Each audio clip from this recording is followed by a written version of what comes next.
In the year of our Lord 1099, the Knights Templar committed the act of ultimate heresy in Jerusalem, and the gate of hell was opened on earth.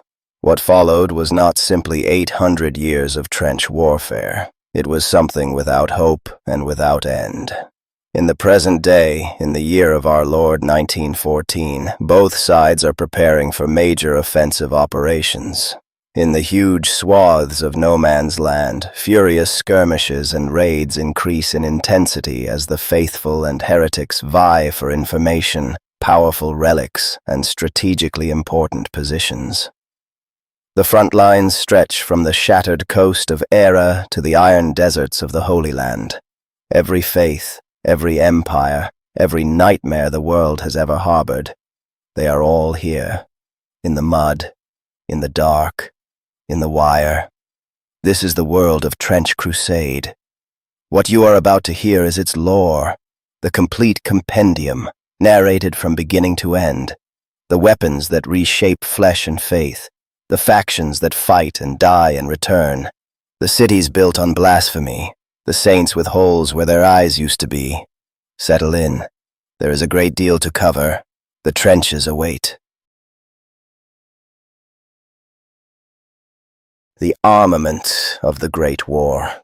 After raging for 8 centuries, the Great War has produced a bewildering variety of weaponry, equipment, and armor, and due to the power of both heaven and hell taking active role on the battlefields, a war band participating in the Great War often has a fascinating and exotic panoply of both ancient and modern weapons. It was the work of the followers of Saint Eligius, the patron saint of metalworkers, that allowed the weaponsmiths and armorers of the Holy See to produce steel alloys imbued with divine light, metals more malleable and harder than any normal steel. Though the cost is enormous, suits of armor can be wrought that are able to withstand a hail of bullets.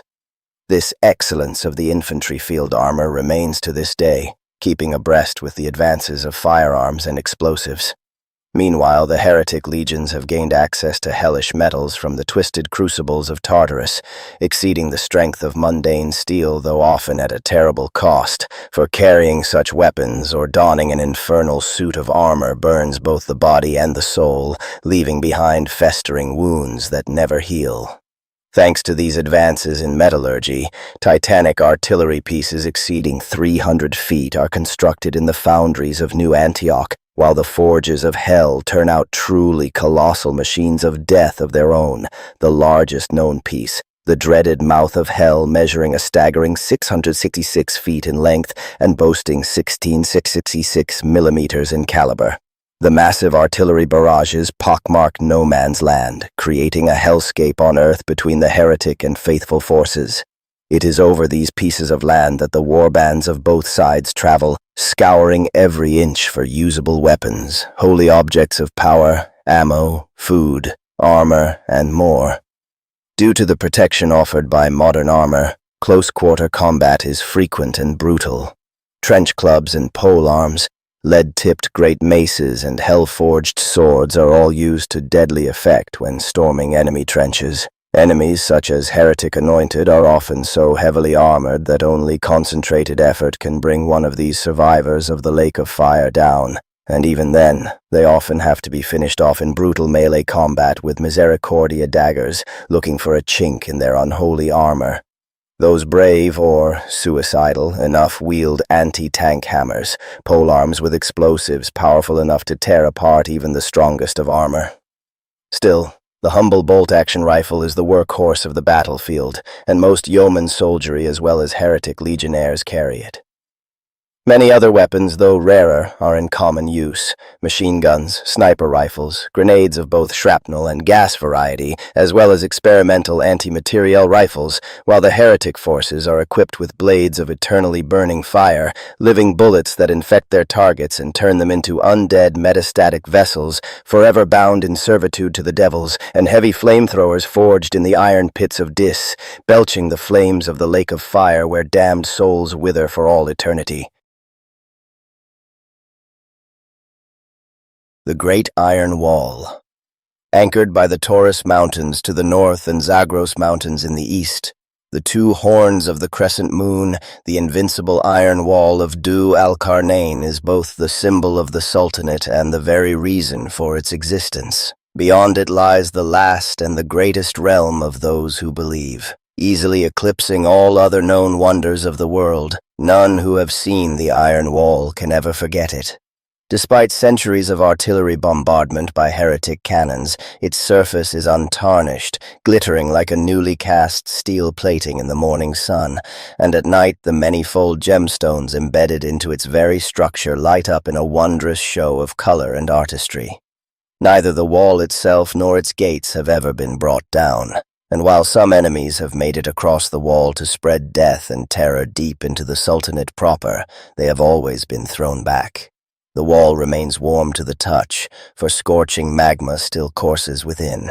On the exceedingly rare instances when a terrifying weapon of hell has managed to crack its surface, the outpouring of molten metal within has brought a swift death to the invaders, and the rapidly cooling lava has then hardened to reform the wall. At regular intervals stand towers and bulwarks erected by the sultans of both past and present, specifically constructed to support the long-range artillery of the Imperial School of Military Engineering. The great spires act as both lookouts as well as minarets for calling the believers to Salah 5 times a day. These constructions, mighty as they may be, are not nearly as durable as the invincible iron wall. They are often under repairs or being rebuilt due to the horrendous damage heretic artillery and long-range bombers inflict upon them. There are 4 great gates, as well as many lesser ones, roughly corresponding to the 4 cardinal directions. Each holds a great garrison commanded by a Sanjak Bey, Lord of the Standard, responsible for the security and protection of the trade routes beyond. Despite their formidable constructions, the Sultan's pashas know that if one of the 4 gates was ever taken, the Sultanate would be in mortal peril. Thus, it is not just janissaries and a host of Azebs and Sappers that guard the great gates, but instead each entrance is also guarded by 2 Takwin creatures of truly colossal proportions, winged beasts with eyes keener than those of any hawk and claws that can tear a heretic tank in half with a single swipe. Their form was chosen in honor of the legendary Burak that once carried the Prophet. They are not only there to protect the gates with physical force, but also with their wit. Created with keen intellect, the Burak Takwin tests the travelers to the Sultanate with subtle but deeply sagacious, perspicacious questions and riddles, exposing heretic infiltrators and weeding out those who would bring harm to the believers. Due to their intelligence, the Takwin Guardians are well aware of the artificial nature of their being, suffering from the knowledge of their unnatural existence. It is said that they are created as pairs not only for their might, but also that they could give solace to each other with deep philosophical discussion and sophisticated poetry, alleviating the pain of their existential horror, for they were created by a man and not by God, and thus can hold no hope of salvation. When there are no passers-by traveling through the gate, their low, rumbling voices echo across the wall as they debate the meaning of the 99 names of Allah, the nature of love, or past battles they have engaged in the many years of their existence. Creation and maintenance of even one of these mighty beasts costs the Sultan the yearly income of an entire Nahia, and occupies the finest cadre of the alchemists of the House of Wisdom for a better part of 7 years. It is a price the Sultan is glad to pay for the protection of his people. The bountiful blessings of the Iron Wall are not limited to mere physical protection from the forces of Shaitan.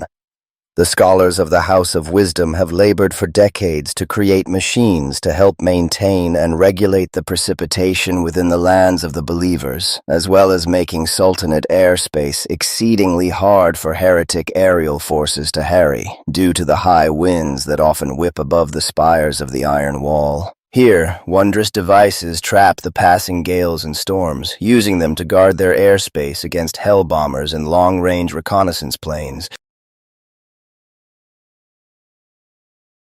Alamut, the Eagle's Nest. Alamut, the Unconquered, also known as Eagle's Nest, is the chief stronghold of the Nizari Ismaili sect, who still hold sway over their ancient lands near Bar Khazar. the body of water the Franks call the Caspian Sea, as it has for over 800 years. This mountain fortress houses the dreaded Order of Assassins. No deadlier killers walk this world, raised from childhood in the lethal and esoteric arts that bend time and space in service of their mystic and lethal craft. Many learned scholars of the Iron Sultanate's ulama claim that Alamut was left outside of the Great Iron Wall as a mark of Allah's disfavor for their heretical views on religion. The mystics of the Assassins sneer at this suggestion and maintain that the ever-preserving knew his children at Alamut would need no such protection. Their own bravery would suffice. Though largely closed to outsiders, there are times when the old man of the mountain requires the services of outsiders or wishes to seek counsel from a sage of great wisdom in person. Such individuals awaken to find summons placed by their bedside delivered by unseen hands as they slumber. Summoned to the capital of Dalam, as the assassins call Alamut. Few dare to refuse such an invitation. At the mouth of the valley, they are met by servants of the order who blindfold them to ensure they cannot learn the hidden paths to the home of the eagles. Such visitors tell of heavenly gardens, libraries that rival those of the House of Wisdom, and laboratories where philosophers, scientists, theologians, and sages of the Dervish Ismaili order debate a multitude of matters. Very few will speak of their audience with the master of the knives himself, the old man of the mountain, for fear of insulting their dread host. Of those brave enough to reveal details of their encounter, some describe being greeted by a youth full of vigor, an athlete and warrior at the prime of his life wearing a shining white cloak. Others, however, describe an ancient man with a long silver beard, stern and whip-lean, dressed in black kilat adorned with tiraz in the color of blood. Whether a result of a clever disguise or the mystic arts of the Hashashiyin, no two descriptions of the countenance of the Lord of Alamut match each other.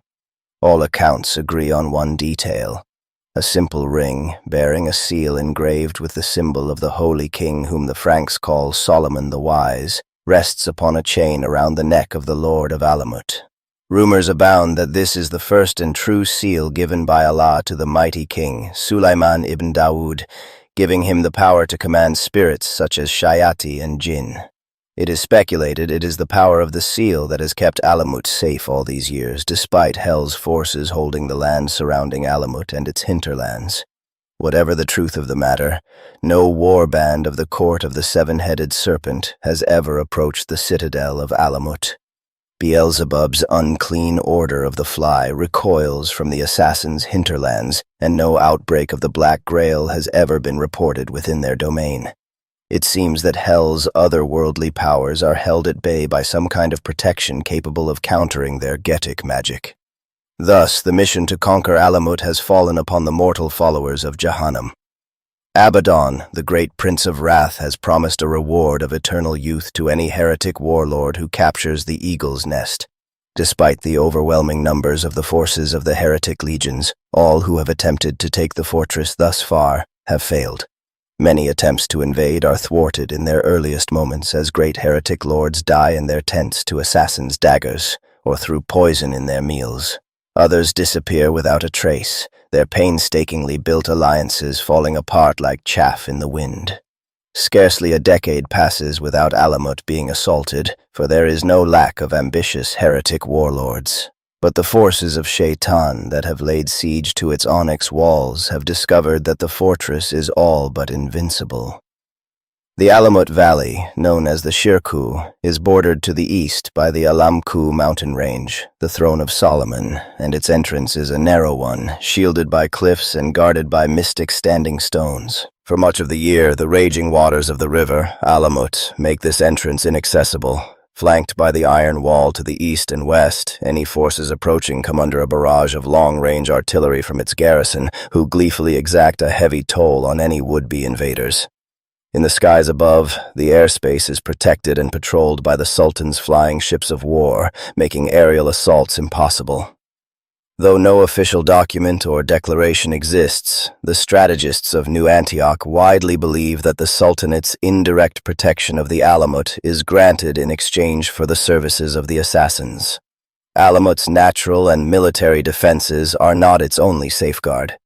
Heretic long-range artillery finds its shells striking the surrounding mountains, never the fortress itself, no matter how carefully the distances are measured or what dark prayers are offered to patron demons. Assault forces lose their way, even when guided by infernal compasses and maps. Time itself flows in strange fashion here, and invaders find that each step robs their youth and vitality, causing them to succumb to the infirmity of old age long before reaching the walls of Alamut. Their spent and withered bodies fall to join other unsuccessful invaders scattered across the lands of the assassins as their souls succumb to their doom in flames. Even to behold the fortress is a trial, its stones vanishing against the sky, eluding the eye and confounding the mind. Those who have tried to assault Alamut and have lived to tell the tale recall a powerful aura of forbidding menace surrounding the home of the Eagles. Even the most devout and bloodthirsty heretic general sworn to serve the serpent head of wrath may think twice before challenging the assassins, and so Alamut endures, unconquered and unbowed. Ekron, the city of Beelzebub. Even among the forbidding 66 domains ruled by the heretic warlords, Ekron stands apart. It is shunned by both the mortal followers of hell and the servants of the court.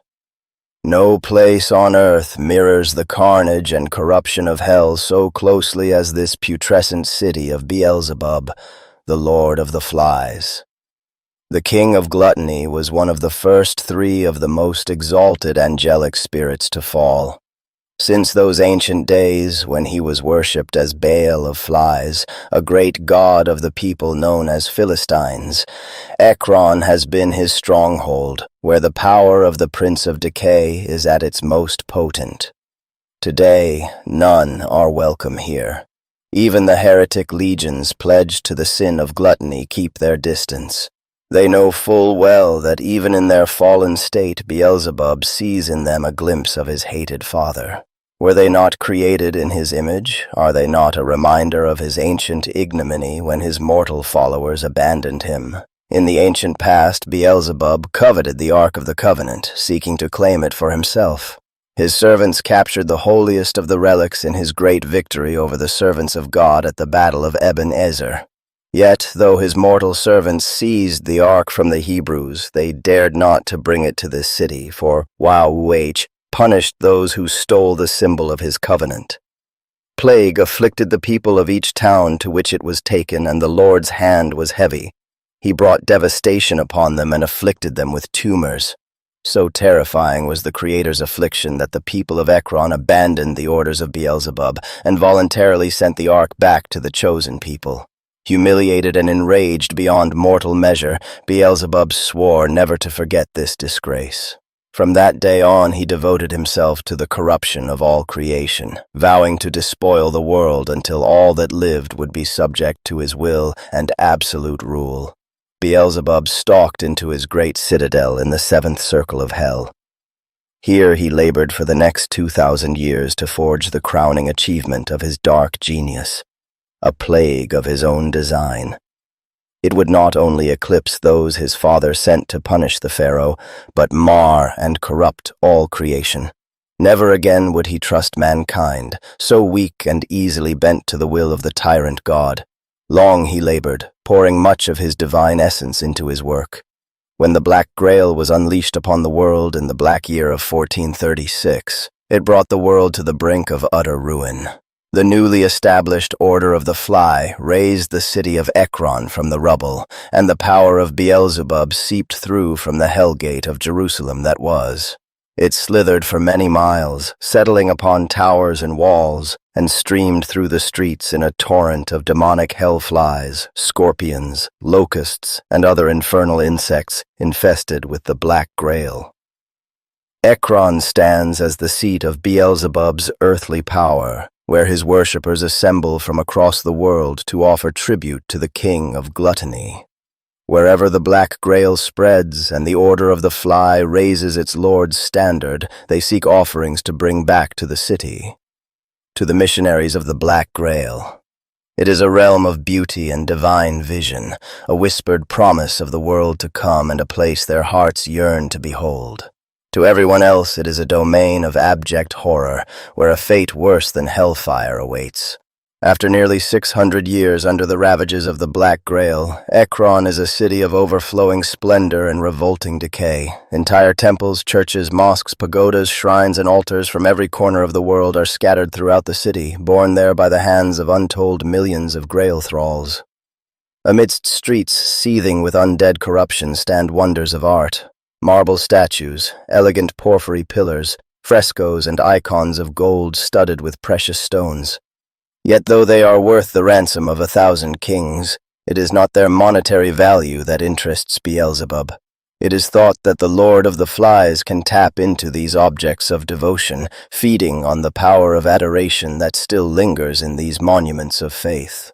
Like a parasite swelling upon its host until it is swollen to the point of bursting, he leeches the power of faith until he is so engorged with it that his great wings might once more carry him skyward to storm the gates of heaven. To make the religious objects more palatable and pleasing to their lord and master, the clergy of the Fly conducts elaborate rites of desecration. Through complex rituals, they corrupt icons and holy places, transforming them into morsels, offerings to be devoured by his ravenous gluttony for worship and adulation. Yet he will never be sated. Though he seeks to fill the terrible emptiness festering within him, his hunger can never truly be assuaged, no matter how much of creation he consumes.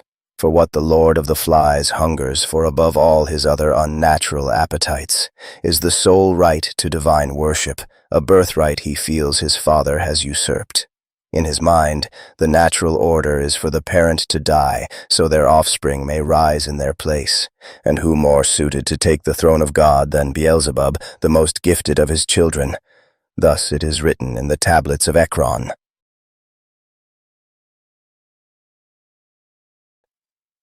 The Hellmouth of the North. Since the fall of man, the borders between the worlds have been strained. When the perfect order of God was blighted by sin, it allowed creatures from hell to escape their miserable domains, where they had been condemned for their rebellion against YHWH. With the ultimate heresy, the borders of the worlds became even more worn, and tears in reality appeared, allowing some denizens of hell to escape their just punishment, bringing misery to earth. Thus, it is no wonder that all cultures have tales of hunters in the dark, monsters that have come from another world to savage and consume ours. But some cuts in the fabric of reality are deeper than others. In the vast coldness of the far north, the borders of creation sometimes give way, allowing a gaping hellmouth to manifest itself in the physical world. Some say this northern gate stands at a cross-section of ley lines where men fell prostrate before craven images in the dark days. Others say that this was the place where Angel Azazel fell in the most desolate of all regions of the world. Though nothing but an insignificant miniature copy compared to the vile majesty of the true Hellgate of Jerusalem, the Hellmouth of the North still holds enough power to make the thrones of all the realms within the Arctic Ocean tremble. Hidden in the trackless wilderness of the Kola Peninsula, the gate appears for a brief few hours, in location and time, shifting with the mercurial power struggles of hell itself. When such a time comes, the skies turn red and a hail of brimstone burns everything it touches for miles around. As the gate yawns open, the unbearable heat of hell reduces forests to cinders, and the unearthly fumes turn animals into twisted monstrosities that rend each other and themselves in anguish. The Hellmouth then disgorges the hosts of the court of the seven-headed serpent, coming to challenge the rule of God. At such times, those men of the north that have fallen to darkness gather under the banners of hell and muster at the gate. Combined war bands strike out and foe fires light the night sky of the north. The light of the Redeemer never shone as bright here, and many people still cling to their old ways and old gods. It is a bitter twist of irony that not all who fight for the lords of Inferno see themselves as servants of evil. The devils know how to appear beautiful and noble in the eyes of their followers to deceive the humans. Many believe they are fighting for real gods to drive away the invaders. The Hellmouth of the North never remains open for long. The Synod of Strategic Prophecy strives to predict the timing and the ever-shifting location of its next appearance, so that the Church of the North and the forces of the Kalmar Union, the knightly orders of the North and the Tsardom of Novgorod can muster to meet them in battle. It is a war often fought in the middle of winter, and the servants of the court have proven to be just as adept at using intense cold and ice as well as hellfire in their war against the faithful of the North. These incursions tie up the greater part of the strength of the people here, which otherwise could be used to bolster the main theater of war in the Levant. And whilst thus far each invasion has been defeated, they have all left their mark in trackless forests and endless tundra. Remnants of monsters lurk in the dark forests and forbidding hills, waiting for the call to arms that is sure to come next time the Hellmouth of the North gapes open.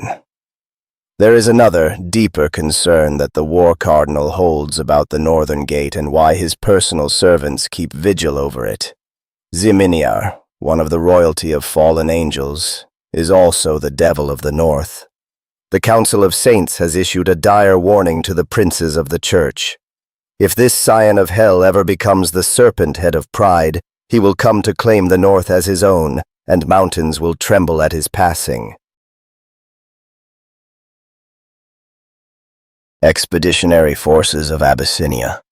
Most of what once was the ancient realm of Egypt now rests under the shadow of hell and stronghold of the servants of Prince of Greed, who has long dreamed of plundering the whole continent of its riches.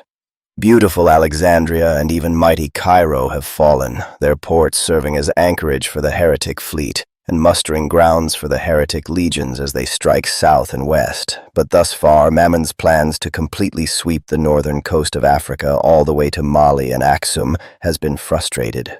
For this front is every bit as bitterly contested as the European theater of war. Here, the Heretic Legions are opposed by a coalition of Nubia, Numidia, and the Solomonic Empire of Abyssinia, more commonly known as the Ethiopian Empire in Europa, that have thrown their lot together to resist the invader. Blood stains the waters of the Nile red as the coalition struggles to contain the grinding offensives of the Legion of 10 Golden Horns that serve Mammon. The plan of the Prince of Greed is twofold: to overcome the Holy Church's Lalibela and to desecrate and auction off the legendary relics within the churches and cathedrals of Aksum, and to claim the fabled gold mines of the Queen of Sheba for himself, which he covets beyond any other treasure trove on earth. War has honed the soldiers of Ethiopia into masters of mobile warfare and taking the enemy on in loose formation, a style of fighting well suited to their rugged country where few roads do not allow for easy movement of large armies. Most levies fight armed with rifles, seeking to close in on the enemy to ensure the effectiveness of their volleys, while the Chiwa are the warrior elite, trained in hand-to-hand combat since childhood, and encouraged to take on lions and other fierce predators as part of their upbringing. And warriors that have taken down a male lion single-handedly have the honor of wearing its mane as a headdress.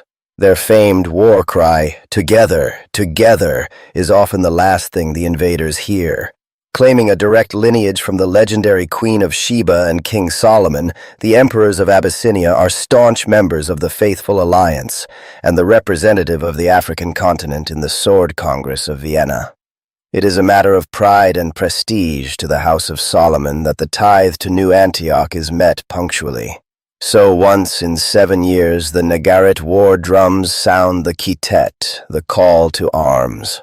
The volunteers gather at Aksum, the spiritual capital of the nation, where the Ark of the Covenant is said to be kept under the watchful eyes of warrior monks who are born to their role and never leave their post. There is never any lack of warriors willing to join the expeditionary force to aid New Antioch. Adventure, unrivaled status given to those who go to serve the Duke, and the chance to fight the enemy at their heartlands ensures that the bravest young soldiers compete for the chance to join the expeditionary force. Before being accepted into the expeditionary force, all volunteers to New Antioch must make a pilgrimage to Abuna Yamata Guh, the chapel that rests on a mountainside at a dizzying height of some 8,500 feet. It is the most inaccessible place of worship in the world, and the volunteers must travel to receive the blessing from this shrine in the sky, carrying their full military kit and gear. Miraculously, there have been exceedingly few deaths caused by soldiers losing their footing and plummeting to their deaths. Each one of those who have fallen have been found to be a heretic infiltrator, and their broken and rotting bodies are left unburied as a warning to those traitors who would defile the sanctity of the shrine. Once the pilgrimage is done, the forces assemble and are laden with gold, silver, precious stones, icons, and holy relics as gifts from the emperor to the duke. The warriors of the emperor march to the hidden ports of the coast that are still free of the enemy. There is no land route for the warriors of Ethiopia to reach the Principality, and the heretic fleet dominates both the Erythraean Sea and the Red Sea, leaving the perilous crossing of the Mediterranean as the only viable option. Thus there is the war on the waves of the Mediterranean as the faithful fleet clashes with the heretic dreadnoughts. Ships will be sunk, and the gold from the mines of the Queen of Sheba is lost to the sea. But when the songs and drums of the warriors of Solomonic throne can be heard in the harbor and echoing on the famed walls of New Antioch, the citizens know that the aid has come once more. Fewer than 1 in 10 of the volunteers ever returns to the rock-hewn churches of Lalibela to give thanks for their deliverance. The rest give their lives in the brutal battles in no man's land like the countless millions before them. 1807. Invasion of Eire. Long before the black ships of the heretic fleet appeared on the horizon of Eire, the first stages of the plan were put in motion. Zakur, the heretic sea lord who commanded the invasion fleet, had long planned the annexation of the Emerald Isle. A superb general and strategist, as well as a powerful user of Getic magic, he was the deadliest threat the Irish had ever faced in their strife-laden history. In the years preceding the invasion, the path of the beast started to stir in Eire due to a pact Zakur made with the cult of the moon. The young Irish men and women began to disappear whenever they strayed too far into the woods when the moon was full, only to return home later screaming, their naked bodies carved with beast runes, some giving birth to monstrosities, others escaping to join the hidden covens in the wild. Many others willingly answered the call of the hymn of the beast and went to the wilds of the Emerald Island, turning their backs upon humanity to escape the terrible burden of the Great War. Remote villages were raided by the devolved supplicants of the beast, and crops were burned. Eire found itself isolated from the rest of the faithful nations as more and more of their merchant vessels were intercepted and plundered. All this sapped the strength of the island nation, and the guard of the shores grew lax as the Irish struggled to contain the servants of the beast. A follower of the great infernal Duke Focalor, Zakur was supremely suited to his role as conqueror, for his lord commanded the winds and the waves.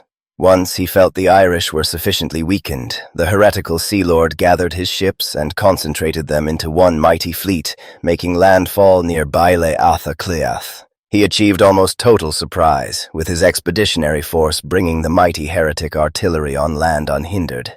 As the Irish gathered their forces to defend their shores, Zakur unleashed the next stratagem of his master plan.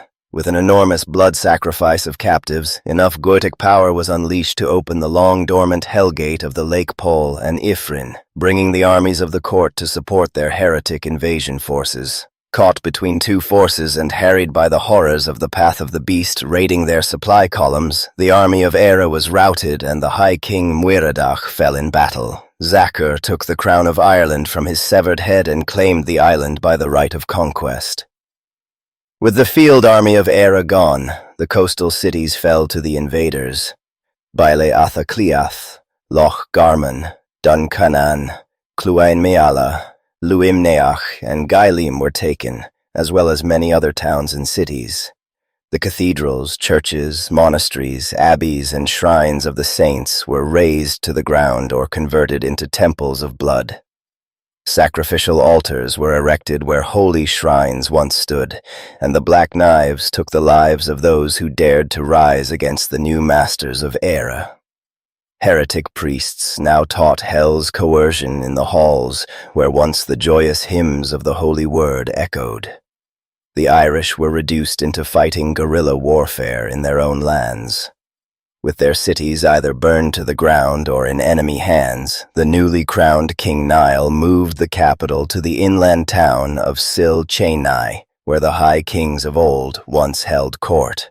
The inland city proved easier to defend as the heretic fleet could not bring its guns to bear, but this only led to more and more of the countryside falling to the invaders.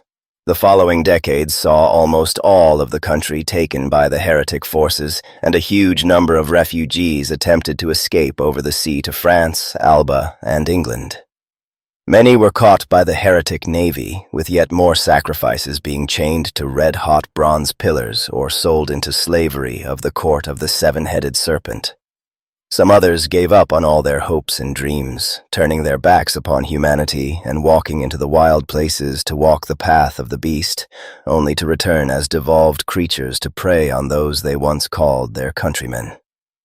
As the war roiled across the Emerald Isle like a storm of death, it was as if a huge snake inexorably swallowed its living prey whole, while most of the world simply watched. With their fleet lost to them in the Battle of the Bloodied Cliffs, England was unable to intervene in the war, despite the obvious danger of Eire falling to the infernal powers and giving the heretics an ideal base for launching a full-scale conquest of the island of Britain itself.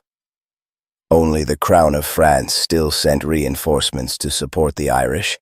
The rest of the faithful coalition offered little more than prayers.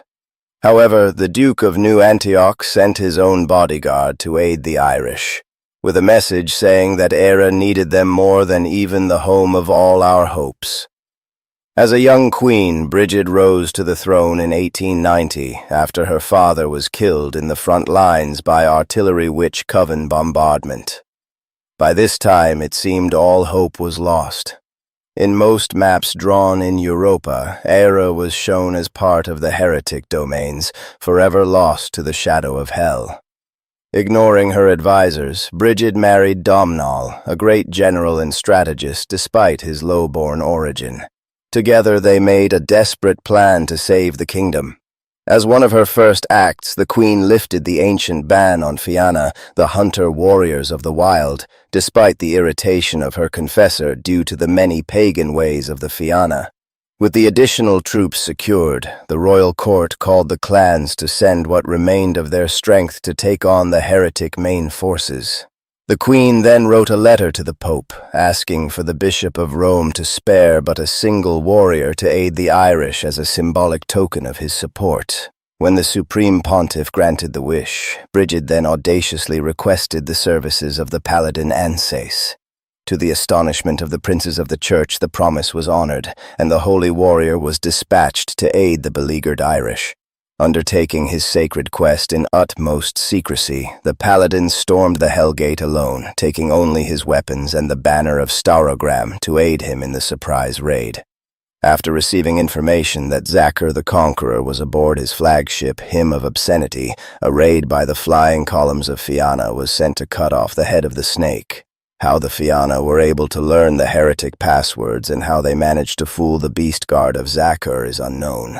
What is known, however, is that against all odds the Fianna succeeded.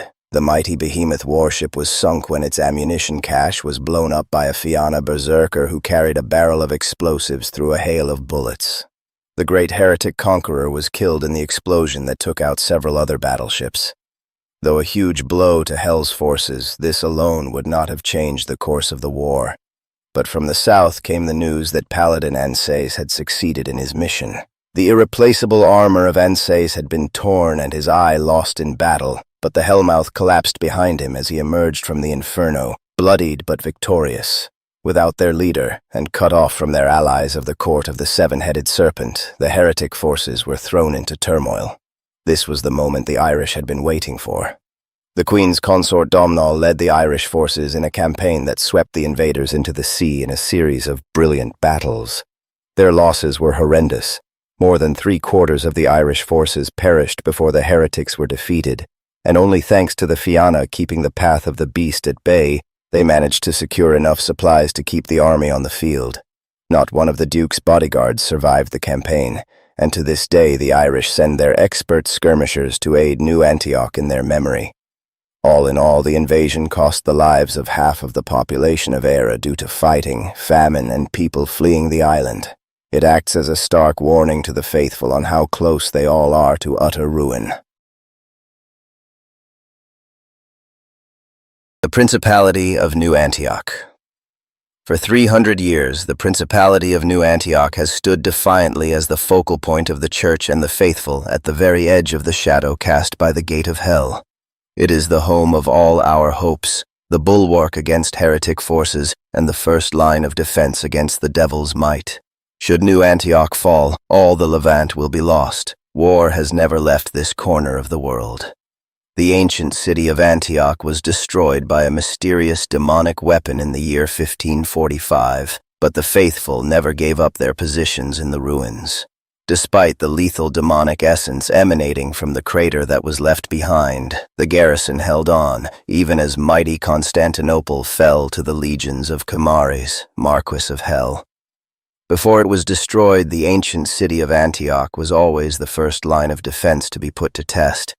Thus, it is no wonder that in the year 1559, the Sword Congress of Vienna agreed to rebuild and fortify the city, and that a yearly tithe is to be sent to New Antioch by all the faithful nations, though this levy is rarely in the form of coin.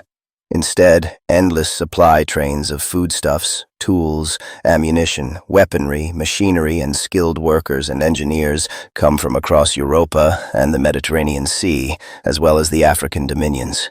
Keeping the supply routes open is a constant game of cat and mouse, as heretic infiltrators and raiders harry the caravans and ships that allow the Principality to exist to this day.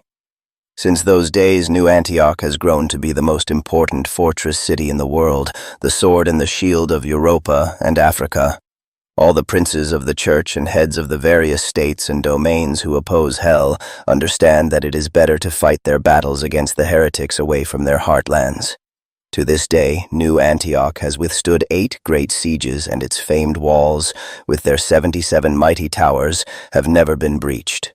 This is partly due to hundreds of anchorites, metallic battle shrines with devoted entombed within them, that are embedded into the walls, keeping a vigilant watch day and night. More than anything else, it is the volunteers who come to serve under the banner of Christ that ensure the continuous existence of the Principality. Thus, in the streets of the city, one can hear hundreds of languages and dialects. One might observe hussars of the Polish-Lithuanian Commonwealth brushing shoulders with the last remnants of the Varangian Guard, or hear the sermons of a street preacher from Eire extolling the soldiery of Ethiopia to lay down their lives for the cause. Perhaps they might even witness the church engineers' procession taking their latest invention to be tested on the front lines. This all happens under the watchful eyes of the Office of the Propagation of Virtue that tirelessly patrol the streets. While they are quite happy to turn a blind eye to the revelries of soldiers, they ferociously persecute even the slightest deviation from church doctrine. The execution of heretics is a weekly spectacle that draws immense crowds. Factories spew black smoke as newly constructed tanks roll out of the workshops. Foundries burn white-hot day and night in order to keep the artillery battalions, the pride and joy of New Antioch, at full strength. In the techno-laboratories of the city, the church toils away in creating the superhuman communicants empowered by the cloned flesh and blood of the Redeemer. Thousands of workers give their lives in horrific accidents and overwork each year, and great statues celebrating their sacrifices stand around the city. Despite all these preparations, it is a grim reality that New Antioch could never withstand the full onslaught of the combined heretic forces.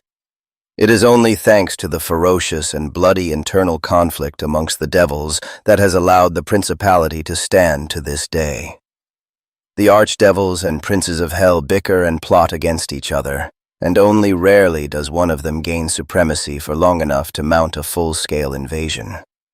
Even though the war has stretched for centuries with decades of nervous lull between great battles, the rulers of hell are immortal, and to them, the war has barely even started. They are beings that have existed before there was time and wish to savor the agony of the mortals who die in their millions. And thus the Great War rages on, sometimes with long years of silence followed by sudden, ferocious assaults. As the nominal supreme commander of all the faithful armed forces, the Duke of New Antioch is a title of unrivaled prestige and honor. But, despite swearing fealty to the Duke, in reality troops who come to do battle against Hell from across all of Christendom operate in units of their own, taking commands from their own leaders. It is worth noting that some soldiers renounce their citizenship and take up the cross and come to serve under Duke Constantine alone. Thus, the standing army of the Principality is the greatest single fighting force the faithful can muster, and those who serve on the walls of the Home of Hopes are rightfully proud of their livery. In recent years, the Duke has dispatched small forces into no man's land to gather intelligence, look for artifacts of power, conduct raids on heretic forces, secure strategic strongpoints, and loot the battlefields for the wealth of coin and weaponry scattered across the tortured landscape that stretches between New Antioch and the heretic domains over the centuries. These war bands must raise their own coin and are simply given commission by the Duke and have to muster their own forces. However, holy relics, great wealth and fame across all the world ensures that there is a steady supply of ambitious leaders who are willing to risk all in the crucible of war.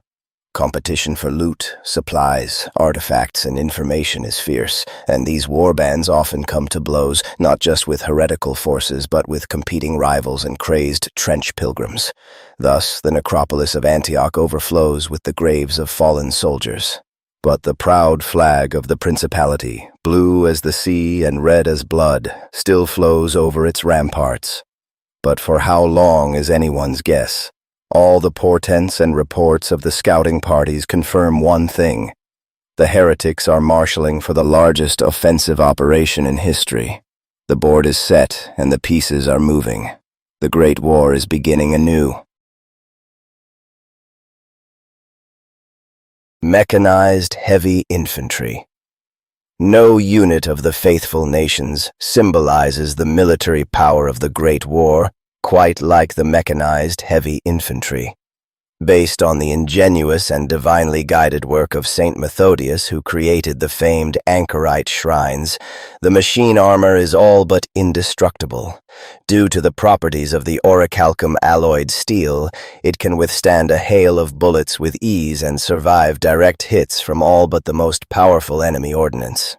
The articulation of each suit is a masterpiece of craftsmanship and mechanical engineering which allows the wearer to move with a surprising speed and range of motion, while sheltering them from all but the heaviest of weapons. In the newer models, diesel motors and hydraulic pistons provide additional power, but just to be able to move in a walking tank requires strength and durability far beyond that of a normal soldier.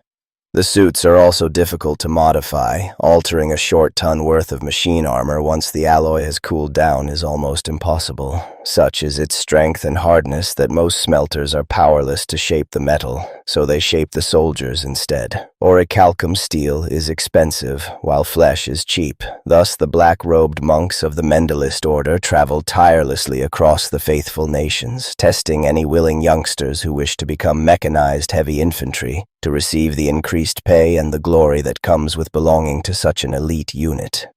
There is never any lack of volunteers. Heretic raids on coastal towns have filled orphanages and foster homes to the brim with youngsters who would do anything to escape the monotony, hunger, and harsh discipline. Most of them have lost their families to the Great War and are eager to seek vengeance, a trait skillfully nurtured by official propaganda. No consideration is given to social rank, gender, ethnicity, or nationality. Only willingness, a sharp mind, and a body able to withstand the Mentalist's serums are required. Volunteer youths are tested for their reaction and tolerance to the chemical treatments and holy smoke that a soldier must withstand in order to grow strong and durable enough to be able to move in the machine armor, while enduring the barrage of enemy fire that would cause most bones to fracture inside the suit, despite its incredible sturdiness. Most fail such tests, displaying violent reactions to the slightest amounts of the blessed chemicals.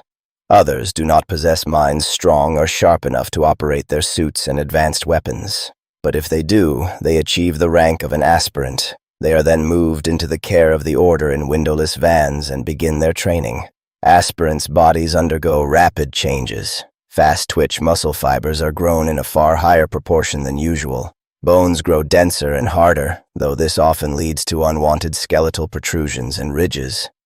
The chemical injections are carefully administered by the Mendelist order. Unwanted growth in size is unwelcome, as the space within the armored suits is severely limited. Huge quantities of protein are fed to the youth to allow the chemicals and hormones to increase the density of their body. Heightened aggression caused by their treatment has to be kept under careful control with holy smoke and opiate tinctures. Intense spiritual and technical learning sessions are interposed with physical and martial training. At 18 years of age, they are usually physically ready for their duties. Before they are allowed to don the machine armor for real combat, aspirants are sent on long-distance patrols and trench raid missions to harden them in battle. On the front lines, they learn from the veterans and experts the use of all manner of weapons, from a humble trench knife to heavy machine guns. This period typically lasts for a year. By 19, an aspirant is either dead or a veteran of many battles and is ready to don the designated type of machine armor. They rarely have to wait for long, as while extremely formidable, casualty rates are high. Usually an aspirant dons their suit for the first time within weeks as their predecessor falls in the Great War. However, modifying the suits is all but impossible due to their hardness, and the demands of the war require quicker methods to get the soldiers to the front lines. So when needed, aspirants' bones are broken and reset to fit the suit they have been given. Amputations are performed routinely to allow the soldiers to wield some of the deadliest weapons where the recoil of the gun would shatter even the sturdiest bones. New artificial limbs are then purchased from the fabled House of Wisdom of the Sultanate. These are then attached to the stumps as they can withstand the rigors of machine armor warfare. Most machine armor suits are in continuous use and are simply hastily repaired when a soldier of a mechanized heavy infantry unit dies. Mechanized heavy infantry are often sent to where the fighting is fiercest and where the missions are the most critical. By the age of 21, mechanized heavy infantry troopers are usually decorated heroes. At 30, they are considered such veterans that they are recalled to serve as the household troops of the Duke. These units are equipped with experimental suits of wondrous flying machine armor like the ruler of New Antioch himself, their banners and insignia decorated with the device of the Holy Lance, echoing the real relic mounted on the Duke's great battle shield. The standard military doctrine of New Antioch calls for mechanized heavy infantry to use heavy weaponry during an advance, while shock troops sweep away enemies that swarm these walking war towers.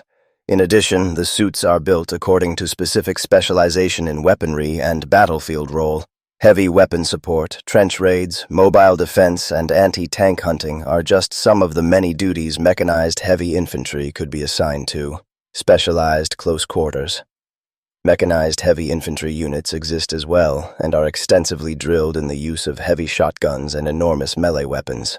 Some mechanized heavy infantry carry heavy ballistic shields made of alternating layers of aramid fiber mesh and thin sheets of orichalcum steel alloy. Nigh impenetrable, they are used as mobile cover when advancing under enemy fire. Due to their need for fighting defensive battles, the Crown of England has developed a super-heavy version of the suit. These form mobile coastal batteries and virtual walls of orichalcum steel that repel enemy naval landings or hold the line against superior forces for extended periods of time while the Crown's armies gather sufficient forces to repel the invaders. A unit of such English troops is permanently garrisoned in New Antioch to counter any breaches on the walls of the city. Such manifold changes to both mind and body in a short period of time take a huge toll on the mental well-being of the soldiers. Often feeling a dissociation with their radically altered bodies, many only leave their suit as rarely as possible, uncomfortable with the stares and whispers they attract wherever they go. They can become withdrawn and lonely even when surrounded by their comrades in arms. The machine-armored warriors take new war names. The tradition upon donning their machine armor for the first time is to take on the name of the very first soldier who wore it in combat. This is seen as both a sign of respect for those who came before them and a way to disassociate the individual from the loss of their identity. The name they were born with is only recorded on their dog tags and used by their closest friends who understand the isolation and loneliness that comes with becoming a mechanized heavy infantry soldier. When one of these orichalcum-clad warriors falls in battle, the discastery of the service of church militant will go to almost any lengths to recover the suit. Specialist armored tracked vehicles are sent into no man's land to recover the armor and repair it as quickly as possible so it can return to battle once more. The remains of the dead mechanized heavy infantry are buried in a mass grave named for the original wearer of the suit to join those who wore the armor before them. The Order of Remembrance carves the birth name of the fallen on bronze plates that are then carefully stored in military chapels around the faithful nations. Over the years, these collections have grown into gigantic vaults where they rest, forgotten and ignored as the Great War grinds on, the names carved in bronze being slowly eaten by verdigris. In the barracks of St. Michael of New Antioch, a tale is told that each year on All Souls' Day, Duke Constantine XI dons a disguise and comes to the great chapel of remembrance. There, he reads the names on the bronze plates of his personal household mechanized heavy infantry who have fallen in battle and prays for their deliverance. But perhaps this is just a story, one of many the soldiers tell to comfort each other, giving meaning to the ultimate sacrifice they are expected to make. Combat Biologist. Combat biologists are members of the Pontifical Office of Biological Warfare, or in the case of the Sultanate, the Al-Bistami School of 99 Names, which trains some of their failed alchemist apprentices in a similar fashion. These scholars specialize in battlefield vivisections and collecting samples of the most powerful servants of hell for study. These specimens are then used to develop weapons capable of driving the servants of the pit back to the darkness from whence they came. Combat biologist corps are assigned to units that operate in the most dangerous battlefield conditions and readily accompany units that operate deep within no man's land, including near the Hellgate or the domains of Beelzebub. Sometimes they travel into the wilds where the path of the beast reigns supreme, in hopes of extracting a sample from a great unholy creature such as the dreaded zygotic lord. Such fell flesh might hold clues of undoing the physical and spiritual damage of the invisible labyrinth. Expeditions to seize an especially great monstrosity for further study are sometimes funded by the House of Wisdom, the Duke of Antioch, or one of the war cardinals, in order to develop new ways to hurt or kill its kind on the battlefield. Irish Fianna warriors are especially sought after to take part in such dangerous missions, due their expertise in fighting the path of the beast. Such undertakings are deadly for both the hunters and the hunted, but those who succeed can expect great rewards, both material and spiritual. Captured horrors are kept in specially constructed pens and cells where they are carefully studied. Their pain tolerance is tested, and they are subjected to various chemical, biological, and sacred compounds in order to identify their weaknesses. The House of Wisdom has a reinforced wing with meteoric iron doors wrought in the shape of the Seal of Solomon, whose alchemists and their Kavass guards adhere to a strict regimen of ruqya. Meanwhile, the Church maintains its own special prisons for enemies directly tainted by hell, known as Tela Obscura, or hidden cells. Their locations within New Antioch, the Vatican, Königsberg, and elsewhere are closely guarded secrets, both to thwart potential rescue attempts by heretic infiltrators as well as to avoid panic amongst the civilian population in case one of the creatures held within should escape. Despite all the precautions, such incidents occur at disturbing regularity. The rampages of fugitive monsters have led to the rise of many legends of beasts stalking the cities of the faithful at night. The authorities encourage and maintain such legends to hide the truth, deploying discreet hunting parties to bring the creatures to heel. Due to their training, hypnotic conditioning, and constant exposure to captured specimens, combat biologists enter a battle trance when faced with creatures that would induce uncontrollable fear in ordinary troopers. They wield vivisectors, polearm blade weapons that combine sophisticated biological warfare agents and the functional brutality of trench warfare. Persistent rumors abound about a secret organization of combat biologists known either as Hand of Glory or Hamza, depending on the source. Allegedly formed by senior biologists both within the Sultanate and the Holy Laboratory of New Antioch, it is claimed that they share data and results of their research with each other, hoping that the combined efforts of the faithful and the Sultanate would one day lead to a breakthrough that would eliminate the Black Grail and find a way to reverse the effects of the path of the beast. As it is forbidden to pass on the secrets of combat biology to anyone outside their superiors, the authorities of both the Sultanate and the Church relentlessly hunt for any sign of the order, said to have some kind of hidden sigil or symbol on their bodies so the members can identify each other. Both the Order of Witchburners and Sultanate Quadis have launched several surveillance operations aimed at uncovering the organization and its members, but thus far without any success. Sniper Priests. The unseen priests of the long rifle, or, as they are more commonly known, sniper priests, are a breed apart from typical servants of the Church. The supreme exemplars of their deadly craft, they slay their foes from afar with unerringly accurate bullets from their precision-crafted rifles. What makes these warriors of God unique from other sharpshooters in the war against Hell is that each has ritually blinded themselves as part of their devotions in preparation for taking up the black scapular of the Passion. Just in the Levant alone, there are several sniper orders, the most notable of which are those of Saint Sebastian, Saint Gabriel of Our Lady of Sorrows, and Saint Ludmila of Bohemia.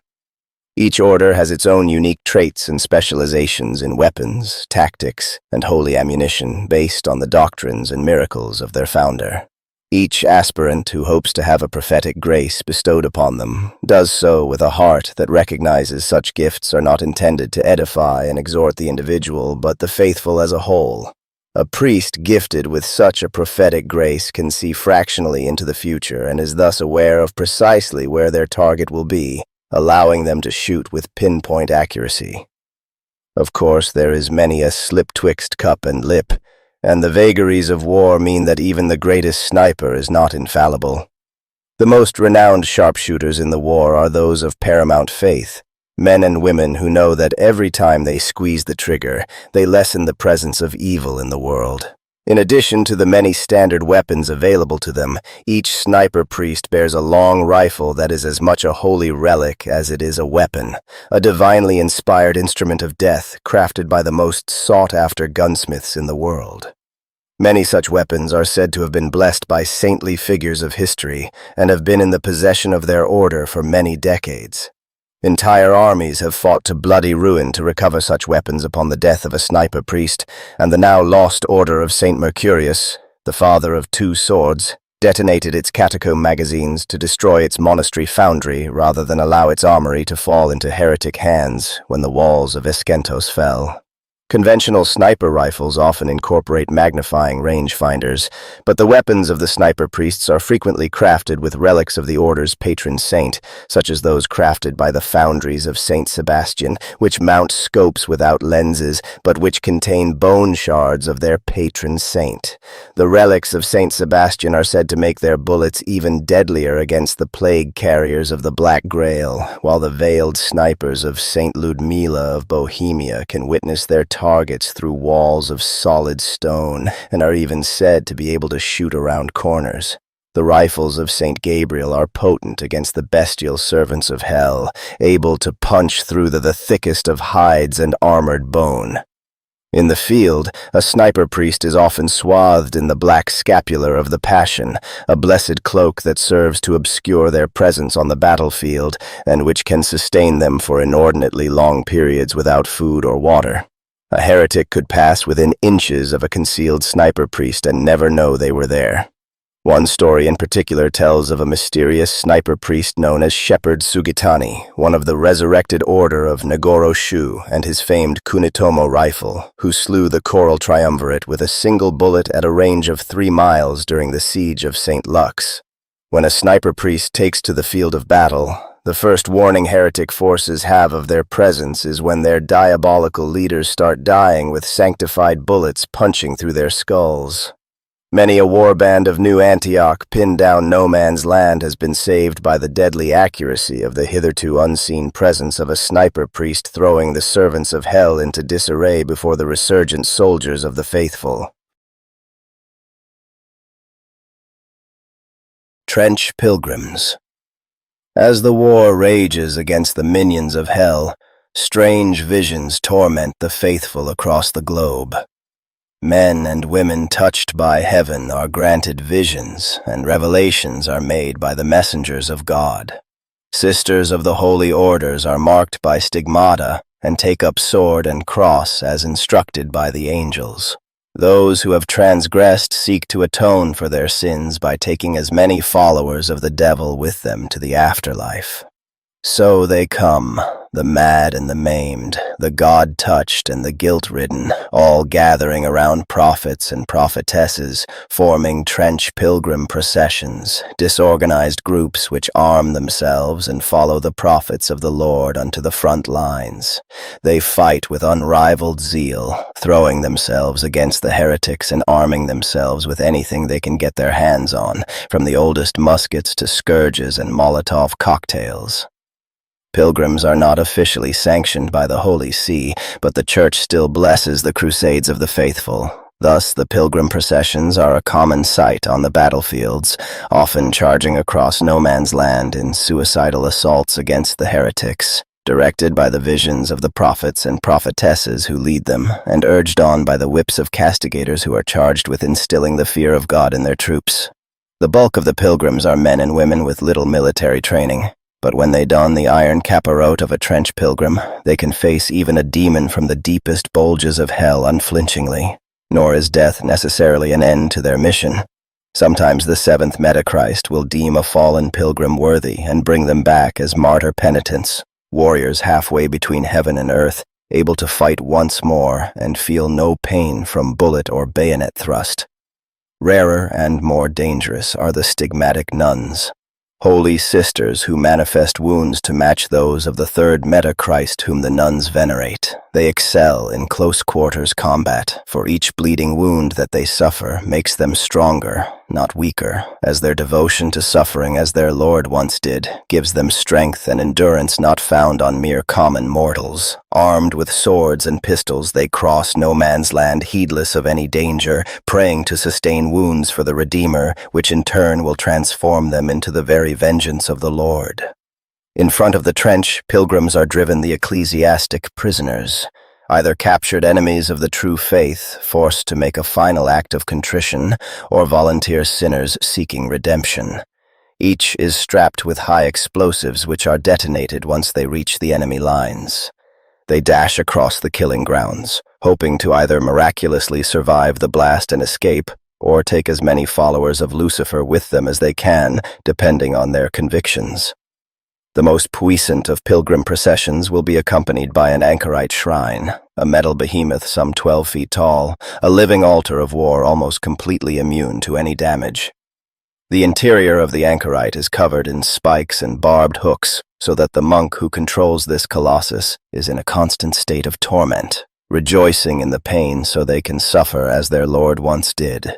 In combat, they wield adamantine Catherine wheels of massive proportions which they use to crush the sinners and heretics into a pulp, and then string them upon the wheel as a warning to others. There is a bewildering number and variety of trench pilgrim processions. The penitents of pious revenge swear in the name of St. Olga, and uses flamethrowers, burning grenades, and incendiary ammunition to assail the heretics. The pilgrims of the Iron Path follow St. Rita of Cassia and go to battle with hammers, mauls, maces, and cudgels, and hammer nails into their heads in the memory of the saint they venerate.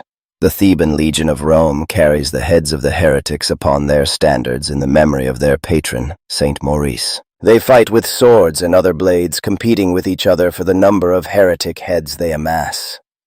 Trench pilgrims of the procession of the Sacred Affliction are known for their zeal for close quarters combat, their armor decorated with icons and shields adorned with the depictions of the saints, which despite appearances can withstand machine gun bullets, and the millstones they carry in order to tie them around the necks of sinners before they suffocate them in the mud and blood of no man's land. Anchorite Shrine. Anchorite shrines are metal behemoths, some 12 to 15 feet tall, a living altar of war almost completely immune to any damage, with a diesel engine belching smoke and trumpets echoing with prayers. The interior of the anchorite is covered in spikes and barbed hooks, so that the monk pilot is in a constant state of torment, rejoicing in their pain so they can suffer as their Lord once did. The exterior is festooned with icons, holy relics, and devotional prayer scrolls, each according to the traditions of the Pilgrim sect that the Anchorite serves. The first Anchorites were built a long time ago in the fortress monastery of Vellerad in Great Moravia.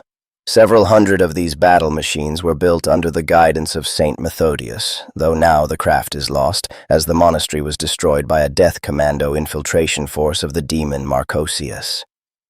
Later innovations of the engineering foundry of New Antioch created machine armor, a far smaller but more maneuverable personal protective suit based upon the Anchorite design. But the pilgrim processions have neither access to these marvels of modern engineering, nor do they have any desire to give up their anchorites, which act both as fearsome engines of war as well as mobile shrines that form a focal point to the prayers and devotions of the pilgrims. The pilot monk or nun, once installed, never leaves the Anchorite shrine until the day they die.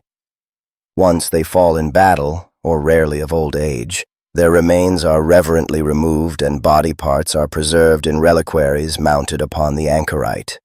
Thus, each of these war machines is a testament to its long history of war against the forces of hell. In battle, each Anchorite carries a great adamantine Catherine wheel, as well as an immense bone-breaker mace to bring the wrath of God upon the sinners, heretics, and apostates. In a show of piety and atonement, it is a common practice for trench pilgrims or stigmatic nuns volunteer to be broken on the wheel and serve in their final battle mounted upon this device of execution, as a sign of both their willingness to suffer for their sins and for the spiritual protection their sacrifice is said to grant to the Anchorite. The Church frowns upon this custom, but pilgrims flock to their Anchorites on the eve of any battle, hoping to be granted the honor of perishing upon the wheel. Trench Pilgrim Way of War. Though often dismissed as disorganized rabble by the generals of New Antioch and the Heretic Chorister, years of bitter warfare and painful lessons learned on the front lines have molded the Trench Pilgrims into a surprisingly effective fighting force in the Great War. People come from all over the faithful lands and beyond to join the Trench Pilgrims, each carrying whatever burden of guilt or zeal led them to their fateful decision. Many seek atonement from real or perceived transgressions against God. Others wish to practice the mortification of the flesh, seeking to deaden their sinful flesh in the pain and suffering of war to achieve sanctification. The Church does not condone or officially recognize the doctrines of the pilgrim processions. Many of its leading theologians consider the Trench Pilgrims' brand of faith a heterodoxy and officially condemn the preachings of its prophets. Yet little is done to curb the widespread popularity of the Trench Pilgrim movement, as its fury is mainly directed at the servants of hell. Many scholars also suspect that certain fiery orators and charismatic leaders who might otherwise have caused great civil unrest find their home and their grave in the ranks of the Trench Pilgrims, saving the church or secular authorities the trouble of persecuting them. New aspirants arrive daily at the camps and bases of the pilgrim processions. As their very first act, they must turn over all their worldly possessions, from moneys to land, rents and valuables, to the elders of the pilgrimage, for the Great War's voracious appetite for funds is unending. This is not the only source of income for the Trench Pilgrims. Families of those who have joined often support their loved ones with material donations, and in some areas, the Trench Pilgrims claim the Peter's pence for themselves, much to the chagrin of the local church authorities. Next, the castigators are quick to sort the new recruits into roles where their skills can bring maximum benefit to the entire congregation. Those with military training, especially if they have served in the front lines, are put to work in drilling raw recruits. Those with technical expertise tend to the armaments of the war pilgrimage, while the few scientists who have become so drunk from the cup of the Lord that they have cast away their academic lives are sent to work in war laboratories hidden in no man's land. The trench pilgrims waste no skill, talent, or strength that can be put to use in service of the procession. Some are considered so sinful that they are not permitted to become trench pilgrims. Instead, they are condemned to become ecclesiastic prisoners who must seek atonement on the battlefield without weapons, their hands bound with spiked cilices, with their one hope for salvation found in self-sacrifice through detonation of explosives blessed by the war prophets. Arming their multitudinous followers is no mean task for the war prophets. Civilian firearms from shotguns to blunderbusses are put to quick use. Massive punt guns, hunting shotguns usually affixed to boats, are used as heavy weapons support, despite being extremely dangerous to fire for their wielders. Those who have served in the armies of the faithful before and purchased their service bolt-action rifle, as is the right of those who have completed their 7-year tour of duty, bring their arms along with their faith when they join. Trench pilgrims readily engage in black market trading to gain access to restricted military hardware. Machine guns, automatic pistols, and submachine guns are all prized and much desired, though difficult to acquire. Ammunition, martyrdom pills, and explosives are also eagerly sought after by the trench pilgrim leaders. Mechanical components to repair and maintain the venerated Anchorite shrines are extraordinarily expensive, but their care is seen as a sacred duty. But above all, trench pilgrims value discarded samples of Metachrist flesh and blood, as well as chemical compounds smuggled from the Sultanate's great houses of learning.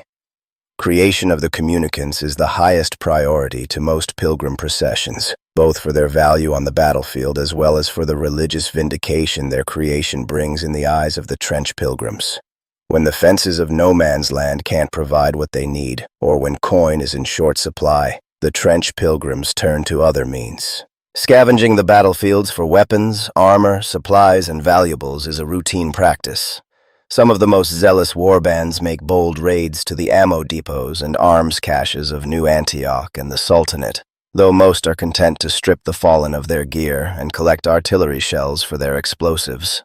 In their makeshift laboratories and chemical workshops, the trench pilgrims with some academic training experiment with the dosages and other additive substances to create communicants. Most such attempts end in the agonizing death of the would-be communicants, but new volunteers are never in short supply. Such underground testing sites also produce Molotov cocktails, a recipe devised by Finnish trench pilgrims to fight the ice demons of the north, charges for anti-tank hammers, and explosive devices for the ecclesiastic prisoners. In the lands of the Holy Roman Empire, peasants are not allowed to carry arms of any kind. There, the low-born have turned to using war crosses, metal projectiles in the shape of a crucifix. Trench pilgrims ceaselessly train with these weapons, and some have attained such accuracy with them that it borders on supernatural. These war crosses, though primitive, have proven to be almost as effective as grenades and firearms. Lacking the heavy artillery support of either the forces of New Antioch or the Heretic Legions, the trench pilgrims have mastered the art of keeping their enemy close, where the advantage of sophisticated firearms their foes usually enjoy does not come into play. This turns the balance of power around, for in the fierce, brutal, and bloody melee fought with trench club, pistol, blade, and sheer ferocity, the trench pilgrims have few equals.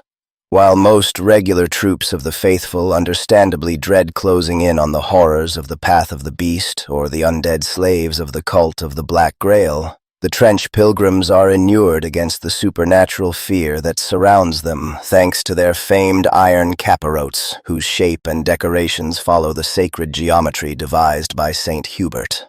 A trench pilgrim will charge into combat against a dreadful monstrosity of Beelzebub with battle hymns on their lips, even though it spells almost certain doom.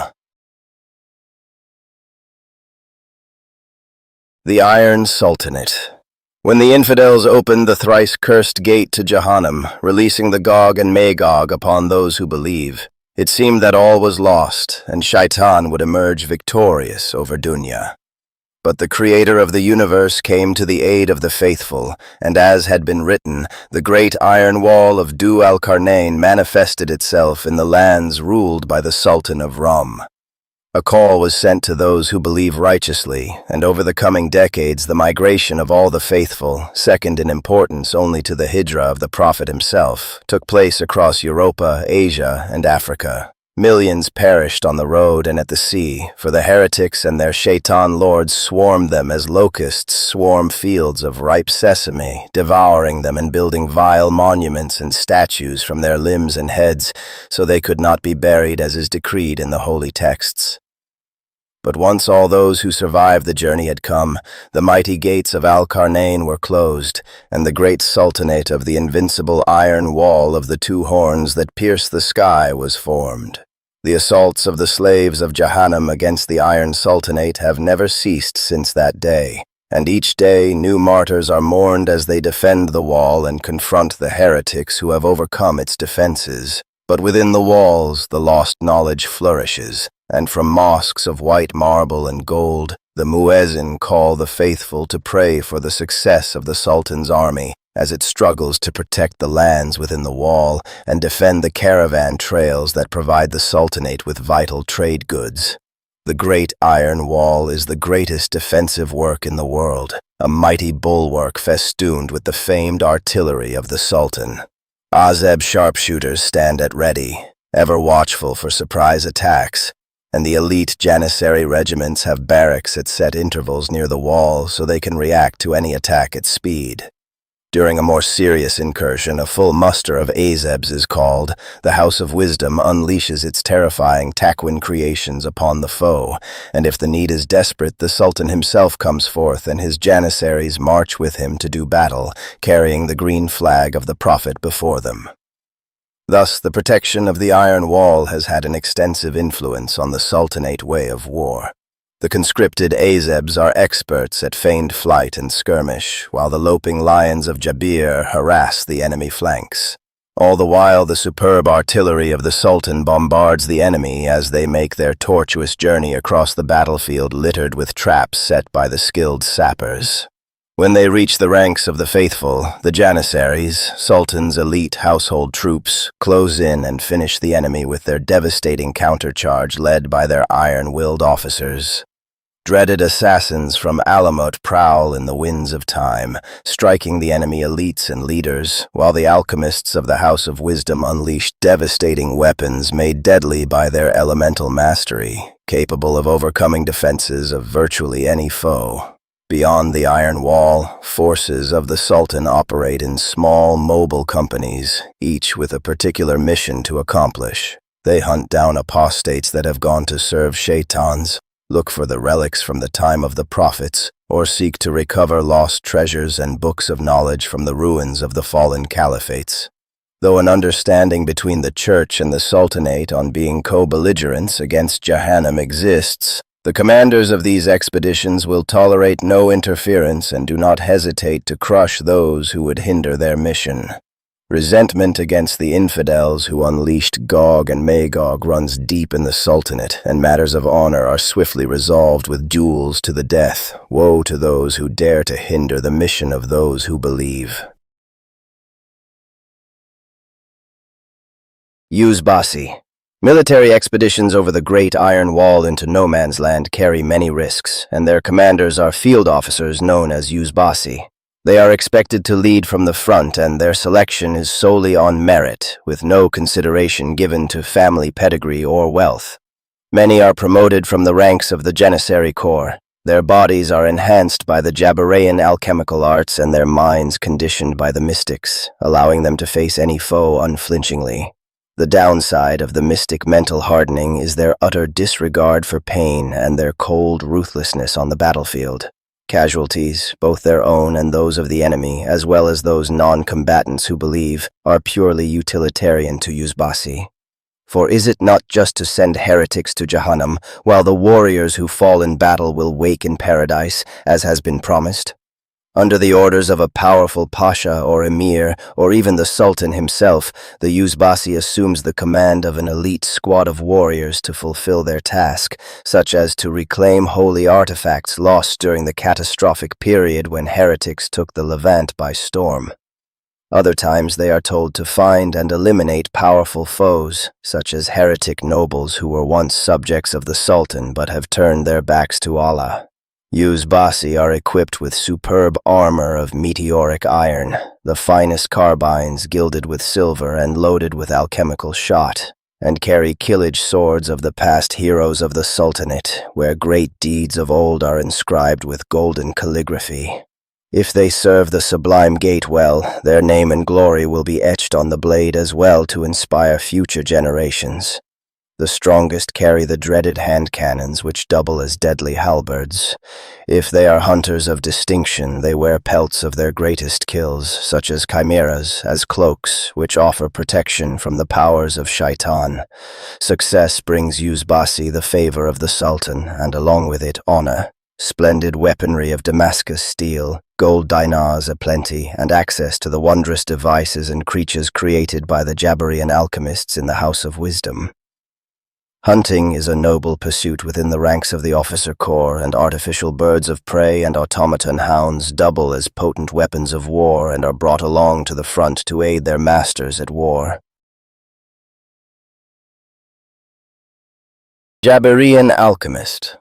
The alchemists are the battlefield mystics and artificers of the great Sultanate of the Iron Wall, schooled in the hidden knowledge of the legendary Smaragdine tablet within the House of Wisdom. Admission is open to any with will and intellect deemed sufficient, be they man or woman. To become an alchemist is no easy task. They undergo many trials on their path to mastery. First are the countless lessons of the newly initiated, studying the Jabirean corpus, translating the keys of Solomon, and learning all the fundamental disciplines of their primeval science. Only after 7 years of study, under the watchful and exacting eyes of the High Alchemagi, is an aspirant allowed to attempt the 3 trials required for full membership in the order.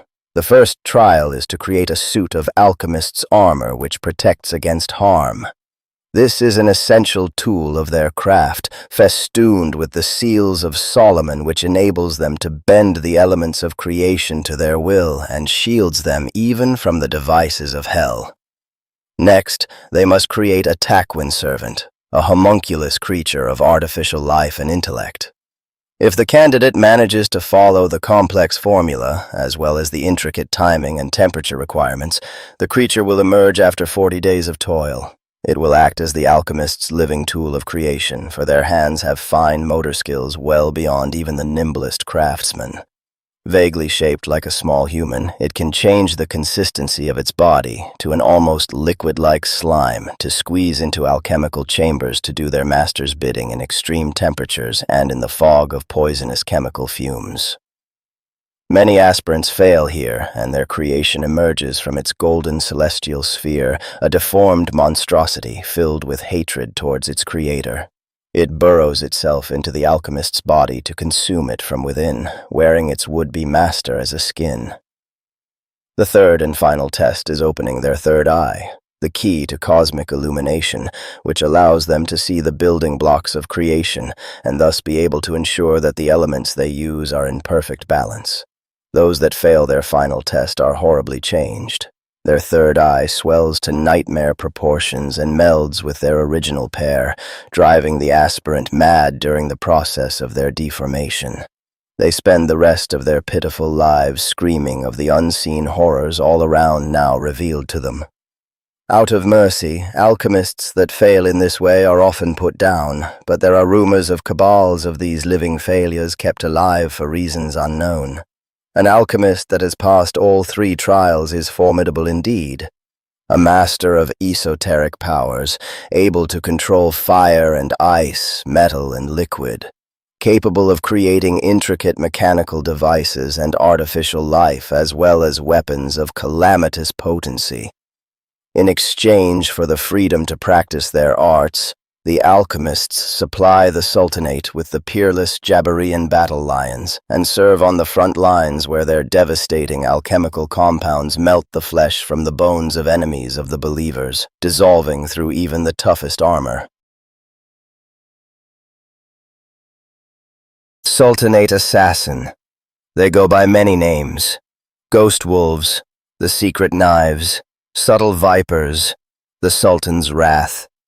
Whatever they are called, assassins of the Sultanate instill terror in the hearts of even the most dauntless. Assassins are a legendary order of mystic warriors, notorious the world over for their esoteric arts and ruthlessness. Atop a forbidding mountain broods the Onyx Fortress, Alamut the Unconquerable. Behind its shadowed walls, great secrets are hoarded by the ancient Magi. Some say that the founder of the Order of Assassins, Rashid ad-Din Sinan, best known as the Old Man of the Mountain, still holds his court here. A preposterous rumor, naturally, since that would make him close to 8 centuries old. Though the Ismaili sect of assassins is seen as heretical by many within the lands of the Iron Wall, a pact forged between Sultan and the Mountain ensures that the war bands of the believers often include one of these supreme killers in their service. Assassins are able to bend space and time using sacred rituals and powerful hallucinogens discovered by Magi of the Order.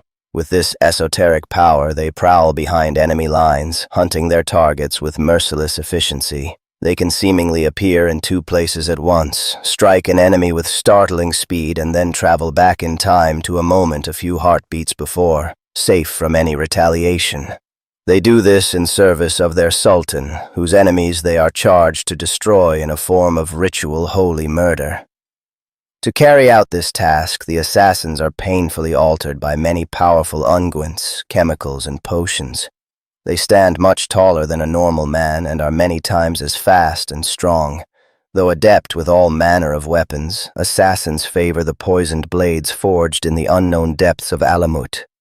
These weapons are imbued with the supreme poison, the Milk of Manat, also known as the Cup of Death. A simple touch of these blades upon unprotected flesh is certain death, as the body of the victim turns black and rots from within over the course of several excruciating seconds. In chthonic chambers deep below the surface, generations of young assassins are raised, where they are fed an awful, bitter diet rich with strange toxins. Generation by generation, their tolerance grows, until the blood of these willing vessels is drawn and then smelted into a poisonous iron. The iron is forged into wicked curving blades, and deadly spells of slaying are layered into each fold of the toxic metal. Finally, the red-hot blades are quenched in the venom of the pale, unnatural offspring of a basilisk and manticore. Thus, the blood of the first generation of assassins still lives to this day, growing more potent with each generation. Azeb. The lands of the Sultanate are vast, and many armies can be raised from the multitude of the provinces, where 1 household in 20 is required to arm and equip a soldier to serve the ruler of those who believe. Most such soldiers are known as Azebs, meaning unmarried, as those with families cannot become Azebs, who serve as the light infantry on both land and the sea, as well as guarding the great iron wall against the heretic assaults. When an elite force is sent beyond the wall to strike at the enemy, or look for holy artifacts, the recruiters of the Sultan call for volunteers to join the leaders of such expeditions. Though the missions into no man's land are dangerous, there are always plenty of Azeb who step forward. There is fame to be won, and chance aplenty to acquire valuable loot. Weaponry of the Azebs varies a great deal, as they do not have access to the superb arms, armor, and alchemical marvels the elite household troops of the Sultan such as Janissaries and cataphracts do. Most carry jezzails with a distinctive curved stock. These are handmade weapons, and consequently they vary widely in their construction. Jezzails are very personal weapons, well crafted, and their distinct curved stocks are intricately decorated. These long arms can be loaded with all manner of ammunition, fired roughened bullets, long iron nails, or even alchemically treated slivers of the great iron wall. This makes Jezzails highly adaptable and less dependent on easily depleted ammo. Other weapons and equipment include curved daggers and scimitars, pistols and sappers equipment. Armor is rare. Azebs are often used by their superiors as light skirmishers harass and tie down the enemies, while the heavier troops close in for the kill. Their superiors see little reason to waste expensive armor on troops that fall in great numbers and are easily replaceable. Paradise awaits those who die for their faith after all. Many Azebs meet a terrible end in the cruel wars in the trenches, and others return broken in mind and body. But there are always new, hot-blooded recruits willing to risk it all for the Sultan, a chance to kill the hated followers of Shaitan, and return to home as heroes with fabulous stories and glittering gold. The Sappers of the Underground Corp. Sappers are part of the Sultanate's standing army protecting the Great Iron Wall. As volunteer conscripts, they are deployed in the Underground Corps, whose mission is to intercept and destroy the ceaseless heretic efforts to mine tunnels deep beneath the mighty foundations of the Iron Wall. Here, in the darkness and dust, bitter battles are fought to stop the blind-clawed beasts heretics use to burrow their way into the realm of the Sultan. Most die in heretic underground assault squad ambushes, or in the numerous cave-ins where death comes slowly by being buried alive. Here war is fought with fire and bullet, poison gas, and fiendish traps that riddle the tunnel networks. If they can survive for a year, the recruits become hardened veterans and are then prompted into the Sapper Corps and can serve above ground once more. They have a reputation of great bravery and daring under even the most intense enemy bombardment, as after their horrifying ordeals underground every day under the sun is seen as a blessing from Allah. They operate the famed Sultanate great cannons, which have sent back countless heretic warbands and Shaitan's minions, though at an awful cost. It is easy to recognize a sapper from the horrific burns all over their bodies, which they carry with great pride as a sign of great prestige and status. During their missions beyond the wall, they often carry experimental weapons, such as Alebosan shotguns, and defend or take over trenches and prepare positions for other advancing Sultanate forces. They are experts in both disabling enemy explosives and setting the ingenious Tufanjef anti-personnel mines which the sappers use to slow down enemy advance so that the artillery of the believers can devastate the enemy as they deal with the cunningly hidden explosives of the sappers. Lion of Jabir. In the fabled Sultanate of the Iron Wall, deep beneath the golden gardens of Damascus, through the cavern of the sleeper and past the 7 gates of potentiality are the vast laboratories and metaphysical factories of the alchemists. Using the mysterious Jabirean process called takwin, the alchemists are able to create artificial life and produce all manner of strange, wondrous beasts and automatons to delight the masses of the souk and grace the gardens of the Sultan. Deeper still, in the darkest and most secret reaches of the alchemy complex, past the 7 hidden gates of actuality, are the sanctums where the art and science of takwin is honed to its most keen and deadly purpose. Here they make the dreaded Lions of Jabir. Named after the deadly hunters of the plains, the Lions of Jabir can take many forms, not all of them leonine. Each one is a unique masterwork, and they are grown according to the skills and artistry of the Jabirean scientist that created them. The esoteric arts the alchemaji employ are learned through study of forbidden books of Solomon, and many alchemists are killed when their experiments fail or run amok. However, the Lions are in desperate demand by the army of Sultanate, so the program continues, regardless of cost and casualties. Creating the Lions of Jabir is extremely difficult, and there are endless variables to consider. Because of this, the Lions are often malformed in some way. Though still magnificent hunters in war, their malformations often cause their existence to be one of constant physical pain and suffering. The truly tragic cases are the Lions created with human-like intelligence, who are racked with existential dread as they realize the horror of their unnatural origins. In battle, the Lions of Jabir are deadly threats and are used as a vanguard of the host of the Sultanate. The Sultan himself has a hunting pack of 77 enormous lions of Jabir that guard him day and night and accompany him on the battlefield. The speed and ferocity of the lions is nearly unmatched, and some even have strange powers granted by their alchemical birth. Many have armor melded with the flesh and fashioned from alchemical metals, etched with cryptic seals and sigils, and richly embellished by the alchemists to hide the defects in their creations. Janissary of the Sultanate of the Iron Wall.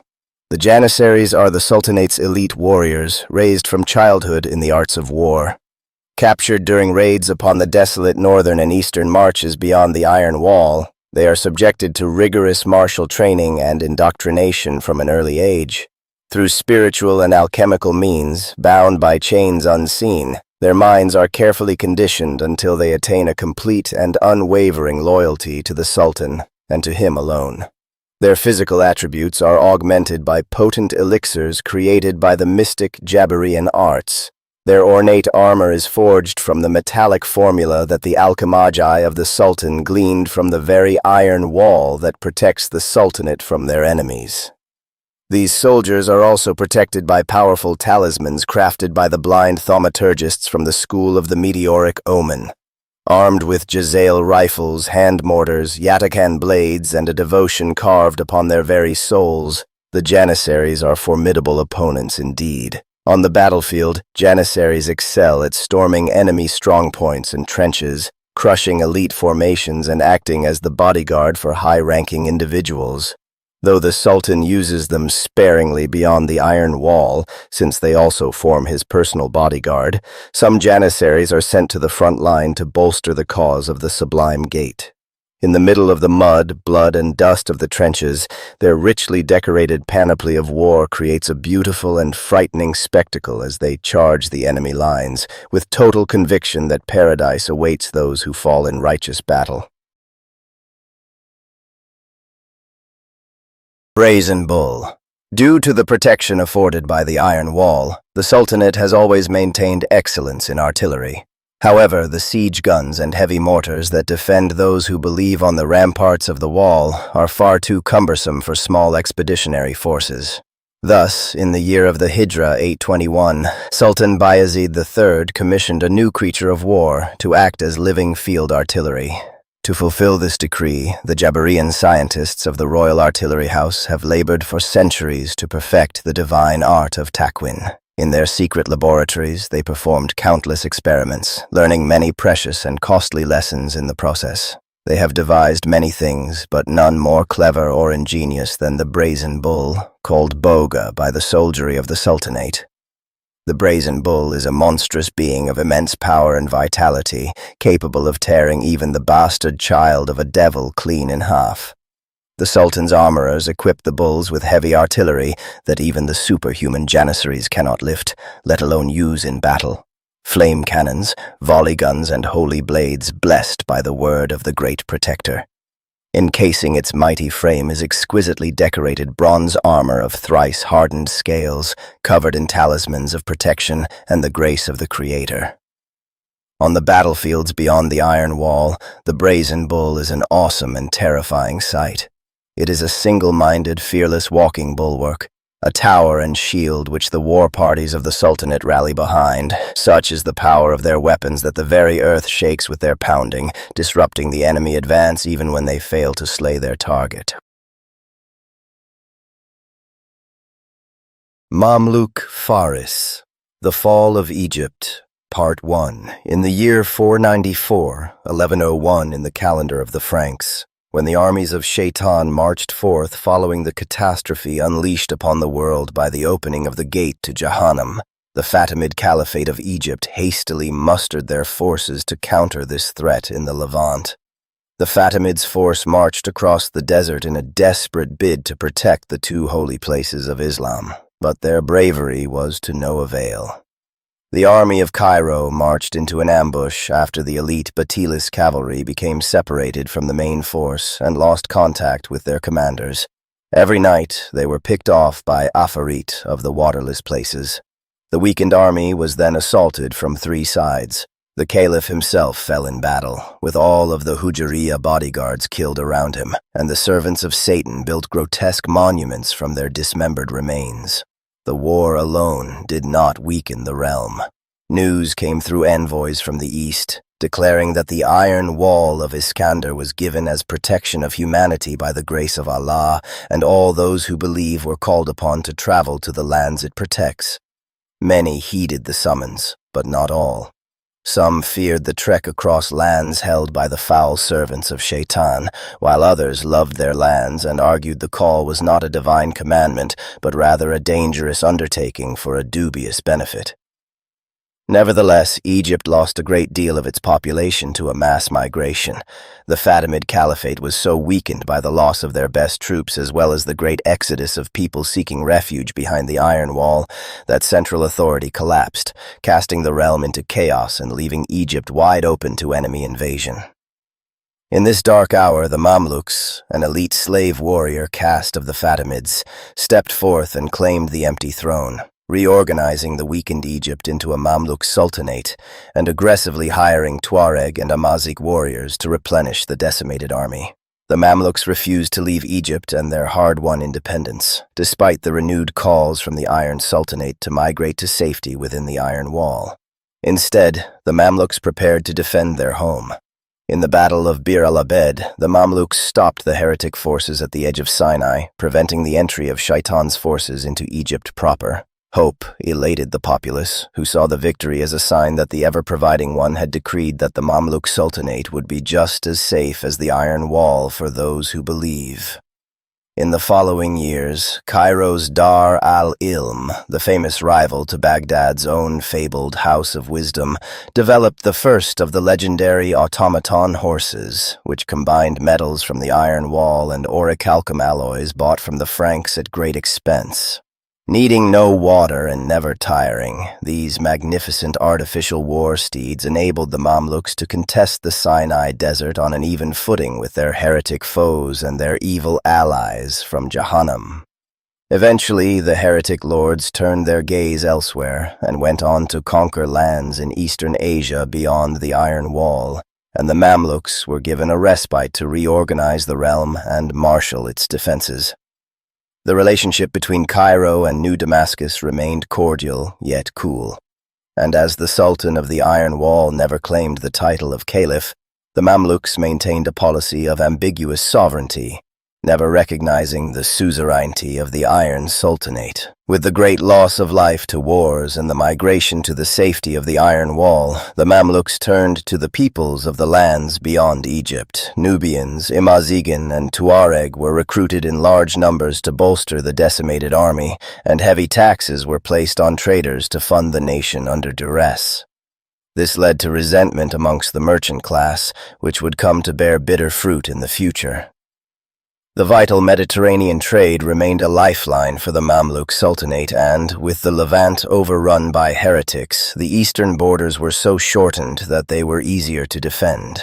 The port city of Alexandria, the source of Egypt's wealth, was fortified and the fleet was modernized, with the citadel of Kate Bay ensuring the safety of its famed harbor. And so the power of Mamluk Egypt grew for the next few centuries. Along with foreign trade, the power and influence of the merchant princes also grew, and many of the people of the Sultanate fell into deep debt, forced into uneven contracts often signed away from the prying eyes of the Gadi. Eventually, the merchant alliances grew a power base of their own within the Mamluk realm. A strangling web of debt and poverty ensnared many, with desperate men and women signing contracts that they did not understand or could even read. Occupied with military matters and reliant on the funds and supplies provided by trade and the merchants, the Mamluks did not uncover the rot within their own realm in time. And as the night fell, the merchants who chafed under the rule of the warriors found a new master, Mammon, Hell's great king of greed. The Fall of Egypt, Part 2. Years passed. With the Mamluk warrior caste engaged in a continuous defense against probing heretical naval and land-raiding parties, their internal vigilance grew lax. The merchant class grew in power, the desperately needed funds and goods that their taxes provided, ensuring that none looked too deeply into their affairs. The realities of protecting their borders and keeping the trade routes open by land and sea required the army's full focus, leaving the Sultanate's everyday policing understaffed and mostly neglected. The war had driven many out of their homes and into the Sultanate as refugees, leaving them destitute and with few prospects. Over time, more and more of the poor fell into deep debt and were forced into ever more unfavorable contracts while the lenders grew rich and fat. This led to widespread resentment and distrust towards legal banks and other conventional lending institutions. Bribes kept the city guard at bay and even corrupted a number of Qadi, thus ensuring that the exploitation of people continued unabated. Many within the Sultanate became desperate and sought new funds from a shadowy financial organization known as the 10 Golden Horns, who clandestinely used the symbol of the ancient king Iskander crowned with horns as their mark. They offered large loans in exchange for future physical labor. They claimed no riba would be charged, as these loans were Qard al-Hassan, according to the agents of the organization. Since these transactions happened away from the eyes of the courts, which the Golden Horns claimed were corrupt, instead of paperwork, the terms were inked into the skins of the debtors, so they would always be present in the case of any disputes. With no alternative ways to escape grinding poverty, a great many accepted this offer, despite stern warnings of ulema against modification of the body in any way, and became affluent overnight.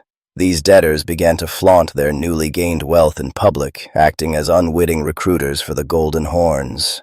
Eventually, their numbers became so great that the Mamluk Sultan prepared to investigate the source of this newfound opulence, but just as warrants were being signed, alarms bells rang and faux fires were lit at the beacons of Alexandria. In a surprise attack they had long prepared for, the armies of Jahannam fell upon Egypt. So it was that after a long period of false peace, in the year 1276, a heretic fleet bearing golden goetic symbols upon black flags stormed the port of Alexandria, while naval raiding parties took the city of Dumjat in a surprise night raid. Across Sinai came an enormous force of mechanized heavy armor supported by legions of infantry and mobile artillery, racing towards the border fortresses of the Mamluk realm. Mammon, the great prince of greed, had come to claim the lands of Egypt and beyond for his own. The Mamluks rushed to defend their ports and borders, emptying their garrisons and deploying their famed automaton cavalry to stop the invasion. But as the defenders of Egypt were drawn to their borders, the final step in the conspiracy of the 10 Golden Horns was finally put into play. The lords of the Golden Horns, long since sworn to secret fealty to Mammon, gathered their debtors to the great plazas and souks of Alexandria and Cairo, spreading a rumor that they were about to annul the loans due to the war. Instead of relief from their debts, the debtors were greeted by insidious poison gas unleashed upon the gathered masses of people. As the noxious fumes spread, people fell to the ground in agony, but there was no passing on to Al-Akhirah. The debtors of Mammon found themselves trapped in their convulsing bodies. The hidden clause in the contract ensured that the physical labor that they had agreed to would last for eternity. The victims were unable to cross Barzakh. Instead, they rose from the ground as miserable, twitching ghouls, ensnared by the contract that had been tattooed upon their very bodies. Commanded by the Guttic mages of the 10 Golden Horns, they assaulted Cairo and Alexandria from within, overcoming the depleted garrisons, and so it came to pass that the mighty Mamluk Sultanate was simultaneously assailed from the sea, across Sinai, and within the realm itself, and thus the doom of Egypt was sealed. The faithful household troops of the palace of Yashbak fought to the bitter end. Amongst the many tales of sorrow and bravery, it is told that the Sultan and his own personal automaton cavalry led a desperate last charge at the citadel of Saladin, all in vain as his chivalrous Faris died to the last man. Al-Azhar, the street of Al-Mu'iz, the Kalawun Bimaristan, the mosque madrasa of Sultan Hassan, all were swept away in a whirlwind of blood, fire, and poison gas, their fabled treasure chambers plundered and stripped of their wealth. As the fighting ceased and the 10 golden horns took possession of the cities and towns, untold millions of gold dinars were offered to Mammon as tribute by his followers, who desecrated the places of worship and turned them into temples of greed. Today's Egypt is a sad, twisted shadow of its former glory. From what was once a shining realm of gold and learning, the land has devolved into a miserable infernal protectorate known today as the plutocracy of 10 golden horns, or more commonly, the domains of Mammon. The despots of the 10 golden horns lord over their oppressed subjects, extracting as much wealth as possible from the land and its people. Slaves toil on vast farms along the Nile and in the mines of the desert where life is brutish and cruel, though mercifully short. Piratical ships gilded with gold embark from Alexandria to prey upon the trade routes of the Mediterranean and the Atlantic.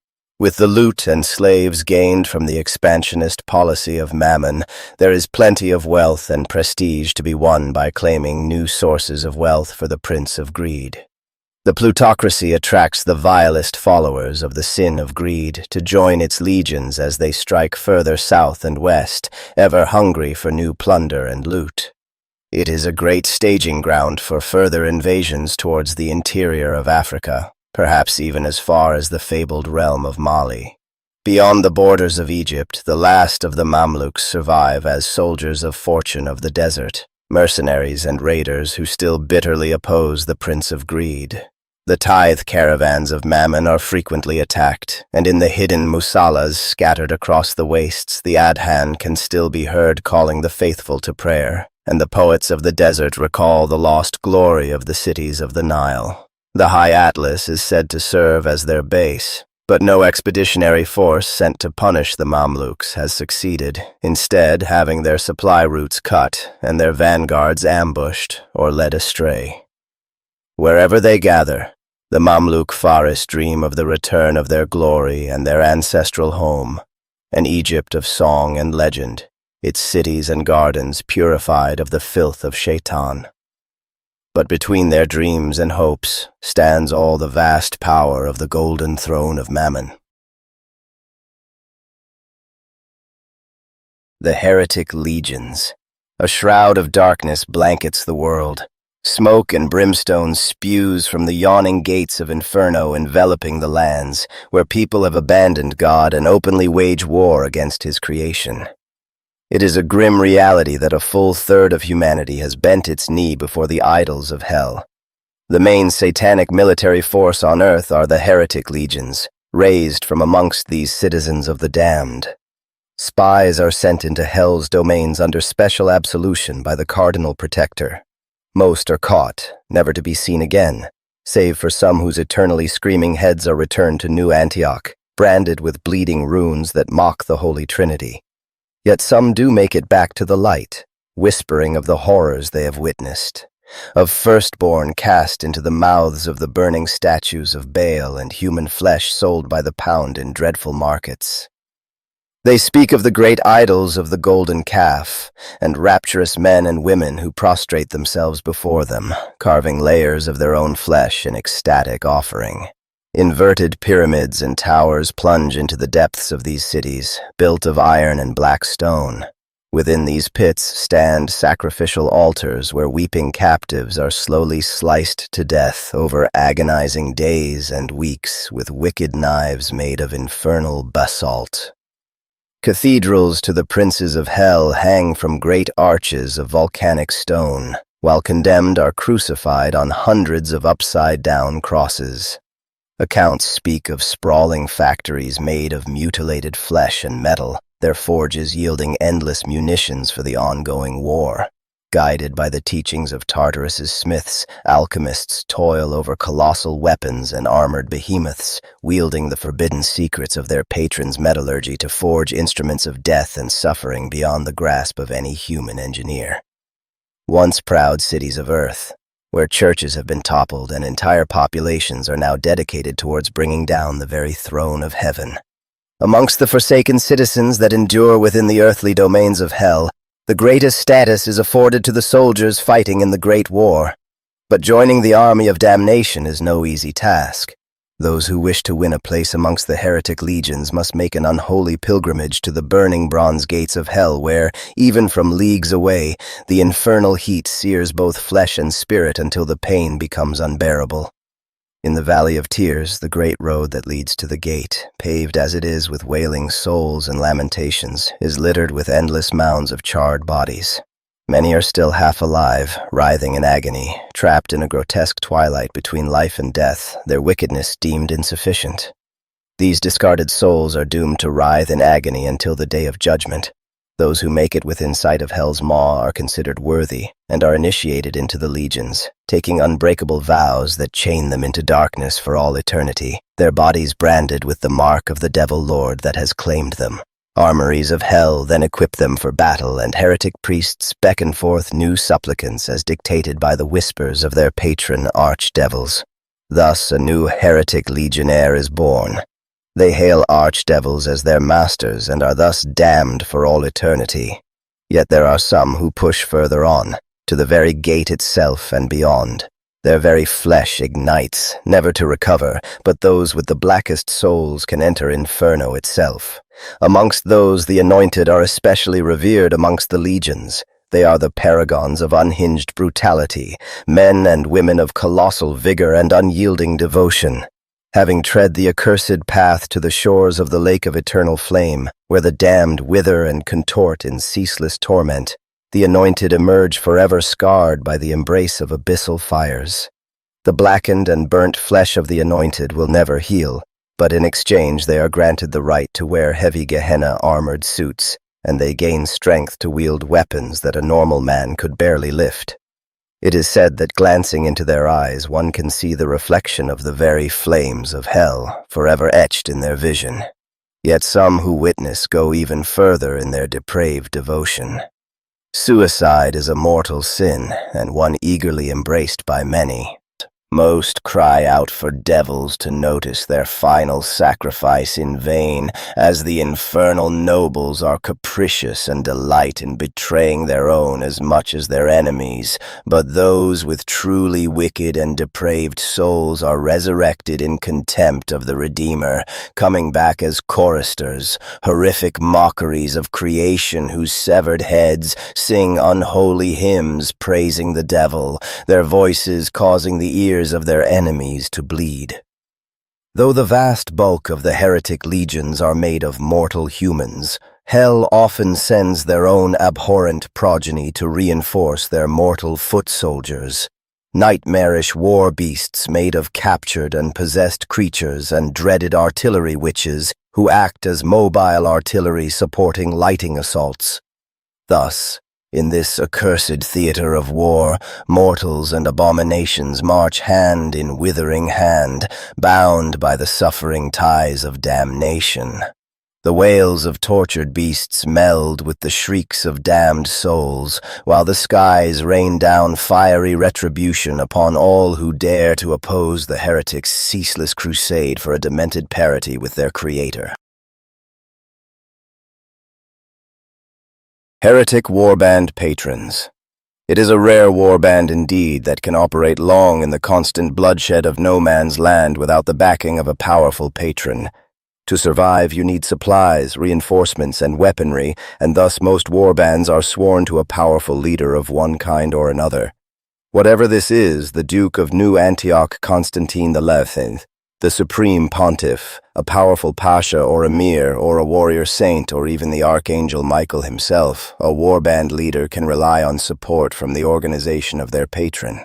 For heretic leaders, the choice of a patron is literally a matter of life and death. Each member of demon nobility vies for talented followers to carry out their will and enhance their prestige within the infernal hierarchy. An ambitious heretic priest planning an expedition must weigh carefully which patron to throw their lot in, and select a master from a bewildering cavalcade of earls, marquises, dukes, princes, and barons of hell. Each offers unique powers and gifts to their followers in return for unquestioning loyalty and obedience in all things, no matter how foul the deed is that the patron demands. Depicted here is Succoth Benoth, child of Baphomet, one of countless offspring of the fecund Lord Baphomet, who, bearing both seed and womb, gives birth to their own children. A popular patron of heretic priests, Succoth Benoth makes their devotees eloquent and twisted in wisdom, allowing them to dominate mortals against their will. They teach magic to warp body and mind, leaving grotesque heaps in their wake.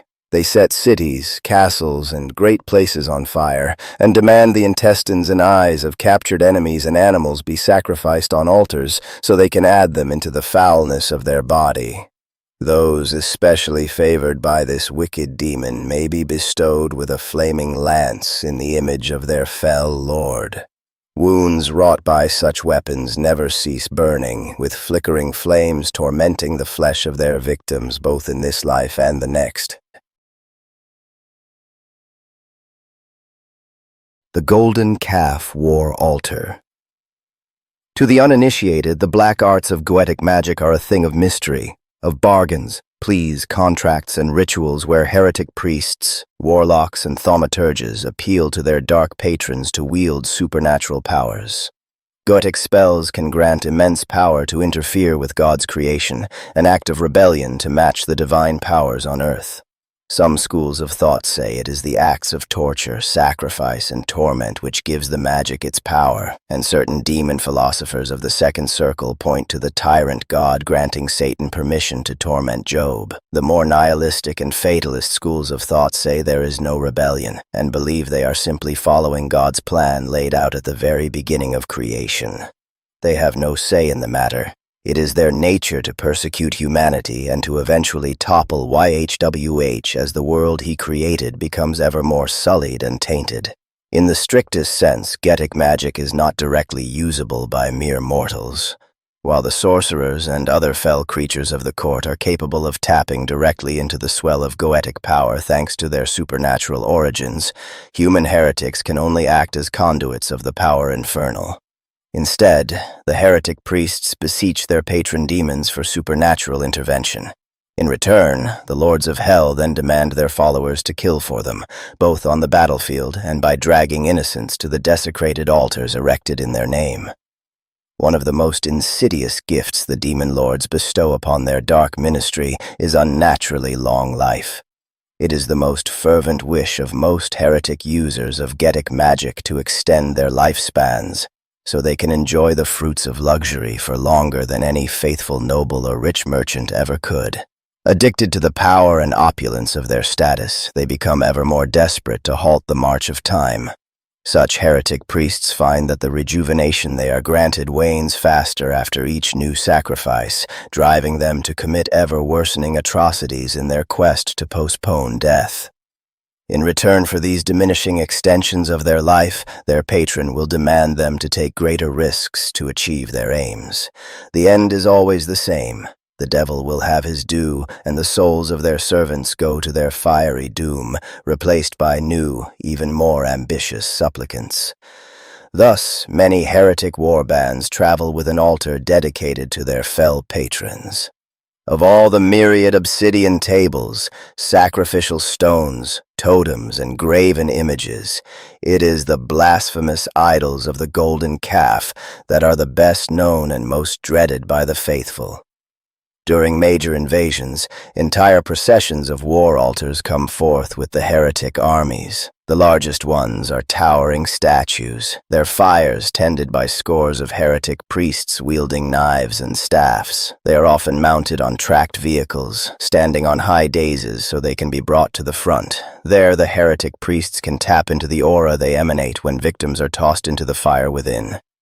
These idols represent slaughter on an industrial scale, for many of the greatest of heretic weapons require the reality-warping corruption of Goetic magic to function. The dreaded heretic artillery uses shells encased in Goetic runes which cause madness as well as physical destruction.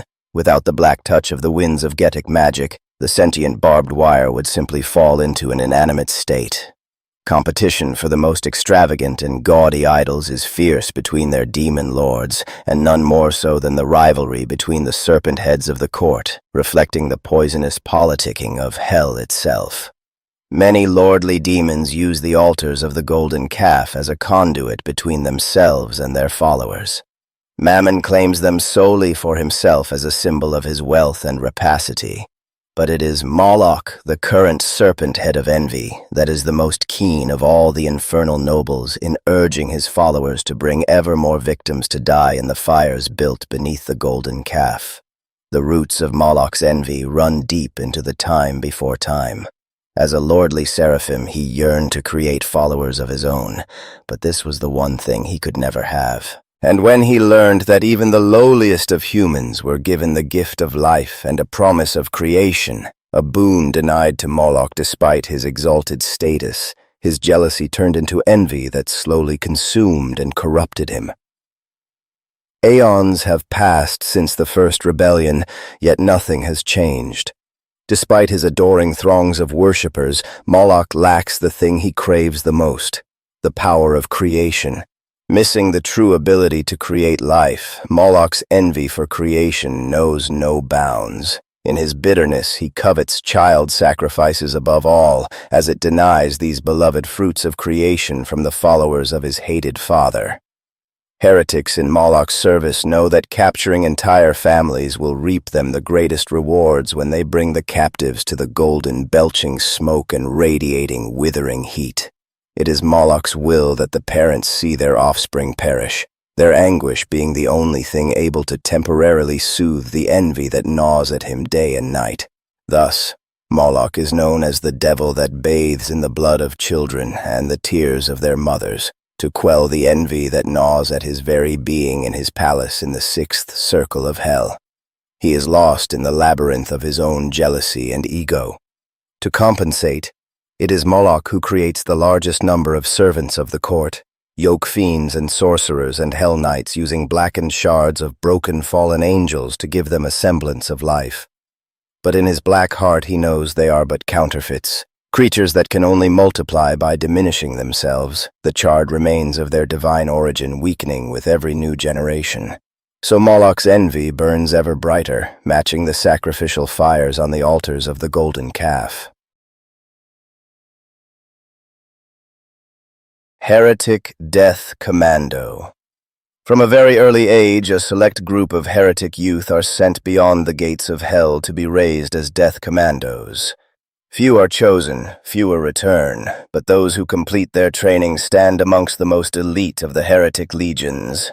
Barracked in the seventh circle of Inferno, they are taught the deadly arts of assassination by the damned souls of the greatest killers and murderers whose souls now reside in hell.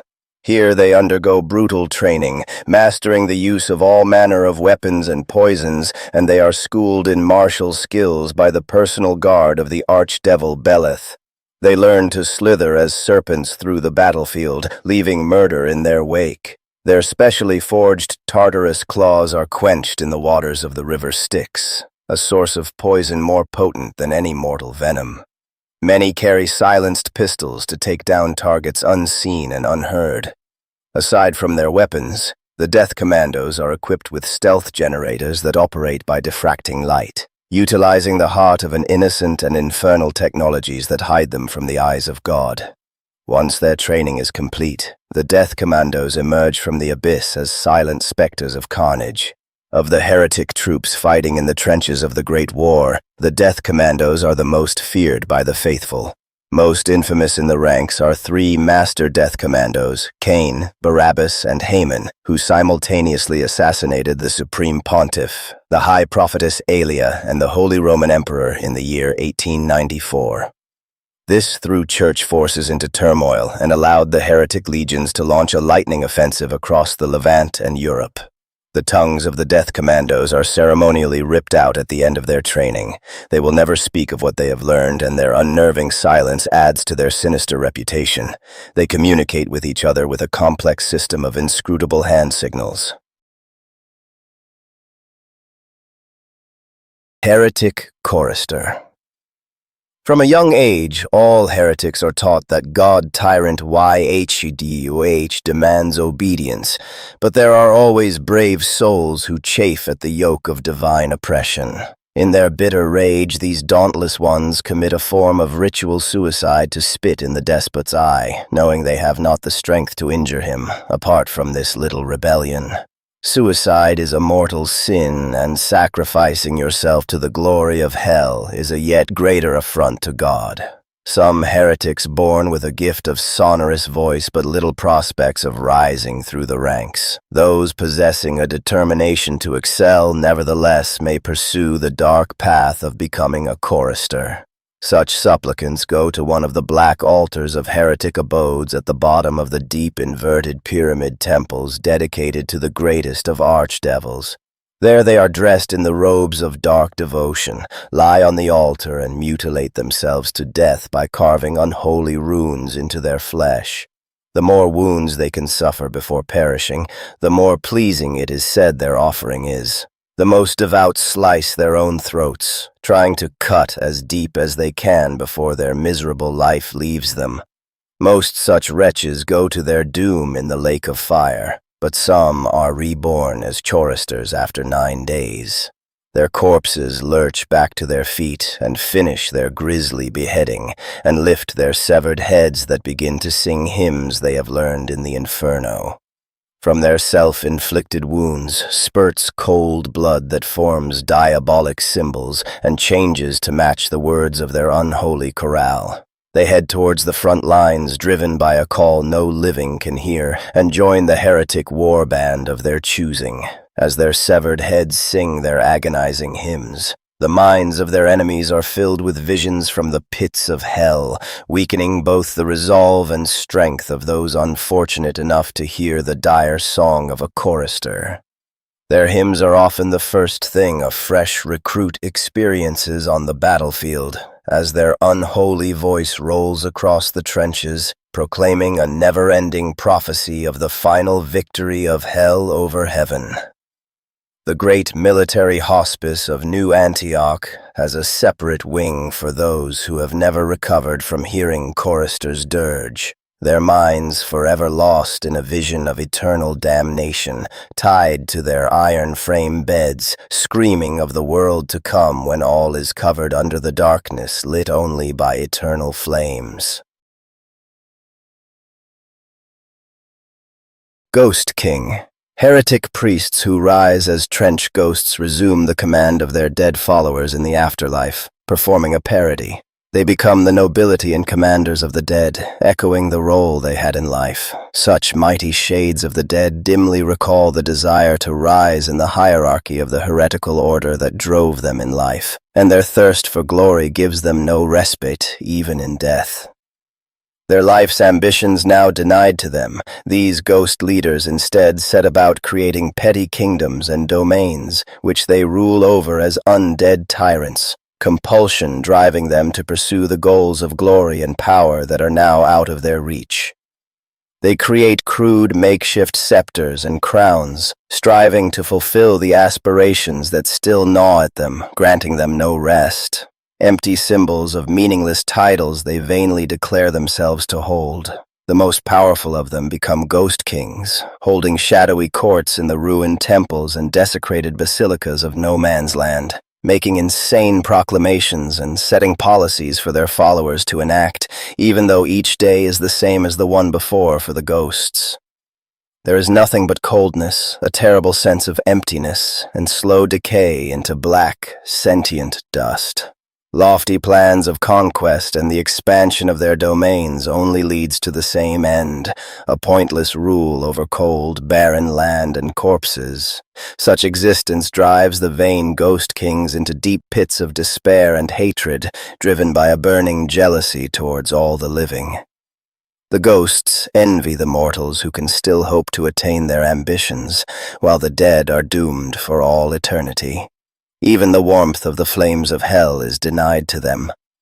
Only in battle can the undead feel even the tiniest spark of significance. When they sense the presence of the living, the ghosts fall silently but eagerly into rank and await their leader's command to go forth into battle once more. A trench ghost warband may stalk their prey for years, holding fierce grudges against any they fight. This includes other trench ghost warbands, for the ghosts are proud and vain. The mightiest ghost kings and queens, tyrants, duchesses, and marquises are venomously jealous of each other, frequently declaring wars and blood feuds upon their rivals, whom they see as usurpers and false kings. Such undead despots often go to war riding tank palanquins, scavenged from armored vehicles and broken tanks abandoned in no man's land. The aristocracy of the trench ghosts are not powered by diesel or petrol. Instead, the vehicles become animated by the souls that serve the Ghost King in eternal slavery. A servant who displeased their master in life may be punished in death by becoming one of the enslaved wraiths pulling the tank palanquin in no man's land. Some of these damned wretches are chained to the tanks with barbed hooks, collars, and shackles, while others are ground to dust and imprisoned in the tank engines, their wails echoing through its structure as the vehicle lurches into motion, draining the spirit of those trapped within. There is no fate more miserable for a trench ghost.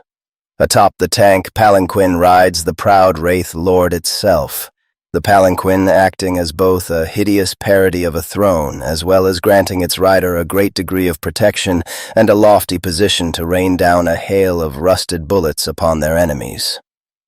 Despite the rust and decay eating away at it, bullets bounce off of the ghastly tank, as almost no weapon has the power to penetrate their armor.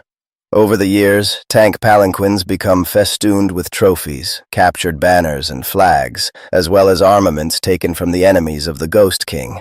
Their troops bring gold, works of art, and artifacts of old as tributes, which are then crudely attached to the vehicle. The spectral nobles try to fill the gnawing emptiness within by surrounding themselves with testimonies of their past victories, yet no matter how many relics they tie to their mobile thrones with barbed wire, or how many banners of vanquished companies they fly, ultimately the Ghost Kings know that they sit on a meaningless throne of nothing. So they trundle onwards, to the next battle, to the next slaughter, to the next conquest to add to their roll of domains, carefully recorded by ghostly scribes who endlessly drone the lists of their dread master's victories in an attempt to appease their cold wrath.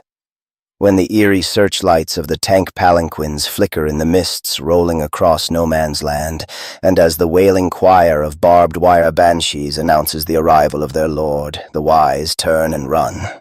For once you hear the rumbling of the tank palanquin and the undead lord's cold eyes have seen you, it will be too late to flee. Trench ghosts. Countless battles of the Great War have been fought over sacred sites. A myriad of ruined temples, churches, shrines, and masjids litter no man's land, devastated by artillery, flames, and demolition charges. Graveyards and hastily dug military cemeteries are disturbed by shelling, and the boots of soldiers trample over these sites, unheeding of their original spiritual purpose. But the land remembers that which human memory does not. Over the long years of strife, many heretics have fallen in battle over hallowed ground, only to find that there is no escaping the Great War. The earth will not suffer their polluted bodies and souls, forcing them to lurch to their feet and back into the fray. Heaven is denied to them, yet as their deaths tie their souls to earth, nor can they be claimed by hell. Thus a new trench ghost is born. These shades dimly remember their mortal lives, and their dead fingers grasp bolt-action rifles while torn gas masks are placed over ruined faces, as the grave-cold commands of their long-dead officers echo across the battlefields. They gather into war bands that strike out to fight once more, since rest is now denied to them. The condition of the trench ghost fills them with bottomless hatred and envy for the living, and their war bands wage endless war against all other creatures, be they faithful or their former comrades who serve the inferno. Even the poor wretches afflicted by the Black Grail are more alive than the ghosts, who would gladly exchange their cold misery for a chance to feel their pain. They attack all intruders to no man's land on sight, silently gathering into assault squads when they sense anything that does not share their miserable state. Though it no longer carries any true purpose, the trench ghosts still feel the greed for coin and the compulsion to arm and equip themselves. They loot no man's land for every buried ducat or discarded rifle and sword, and pile such loot into great hoards in hidden places. When there are no enemies to fight, they trade with each other and perform military drills, even though these actions have no meaning or end goal. These undead warbands recruit lone wandering trench ghosts to their ranks, and they can swell into virtual ghost armies holding sway over large tracts of land, shadowy domains where dead generals hold court as ghost kings. Even the seas are not safe from this undead plight, for those heretics who perished when fighting over sacred waters have become ghostly raiders, bound to the high seas until Judgment Day. When the sun is high in the sky, the ghosts haunt the bunkers, pillboxes, and underground tunnels, waiting to ambush the unwary and foolish who travel to their lairs in search of respite. Their semi-corporeal forms, though extremely resistant, can still be destroyed by sword and bullet, and especially fire. Hacked to pieces, burned or blown apart by ordnance shells, even the undead form of a trench ghost will eventually cease its struggle, losing the will to animate its remains. But even this does not grant them a release. Their sentience still lingers in the shattered remains, never able to escape the circle of earth, eternally trapped between this world and the next. Years pass, and their semi-corporeal remains wither into ugly black soot where memories gnaw their tortured mind that has now lost all cohesion. Such living dust swirls around the battlefields of no man's land, and one can hear the ghostly wails of agony emanating from it. Soldiers who hear this eternal, unearthly echo of pain never forget it. Heretic naval raiders. The heretic fleet maintains naval supremacy on the majority of the seven seas. Only in the Mediterranean do the faithful strive to maintain some parity in order to ensure the supply of New Antioch. But elsewhere, the heretic naval raiders are an ever-present menace to shipping lanes and coastal communities. Commanded by the high captains, the power of the heretic fleet is threefold. First, there are the behemoth capital ships, built in mockery of the ark that God once bade Noah to construct.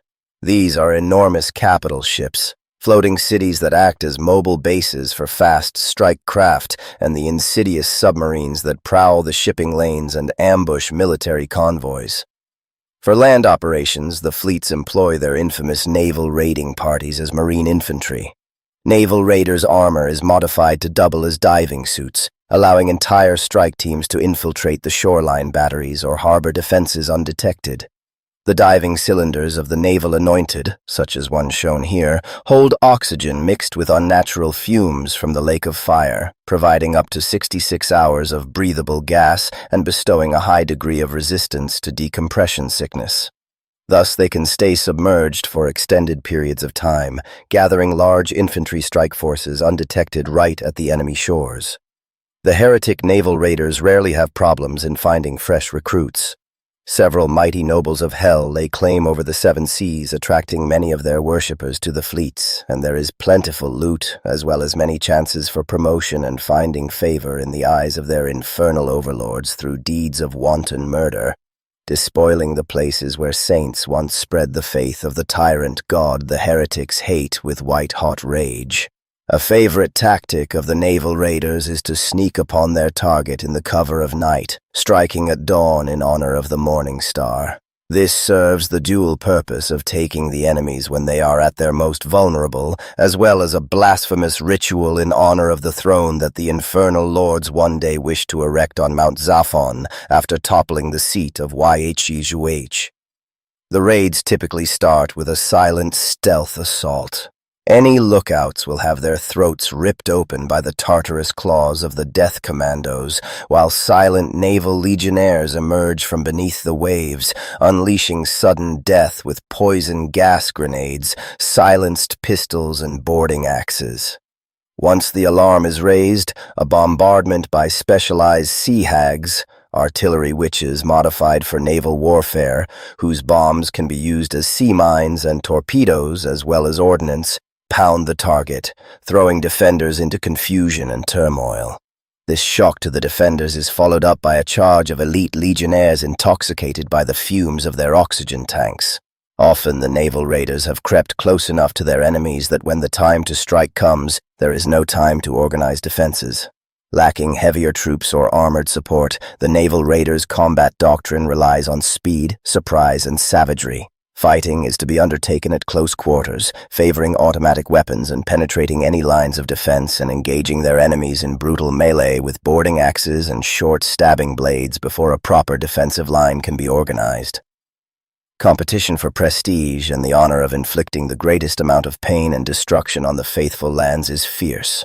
To provide proof of the success of their attacks and to strike fear in the hearts of their enemies, each high captain has their own unique way of declaring that they were behind the raid, each more depraved than the next. For example, the 112th Sea Legion, the Virtue Breakers, dismembers its fallen enemies and uses goetic rituals to return a necromantic semblance of life to quivering flesh, leaving crawling and twitching arms, legs, and screaming heads behind for the rescuers to discover. Meanwhile, the crew of the Serpent-class strike ship, Disciple of the Burning Water, prefers to drag their opponents overboard and then cut them with underwater welding torches. They take great pride by killing their prey in a manner where they die by drowning and burning simultaneously. Objectives of the heretic raids vary. Slave raids, destruction of shore defenses or communities, gathering information, looting coastal enclaves, or escorting death commandos on missions to take out important church leaders or temporal rulers through assassination. What the faithful fear the most, however, are full-scale invasions within their heartlands like the 1872 landing that conquered Rijeka and established a beachhead that is like a dagger pointed at the heart of the church. Thus, the sea patrols from the Gulf of Finland to the coastal guard of the Domain of France and the Capudan Pasha's fleet sailing the Sea of Arabia nervously watch the waves, hoping that the waters off their home shores do not hide a heretic naval raiding party. But the age of the Great War is dark, and the sea belongs to the enemies of God. The blood-dimmed tide is loosed, and everywhere the ceremony of innocence is drowned.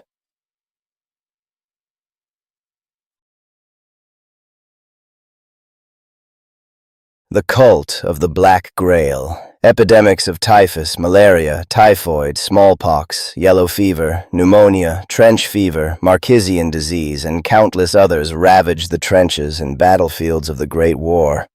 But they all pale in comparison to the most dreaded of them all, the Black Grail. Beelzebub, Lord of the Flies, stands apart from the other lords of hell, who act mainly through their mortal followers. Instead, when he periodically gains supremacy in the bitter power struggles of the archfiends, he sends forth his deadliest curse, infused with demonic essence from the bowels of the seventh layer of hell, where the putrid fortress of Beelzebub stands, spews forth a torrent of demonic hellflies, scorpions, locusts, and other infernal insects.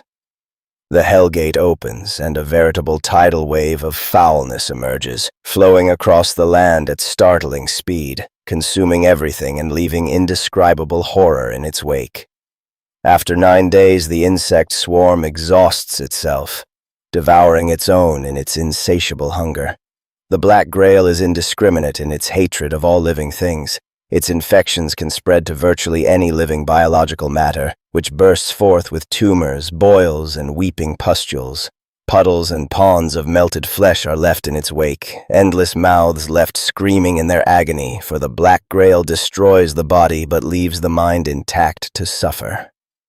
The scientist priests of the church and the alchemists of the Sultanate fervently look for a way to inoculate their people against this foulest of diseases, but thus far they are without success. The only answer is to burn the infected settlements with specially constructed flamethrower tanks that use holy anointing oil as the fuel for their weapons. But if this is not done, or the countermeasures are too late, what happens next is even worse. Bodies of men, horses, dogs, insects, and other animals of every kind that are infected by the Black Grail lurch to their feet, driven by a demonic will. Not living, not dead, they become vessels to spread the corruption of their master ever further, forming war bands that strive to find and infect life of any kind. They also gather things that mortals value and bring this loot as well as grisly trophies to the feet of the idols of Beelzebub they erect. Thus, the cult of the Black Grail mocks the devotions of the faithful and their prayers. At the head of such warbands stand the Knights of the Order of the Fly, those most depraved men and women who willingly embrace the Black Grail and whose devotion Beelzebub finds sufficient. They are granted weapons, armor, and equipment corrupted by the hand of the Archfiend in exchange for sacrifices brought to the altars of Beelzebub, which these warbands build wherever they go, objects of grisly horror constructed from the remains of their victims, shaped into the form of monstrous flies. Yersinia Rex, Hegemon of the Grail. The greatest threat that the Black Grail poses is not the foul, poisonous miasma that spreads its corruption, nor the clouds of diseased iron locusts and flies it unleashes, nor even the horrific half-living warbands that plague the land as a wasting disease ails the body. The hegemons of the Black Grail are the final, most horrific evolution of Beelzebub's dark master plan for befouling creation to take vengeance against YHBUH.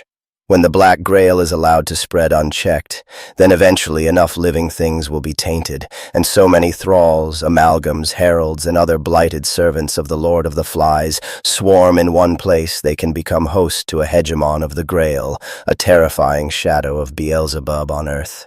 The metamorphosis begins with strangely beautiful chanting. The servants of the Grail call out to Beelzebub from their ruined mouths, singing plague hymns that give praise to his beautiful creations and petitioning him for aid. Thousands or even millions of innocents are sacrificed. Their bodies are cut open and their entrails arranged into a sprawling mandala of inscrutable and powerful sigils. The air grows thick like mud. Swarms of flies coalesce into strange and ominous symbols. A dreadful abscess forms in the sky from which great bolts of diseased blood strike the tortured earth. The chanting servants of the Black Grail, still holding the living and suffering humans within the foulness of their bulk imprisoned, slowly march into the center of the mandala. In an agonizing ritual, they meld together into a putrid mound of colossal proportions. As the last vestiges of the human hosts melt away, this quivering mass transforms into a new and terrifying shape. If not destroyed by holy fire, then within 13 days an armored titan crowned by a swarm of Beelzebub's winged children rises from the swarming mass of twisted flesh. Thus, a hegemon of the Black Grail is born, a nightmare who walks the earth. The powers of a hegemon are beyond those of any other creation of the Black Grail. It can extend the corrupting power of Beelzebub into graves and morgues, so that even in death there is no escape or respite from the Lord of the Flies. In battle, the 100-foot monstrosity can challenge entire battalions of infantry and whole tank corps. It has the twisted and foul wisdom and genius of a lordly fallen angel. Thus far, only 2 hegemons of the Black Grail have risen during the Great War. One was slain by Paladin Engelier, who tragically perished in the duel. Another was defeated by the living Saint Jeanne d'Arc during the Corps Wars in the year 1429. The Church and the forces of New Antioch are determined never to let another hegemon rise ever again. Pictured here is Yersinia Rex, hegemon of the Black Grail whose steps made the thrones of Europa tremble during the Corps Wars. Plague Night. When the tide of Black Grail comes, many mortals cry out to Beelzebub in their despair, hoping that the Lord of the Flies would spare them in exchange for worship and servitude. But their prayers fall on deaf ears, for the Prince of Gehenna hates all creation and only wishes to warp it into a form pleasing to him and hateful to God. But there are few mortals, exceedingly rare, who truly share the vision of Beelzebub and wish the world to end in a putrid, parasite-infested mass, eternally writhing in the throes of the endless plagues bestowed upon them by the Black Grail. Many of them are secret and highly skilled killers, men and women whose pleasure is to murder repeatedly, plying their craft in secret, wishing one day to do it openly. From amongst such twisted individuals, the most depraved are inducted into the ranks of the unholy order of the Fly, known as Plague Knights. When the Black Grail comes, they come out calmly and welcome the wave of corruption, not consumed by it, but rather warped into a cadaver-like creature halfway between life and death. They retain sentience, intelligence, and a dim memory of their past lives, making them extremely useful at leading the Black Grail into the isolated farmsteads and remote settlements that might otherwise escape the clutches of Beelzebub. The more living creatures a Plague Knight can find and warp beyond recognition, the higher they will climb in the ranks of the Order of the Fly, and the greater the favor they will find in the eyes of Beelzebub. Amongst their rank there are 12 Plague Knights of great renown, made in mockery of paladins of the Church, great champions of the Fly. They dwell within Ekron, the city of Beelzebub, a place of such wilting horror that none dare to approach it, not even the mightiest of heretic lords. But sometimes the orders of their lord come to their ears, and then the mightiest of Plague Knights strike forth, following orders carried out by the deafening buzz of trillions of beating wings of hellflies. Heralds of Beelzebub. The polluting effect of the Black Grail is the gift of Beelzebub, Lord of the Flies. Spread by the insects bred by his own hand in the 7th layer of hell, it is a tidal wave of his foulness in the form of demonic vermin, septicemia, tainted insects, plague, and impurities that pollute both body and soul. Entire villages and towns are turned into half-living slush that bubbles on the ground, an agony of melted flesh quivering and crying at the multitudinous diseases granted by the Lord of the Flies. Those caught by the Black Grail are still aware of the horrible fate that has befallen them. Specialized units of New Antioch and the Free State of Prussia are dedicated to responding to these outbreaks with heavy flamethrower tanks using holy anointing oil as their fuel. But some victims of the Black Grail suffer a far worse fate. They are bestowed with the Black Honor by being melded with hellflies, growing into a grotesque winged insect made of bloated flesh. After this torturous metamorphosis, they take to air as Heralds of Beelzebub, the winged squires and scouts of the Order of the Fly. Their vestigial human bodies are still conscious as they are slowly eaten from within to be used as fuel by the Herald. All the while their warped bodies fight for the glory of hell against their will. The Heralds are the vanguard in any assault of the Black Grail, and the ear-numbing drone of their wings strikes terror in any defender, breaking their focus and sapping their willpower. Heralds wield discarded weapons, contaminated with horrible worms that churn through them, which in turn infect their victims. Each diseased bullet has sentience of its own, finding even the smallest chink in any armor, burrowing into the nervous system and liquefying the internal organs from within.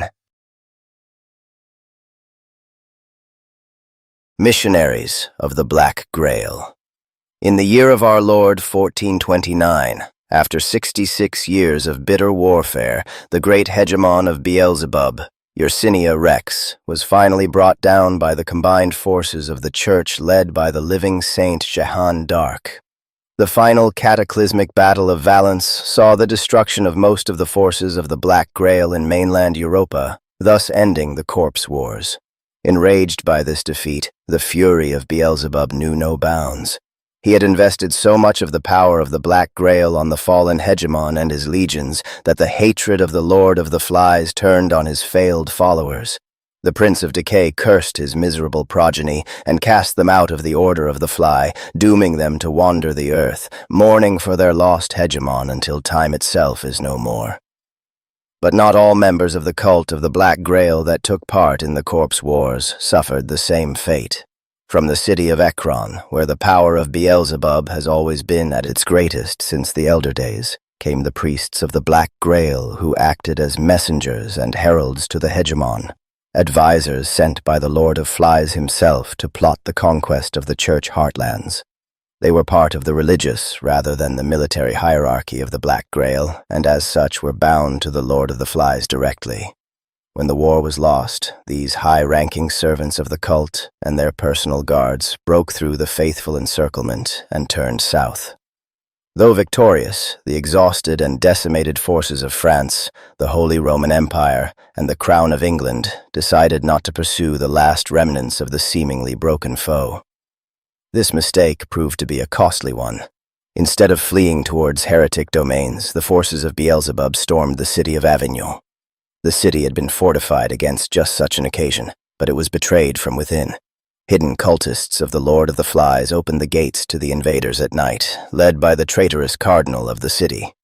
His name is now struck from all records, but it is said that he had grown jealous of the supreme pontiff, wishing to be seated on the throne of Peter himself, but he had been denied. Humiliated, he sulked into the bishopric of Avignon to slowly plot his revenge. His time came when those followers of his, who had joined the cult of Beelzebub in secret, opened the gates and welcomed their conquerors. In a single night, the city was overrun and turned into the vilest den of pestilent corruption this side of the gates of hell. In a mockery of the papal throne of Rome, the cult declared the opening of a cathedral of Beelzebub in the great palace of the once beautiful city, issuing a direct challenge to the Bishop of Rome for the spiritual leadership of the continent. The traitorous cardinal now declared himself the anti-pope, and since that dark day he has sat on the seat, drowning in endless ceremonies to warped congregation flies, untold billions strong. In a revolting parody of holy matrimony, this patriarch of Beelzebub married an enormous sow bloated with Grail's disease, defiling thus the grand chapel of Avignon. This union spawned the first missionaries of the Black Grail. These creatures are a mix of unclean beasts and the high clergy of the cult, filled with missionary zeal to convert mortals to their cause with far greater autonomy and intellect than the soldiers of the Grail. These children of the Fly lead missionary war bands which the Patriarch sends out to challenge the spiritual supremacy of God rather than conquer the lands, as is the duty of the Order of the Fly. After many torturous years under the rule of the cult, Avignon is now so ridden with the most virulent and unique strain of the Black Grail that its recovery seems to be a cause with no hope of success. The very earth is warped and teems with parasites and maggots infested with the filth of Beelzebub, with trillions of eggs hatching each year to overwhelm the city with further decay. Every faithful force sent to raise the city has only succeeded in swelling the numbers of its monstrous inhabitants, as its would-be conquerors have succumbed to the power of the Black Grail which never wanes in this accursed place. Thus, a policy of containment has been chosen instead, as the servants of Beelzebub do not pursue an open policy of expansion. Because of this, significant forces are kept around the hinterlands of Avignon, both to contain the corrupt preachers of Beelzebub from infiltrating Europa and to stop those deranged men and women who wish to join the ranks of the cult of their free will. The number of such deranged people is disturbingly high despite the best efforts of the Church. In revenge, the Patriarch of Beelzebub sends out his own bands of missionaries to spread the ecstatic word of the Black Grail across the globe. On moonless nights, music like the buzzing of a million flies can be heard rolling over Avignon's decaying ramparts. Then the deformed but silver-tongued missionaries lead plague almoners, swollen oblates, and thrall monks out of the gates and engage in battle against those who refuse to receive the joyous tidings of the Lord of the Flies. Many are stopped by the ever-vigilant patrols, but some make it through the cordon and their corruption becomes a seed from which new infestations of the Black Grail spring forth. Temples of the Fly. Beelzebub's war against creation is not only fought with weapons. To compete with the missionary zeal of his father's servants, the Lord of the Flies has issued a defiant challenge to the churches, temples, and mosques of his hated enemies who dare to deny his claim to the throne of the universe. In few places is this spiritual war as evident as in the hinterlands of Avignon, the city conquered by the Black Grail in 1429. France is the first daughter of the Church after all, and Beelzebub is determined to claim it as his prize to spite his despised progenitor. Though his armies failed during the Corpse Wars, the Lord of the Flies now sees another path to bring the ancient land of Gauls under the shadow of his wings, through the siren lure of his missionaries marching forth from his stronghold in Avignon. The Black Grail strain of the antipope of Avignon is infamous for infecting the mind as well as the body.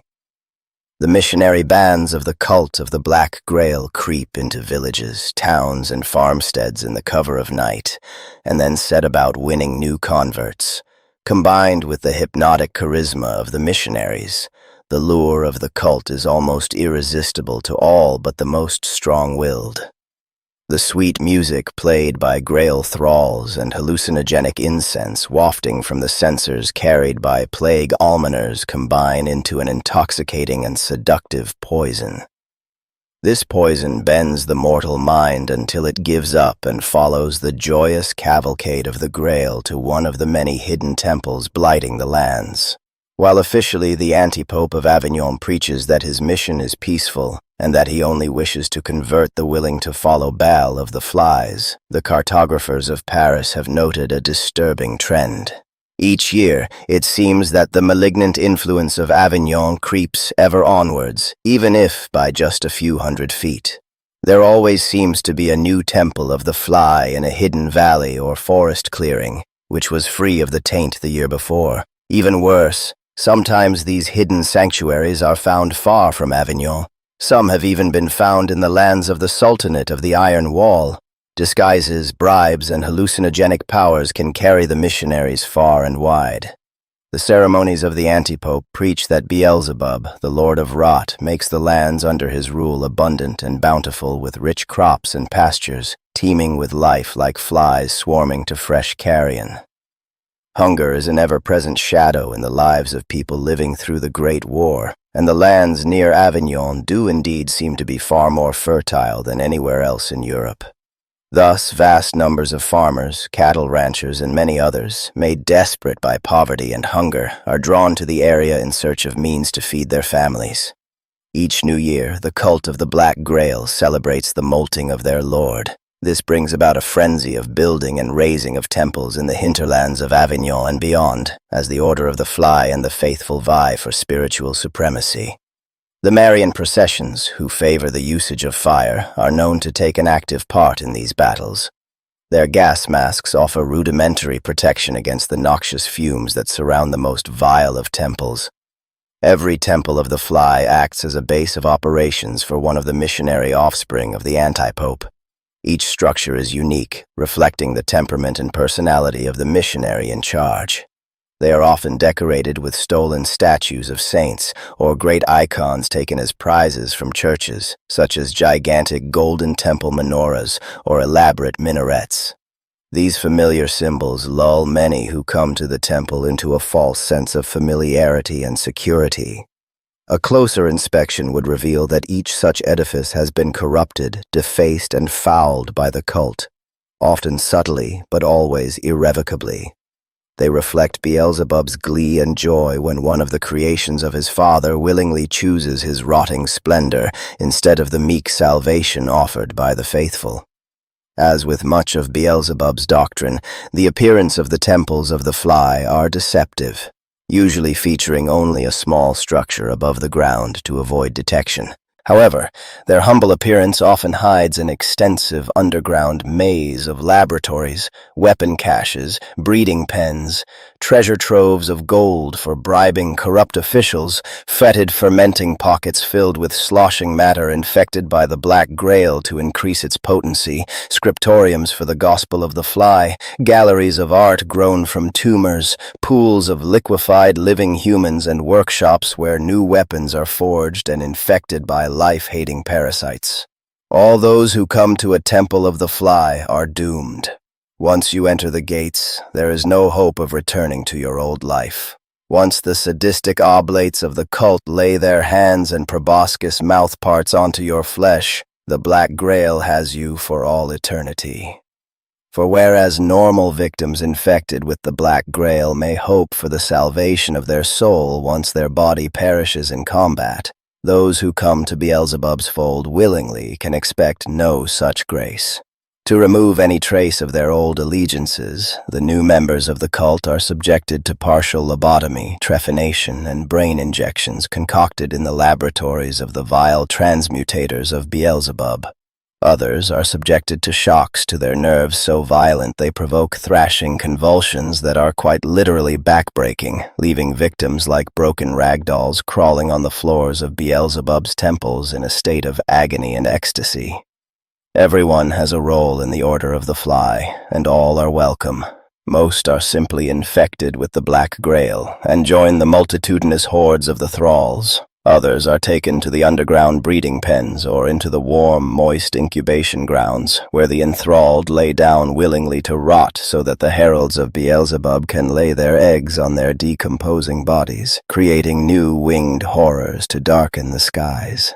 But the most charismatic, intelligent, and devout are sent to Avignon to become members of the clergy of the Fly, eventually going forth as part of Beelzebub's missionary bands. The Court of the Seven-Headed Serpent. Jutting from the eternally belching plumes of stinking, corrosive smoke rises the accursed iron city of Dis. Atop its shrieking, blackened keep sits the infernal war council, a gathering of 7 of the most wicked, cunning, and diabolical archdevils in existence. Known as the Court of the Seven-Headed Serpent, each head of the serpent embodies one of the 7 deadly sins. Together, their decrees shape the course of the Great War, overseeing Hell's relentless campaign against creation on Earth and commanding all infernal forces in service of the hierarchy. In the twisted, treacherous, and changing politics of Hell, even the mightiest of devils rarely hold their seat on the Great War Council of the Court for long. Towering statues of the heads of the serpent, representing wrath, envy, lust, pride, sloth, gluttony, and greed, are erected by slavering work gangs of Yoke Fiends, only to be torn down and crushed into rubble as new devil lords claw their way to power, trampling their rivals beneath them. The hierarchy of the court is anything but stable. Countless envious pretenders scheme against the heads of the serpent, each vying to seize their place and claim the glory and prestige of such a lofty position. Only Mammon is said to have held an almost unbroken reign of power as the serpent head of greed for the entire Great War. The other positions have seen a bewildering parade of dukes, marquises, margraves, barons and baronesses, paramounts, princes, lords and ladies, earls, and countless other high nobles rise and fall in their eternal machinations for influence and power. This relentless cycle of political ascension followed by utter ruin is mirrored among their mortal followers on Earth. In turn, the strength of a demon waxes and wanes with the number of mortal followers they can corrupt to their cause. The council operates by majority vote, often decided by the slimmest of margins. It takes little for an ambitious prince or princess of hell to amass enough enemies to be deposed, have their wings torn, and their power stripped away. Cast down, they are forced to claw their way up from the depths once more, their rivals' jeers stinging like venom. While Beelzebub is the most powerful devil of gluttony, the Lord of the Flies scorns his rightful place at the court, waging his war against creation through his Black Grail. This leaves his seat vacant, causing the lesser fallen angels to squabble for the prize of the Throne of Hunger. At the command of the court, warbands assemble at the Hellgate, ready to strike out and blight the world. Yoke Fiends muster under the banners of their praetors and sorcerers. The shattered forms of the Hell Knights are forced into their suits of armor, emerging from fiery tombs where their bodies lie crushed beneath massive, ever-turning slabs of black basalt while they are not serving in the war effort. Desecrated Saints are brought forth to serve as unholy war altars, their very presence corrupting and perverting the land they traverse. Ahead of the warbands swarm pit locusts, the clatter of their wings heralding the court's approach, their venomous stings leaving burns that cannot be healed. When deathly omens stain hell's burning sky and black stars align, a hunter of the left-hand path will join a warband as they emerge from the mouth of hell. Most warbands march behind the wretched, mortal slaves of the court, lashed onward by the merciless whips of the Yoke Fiends. As they march to join the Great War, Joyous and triumphant music played by unseen hands echoes through the air, for taking part in one of these hunts is considered a great privilege within Sheol. Praetor. Praetors are demonic commanders and magistrates within a small corner of a fiefdom of a mighty archdevil or demon lord. Each commands small cohorts at their liege's behest, raised from the denizens within the ever-shifting domains of hell. Yoke Fiends muster at their command, and Hell Knights, bound to blind obedience, bend their knees to these field commanders of hell. Though mortals who have seen a praetor and lived to tell the tale often believe they have seen the very devil himself, this is not so. In truth, praetors are twisted bastard offspring of a beast, such as hyena or jackal, and a devil granting each praetor demonic cunning and bestial strength. However, due its lowly mortal blood, it is not able to attain the important command positions unless they show great strategic acumen or cruelty over long years of service. Being a descendant of celestial beings, no matter how fallen and tarnished, each praetor is a mighty being, towering over lesser creatures. They are born with 4 faces, matching the features of their angelic progenitors. The human-like face of each praetor is then ripped away at birth by midwives of Lilith, both to scorn their divine heritage and to mock the Trinity, leaving them with 3 faces, each capable of independent thought and speech. Their 3 mouths weave a web of lies and hypnotic magic through their 3 voices that can speak of the same subject simultaneously, subtly twisting and corrupting its words as it makes false promises to those the praetor wishes to lead into ruin. Their wings carry the likeness of their bestial brood-mothers, with fanged mouths that vomit gore whenever human blood is spilled in the name of a praetor. Such blood can then be used to power the goetic magic it uses. Despite their low-born status in Hell's hierarchy, praetors are very useful to their masters. As they are partly born as creatures of natural order, they can sneak into the mortal realm without breaking the covenant of hell which binds each rebel seraphim. Thus, they can lead the hunting parties of the court to plague Earth without triggering a direct confrontation with heaven. Thus, court's war bands are most often led by one of these blasphemous cambions as they hunt for their lord's enemies, desecrate holy places, or seek to recover ancient relics from the time of the first rebellion, when fallen angels reigned on earth like burning stars. Some praetors are great warriors, trained in the esoteric fighting pits of the Iron City of Dis, while others are schooled in the goetic arts in the mighty Sorcerer's basalt towers. This makes them very versatile and dangerous opponents, even though they can be slain in combat as part of their essence is tied to mortal flesh. Thus, even though praetors are treated with disrespect by the devils and lords who make up the court, oftentimes they are gifted powerful weapons, talismans or armor so they can carry out their duties. In battle, they wield ancient swords, wicked barbed polearms, or storied hunting rifles which are not subject to the laws of physics and time that YHWH has set. Strange artifacts and relics grant them terrible powers which amplify their Getic magic. If praetors succeed in their tasks, they are sometimes granted boons from their lords, further enhancing their capabilities. If they fail, though, they will be given into the hands of those the praetor has delivered into the withering hellfire, or even worse, turned into Hell Knights. Their form crushed, broken, and shunted into the black armored suits, where their broken forms must then serve other praetors. Some few are said to have performed some great deed in service of Inferno, and rewarded with dark apotheosis. Such a victorious praetor will have the mortal aspects of their being shorn off from their bodies with pincers of iron, leaving only a pure demonic creature that can finally assume its rightful place in the ranks of the infernal nobility and join the court of the 7-headed serpent as a full-fledged aristocrat of hell. Sorcerer. Atop tall towers clawing against the black sky of hell, the sorcerers of the court of the 7-headed serpent perform rituals and spells to advance the schemes and machinations of their lords. They meditate in the scrying chambers, and the eerie sound of their insane chanting echoes throughout their lord's fiefdom. It is their ululating cries that summon their lord's war bands to battle. A mighty devil lord might have thousands of sorcerers under their command. Each is formed from a tiny sliver of a fallen angel that shattered after being cast out of heaven.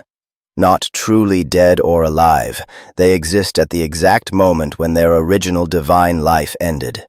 They have lost all the original seraphic gifts their original whole form once had, but thanks to their celestial origins, no matter how fallen and diminished, they possess the potential for channeling great power, acting as conduits of magic. The sorcerers study their secret spells of destruction and manipulation from ancient tablets found atop many peaked and unsettling mountains of hell, for just as YHBUH gave his laws atop of the holy mountain, so does hell provide its power to its dark arts from pinnacles of hell. To find the tablets, the sorcerers use blind augurs and soothsayers who wandered too far to seek enlightenment and found damnation instead. After listening to the clues of their diviners, sorcerers study the ancient lore and ever-shifting maps of hell that fills their blasphemous libraries. When the time and place is discerned, a great expedition is mounted to discover one of these priceless tablets.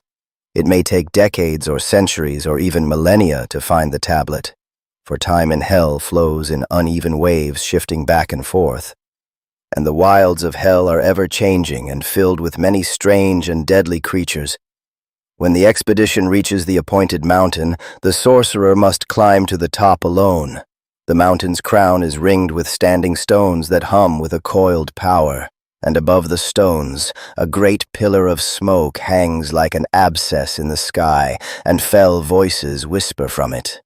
The sorcerer enters the ring praying to his dark masters that he will return with the prized tablet. Then the presence in the smoke judges them. Most are found unworthy, and the tablet melts their body over 7 years, draining its tarnished divinity to enhance the spells inscribed on the tablet for a more worthy sorcerer to find. In the rare case of when a sorcerer returns with one of these tablets, armies of demon scribes must translate and decipher what it does. Oftentimes, the results are catastrophic. It is not uncommon for one of the archdevils' keep and its surrounding fiefdom to be completely annihilated by the power found in these tablets. But some are successful, and the sorcerer becomes a mighty master of getting spells of the tablet. Their spells, powered by the suffering of wretched mortals, the court buys from the hell's markers, or acquires as tithe from their mortal followers. Each sorcerer specializes in a school of one of the 7 deadly sins. Sorcerers come in many forms, and manipulate their own bodies to better cast the mighty spells they are charged with. Some have many arms, others multiple heads, or countless alterations and terrible improvements. Some self-administered, others by force, based on the whims of the archdevil and their cabal of high sorcerers who lead their goetic strategy. Sorcerers' feet do not touch ground, a distant echo of their angelic past, but instead float across the battlefields of no man's land, chanting the cruel gospel of hell as they advance. Their dark wisdom and cunning makes them equally capable of leading one of court's warbands, or acting as advisors to one of the nobles of the court as they stride forth into the mortal realms. Hunter of the Left-Hand Path. The Hunters of the Left-Hand Path stalk the primordial hinterlands of hell, where they pursue nightmarish beasts. They enact vile magics, tearing open the still-living bodies of their prey to divine portents and omens in blood and entrails. They follow the hidden paths, secret ley lines that connect ancient shrines and age-old ruins that endure in the cancerous, tortured wilds of hell. The hunters haunt the remnants of kingdoms, sites of long-forgotten battles and realms of legend lost to the scribes and cartographers of hell.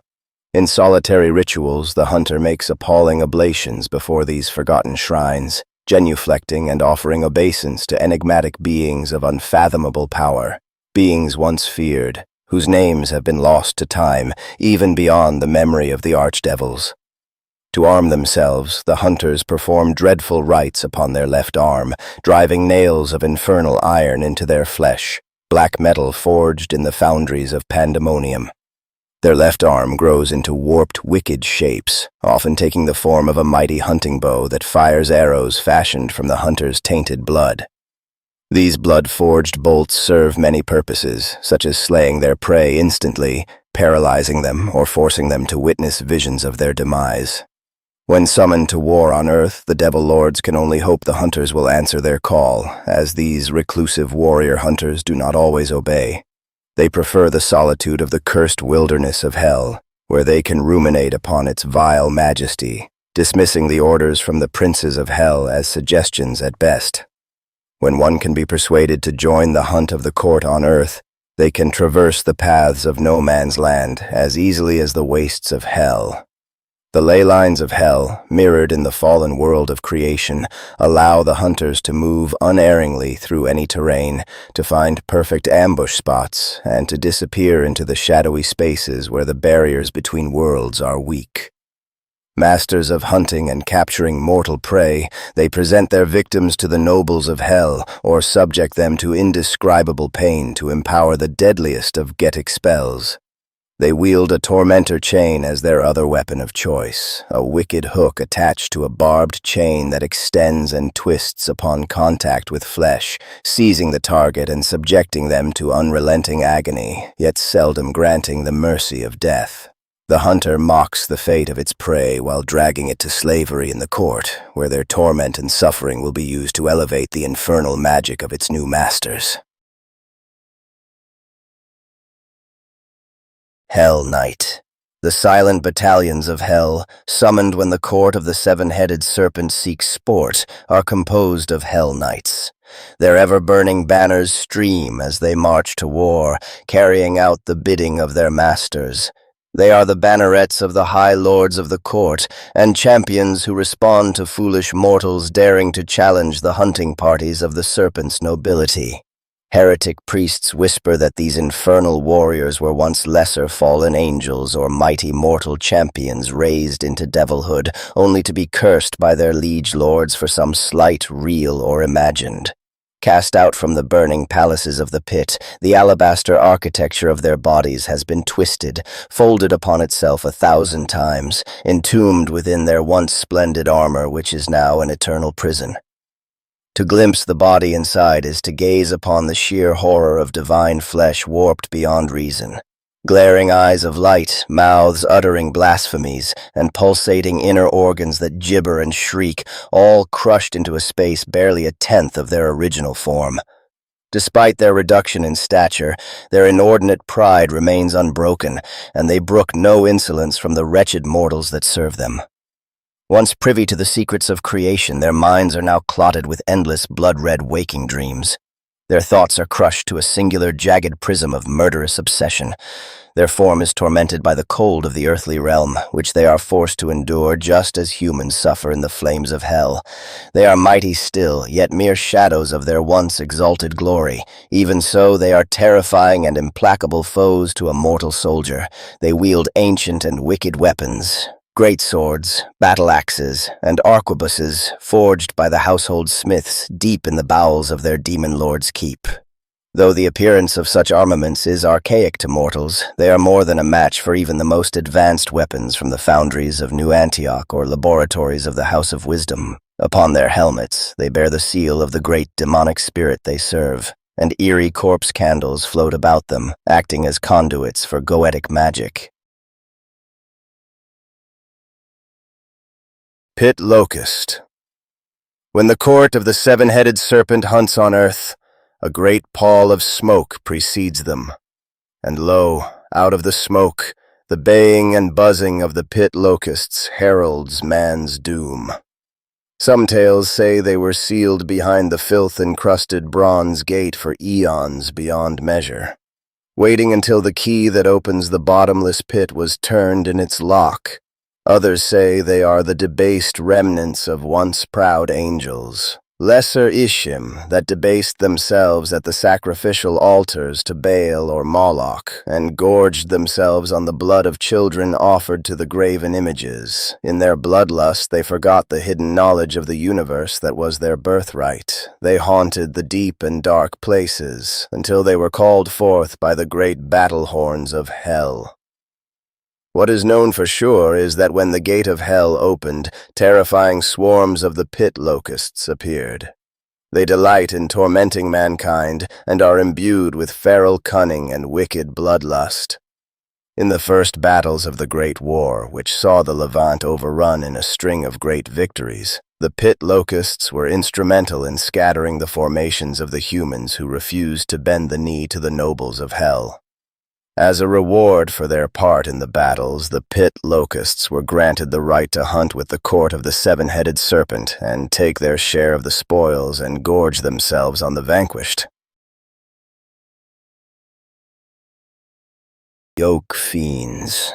Yoke Fiends are the twisted stillbirths of cursed devils, 1,000 generations growing ever more debased and feeble, and crossbred with beasts of the field by the sadistic infernal bio-priests.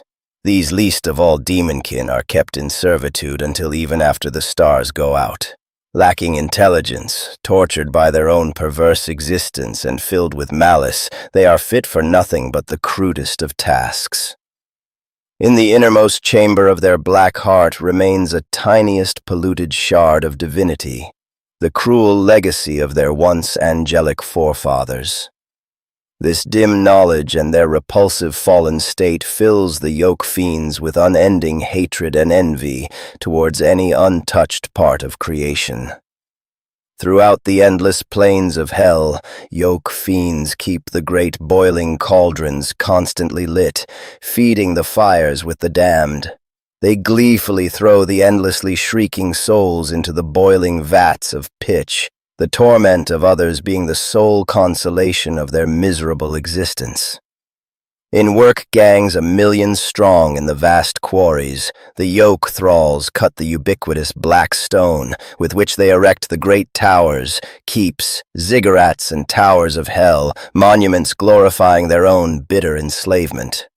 Yoke Fiends torment the League's long columns of the still living damned as they march into the lake of fire, whipping them incessantly with scourges fashioned from the nerve bundles of still conscious victims.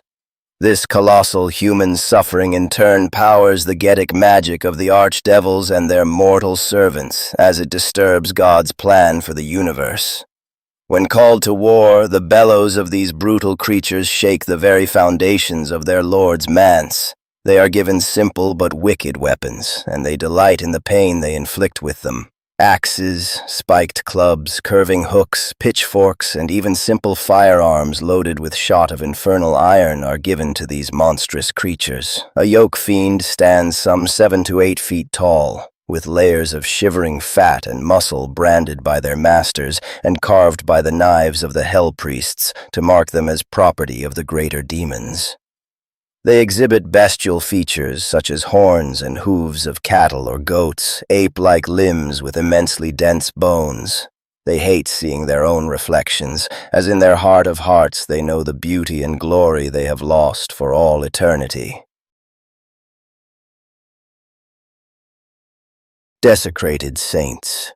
Desecrated Saints are the most prized possessions of the Lords of Hell, men and women who once were destined to become saints, great prophets or holy ones according to God's plan, but who were led astray and fell from grace. Many of them were once righteous rulers or religious leaders, dedicated to bringing prosperity and glory to their people. But pride, desperation, or an eagerness to achieve martyrdom led them to commit some indelible sin or evil, often for the motives they believed to be good and pure. Some sacrificed living humans thinking it was what demanded of them. Others carried on wars after they were commanded to stop or sought to do miracles through magic. When their deeds led to their downfall and death, they were entombed inside unholy reliquaries, only to wake in hell still encased in the shrine that had now become their prison. Desecrated saints are kept as a symbol of pride by the mighty devil lord who corrupted them. The body of the reliquary is made up of the saints' retinue in life, as well as the greatest vanquished foes which are continually added to it over the eons of its existence. The husks of these devout who swore to follow their holy leaders to death and beyond form the towering body of this abomination. Their remains, along with their armor and weapons, are tarnished and corrupted and fused together over the long millennia into a walking prison within which the desecrated saint remains conscious in death to witness the never-ending fall and cost of their folly. The accretion of corpses, weapons, and relics is a testament to the power of the Devil Lord that controls it, and there is a fierce competition between the archdevils to see whose desecrated saint displays the greatest splendor and prestige. As this walking blasphemous tabernacle vanquishes champions of YWH over its eternal existence, it collects their shields and bucklers to hang about its body, a mockery of the Tower of David with its 1,000 bucklers. When the court travels to either make war or hunt, this blasphemous being often goes with them, both as a terrifying battle standard, but also a potent weapon of war. Due to the deviation of the saint's mission to the service of evil, a dark aura surrounds it. Within this area, the laws of God are perverted or cease to exist. Down is up, strength is weakness, and the strongest of shields and armor are brittle as glass. In battle it wields a variety of once holy weapons and debased relics, bringing the very power of hell on earth in a way not even the mightiest mortal heretic ever could. War Cardinals. While the Supreme Pontiff retains the spiritual leadership of Western and Central Europa, the Church war effort is delegated to 12 dedicated war cardinals, each responsible for an important area of the faithful dominions. War Cardinal Domenico Alidosi of the Papal States is a vigorous, charismatic, and aggressive frontline commander. Under his supervision, the Swiss Guard has seen a forceful expansion, including a large contingent of newly raised heavy mechanized infantry, Papal Air Force to ensure the sanctity of the Holy See and the expansion of the Holy Fleet. This combined Mediterranean fleet is responsible for both maintaining naval parity with the heretic fleets, as well as supplying the fortresses of Cyprus that protect New Antioch from seaborne assaults. The War Cardinal has incorporated many novel ways to ensure that the coffers of the Church are not stretched beyond their limit, such as selling war indulgences and chantries to supplement the treasury. The War Cardinal is responsible for the defense of the Papal States against the encroaching threat of the heretic mainland invasion force that has reached the Italian peninsula. Here, the faithful struggle to contain the artificial monstrosities of the legions of the demon Aligos, bought from the death factories with a huge loan from the Bank of Mammon. As the automaton soldiers and war machines of hell need little to no supplies, they present an extremely difficult enemy to dislodge from the areas they have taken. He dreams of retaking Venice, the ancestral home of his family, but with the vast effort required in maintaining New Antioch, he has found it difficult to muster enough forces for a campaign against Great Duke Eligos and his mechanical horrors. Our Lady Immaculata Penitence. Sister Loretta was a member of a modest order of devotees to Saint Dionysia, who was scourged and subsequently martyred by a barbarian king in the 5th century. Together, the sisters maintained a tiny hospice within the sanctuary of the Immaculate Heart in Ambereka in southern Nubia. The remote sanctuary had remained untouched by war for decades, even when the legions of Mammon ravened to the south and west after the sack of Carrara. In December, beginning 3 days after St. Dionysius's holy day, the night showed the sullen red of settlements being put to the torch, and thereafter each morning the smoke columns came closer. The injured and refugees fleeing to the sanctuary grew from a trickle into a flood. Bitter, defeated soldiers, terrified peasants, dust-streaked, hungry children, each day brought more, and the sisters could turn no one away. As the surrounding regions emptied, stripped bare by the followers of Mammon, food, medicine, and water became barely sufficient. Supplies were rationed, and the rations were cut, again and again. As bellies emptied and the sick multiplied, men became desperate, and inevitably, despite the sisters' protestations, harsh penalties were enacted upon thieves and looters, both real and imagined. Brutal discipline, devout prayer, and sheer desperation kept the sanctuary functioning across months of deprivation and torment, each day a dull, keening knife of despair. Finally, the Legion of the Fifth Golden Horn took note and closed in with the confident certainty of a hunter checking their traps. Even cornered, the people of the sanctuary knew that surrender to the Prince of Greed's brazen demands offered no peace. Instead, they chose to resist, accepting the finality of the grave and the thin prayer of hope that someone or something would come to their aid. Laughing at such temerity, the Golden Legion laid siege in unhurried fashion while awaiting their mortal followers. Hunger would do their work, aided by the slobbering belch of mortar and cannon as they rained shells down upon their hapless prey. More days and nights of torment and sacrifice followed with no hope in sight. All of the sisters perished one by one until only Sister Loretta was left, and 9/10 of the people trapped inside the sanctuary died before the first assault. Finally, on the 7th day, strident horns sounded in the Legion camp, but it was not to unleash the long-anticipated assault. It was a call to arms. Another war host glittered on the horizon and battle erupted in the besiegers' rear, but as the new force came closer, it became clear that they were deathless soldiers of the cult of the Black Grail. The two forces, damned and dead, struggled like giants beside an anthill, and none can say who was the victor. The sanctuary was overrun in the fighting and left in ruins. Its defenders died to a man and woman. The sick and injured were slain in their cots. No refugee escaped the trap. And the final sister? The last of her order? The one who suffered and witnessed and prayed and fought as everything she had ever known or cared about was relentlessly ground down into dust and despair. Well, she lived, after a fashion, or at least she didn't perish in the rubble. Perhaps the Grail bestowed a gift upon her, or perhaps her apotheosis was truly divine. Whatever the truth, our Sister Loretta did not die that day. Our Lady of Penitence, she rose again. The Synod of Strategic Prophecy, HQ. The Valley of the Word serves as both the headquarters and spiritual home of the Synod of Strategic Prophecy.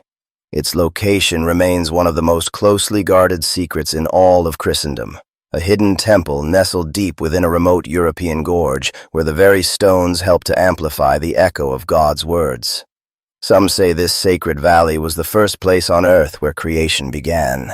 Whatever the truth, it is a place that makes men tremble and humbles all who enter. Within its bounds, one feels like the weight of an intense gaze that pierces all shadows and falsehoods, a pressure that reveals your innermost thoughts and exposes the deepest recesses of the soul. Few can withstand walking these hallowed grounds without bowing their heads in submission. But above all, the valley is the only place on earth where one can learn the superhuman skills of the observers, the warrior monks of the order. It is the sole source of tacticians of the Synod who allow communion with the Council of Saints. It is no wonder, then, that the cost for those who find the valley without permission to enter is steep, a lifetime of servitude as a lay brother or sister. These unwilling initiates, alongside willing volunteers, compose the army of servants and menial laborers known as receptors. Their brains are partially replaced with receivers attuned to the Word of God, transmitted from the powerful arrays atop the Temple of the Word. The floor of the valley itself forms the cloister of the temple, a vast expanse covered with arrays of dishes, antennae, radio telescopes, and listening posts, all straining towards the heavens to communicate with God. Here, the supplicants of the Synod send their prayers, pleas, and questions into the firmament, listening intently for an answer back. The cryptic messages they receive are processed through great difference engines, designed by the Synod's ordained engineers, then translated, analyzed, and studied by scholar monks from the many monasteries. Each monastery specializes in their own area, ranging from subjects such as the woman clothed in sun, the great beast, or interpreting the sounds of angelic trumpets. The Synod's agents tirelessly scour sanitariums and asylums, searching for those who claim to hear the words of the Almighty. It is a thankless task, as fewer than 1 in 10,000 that undergo the test have the true gift. The rest are prisoners of their own delusions, mere charlatans, or those whose minds have been broken by the horrors of the Great War. Rarer still are the children who hear the word with clarity. The Synod seeks them out at the earliest age possible, so they can become tacticians. Younger children with the gift hear the divine counsel far more clearly than even the most well-trained adult observers and become the Synod's most valued assets. The Valley is home to all manner of workshops and foundries which produce the armaments of the observers. The most important of these is the Califactory, where the wondrous Oculus helmets are created out of pure orichalcum, each one a unique masterpiece of engineering and craftsmanship. Since no two souls experience the voice of God the same way, every Oculus helmet is custom-made, attuned to its wearer's unique spiritual resonance. These helmets allow the warrior monks and nuns to extract righteous guidance from a divine narrative spanning from the dawn of creation to the present moment and into the distant future. Scattered across the valley floor are hundreds of monastic cells, each home to an observer, a highly trained warrior monk of the Synod. They live their lives in secluded devotional space with the most minimalistic of furnishings or decorations so nothing can disturb their concentration. Specially constructed walls block all external interference, radiation, light waves, even the faintest sounds are eliminated, so that nothing disrupts their communion with the voice. The observers emerge only twice a day for simple meals, and each day, save on Sabbath when they fast, they train for 6 hours in martial combat. One day is devoted to the practice of using the resonance of their Oculus helmets, allowing them to use the voice of God to command any being in creation, if only for a fleeting moment. The rest of their lives are devoted to meditation upon the Word of God, locked away in their living tombs that know no sound. They only leave the temple for the most critical missions when the Synod elders have received divine guidance. Whether reinforcing a collapsing front in New Antioch or eliminating heretic assassins who have infiltrated the heartlands of Christendom. At the very heart of the valley, surrounded by the cells of the observers, stands the Gate of God, a colossal steepled tower that serves as the conduit for receiving the holy words. Yet the great central tower remains incomplete. For generations, the Synod's finest minds have experimented with countless different arrays and variants of the sacred geometry, trying to construct the perfect receptor, one that will receive the voice of God with absolute clarity. The tower is circled day and night by processions of the arcs of the signal. The bearers of these arcs, which are fashioned after the Ark of the Covenant and integrated with sophisticated radio arrays, are permanently connected to them with synaptic cables and chemical tubes. They labor ceaselessly to locate the optimal position of the ark they bear on each given day, so that the Synod can capture the most elusive words of God beyond the reach of the main arrays of the tower. Each year the Gate of God rises higher, its maze-like network of antennae, loudspeakers, and receptors emitting a hymn of every language ever spoken, echoing through the valley of the Word as the Synod tries to tap directly into the words of creation. Despite generations of labor, the General Secretariat of the Synod remains unsatisfied. The lay brothers toil endlessly, seeking to hear the Creator's voice with no interference. Beneath the central tower, deep within the valley's bedrock, dwell the prophetic tacticians, the most precious assets of the Synod.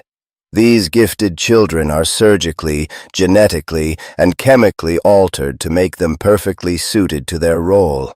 They are equipped with strange and esoteric equipment that allows them to hear the Word of God. Their seclusion is even more extreme than those of the observers, and the strain on their bodies and minds is far more severe.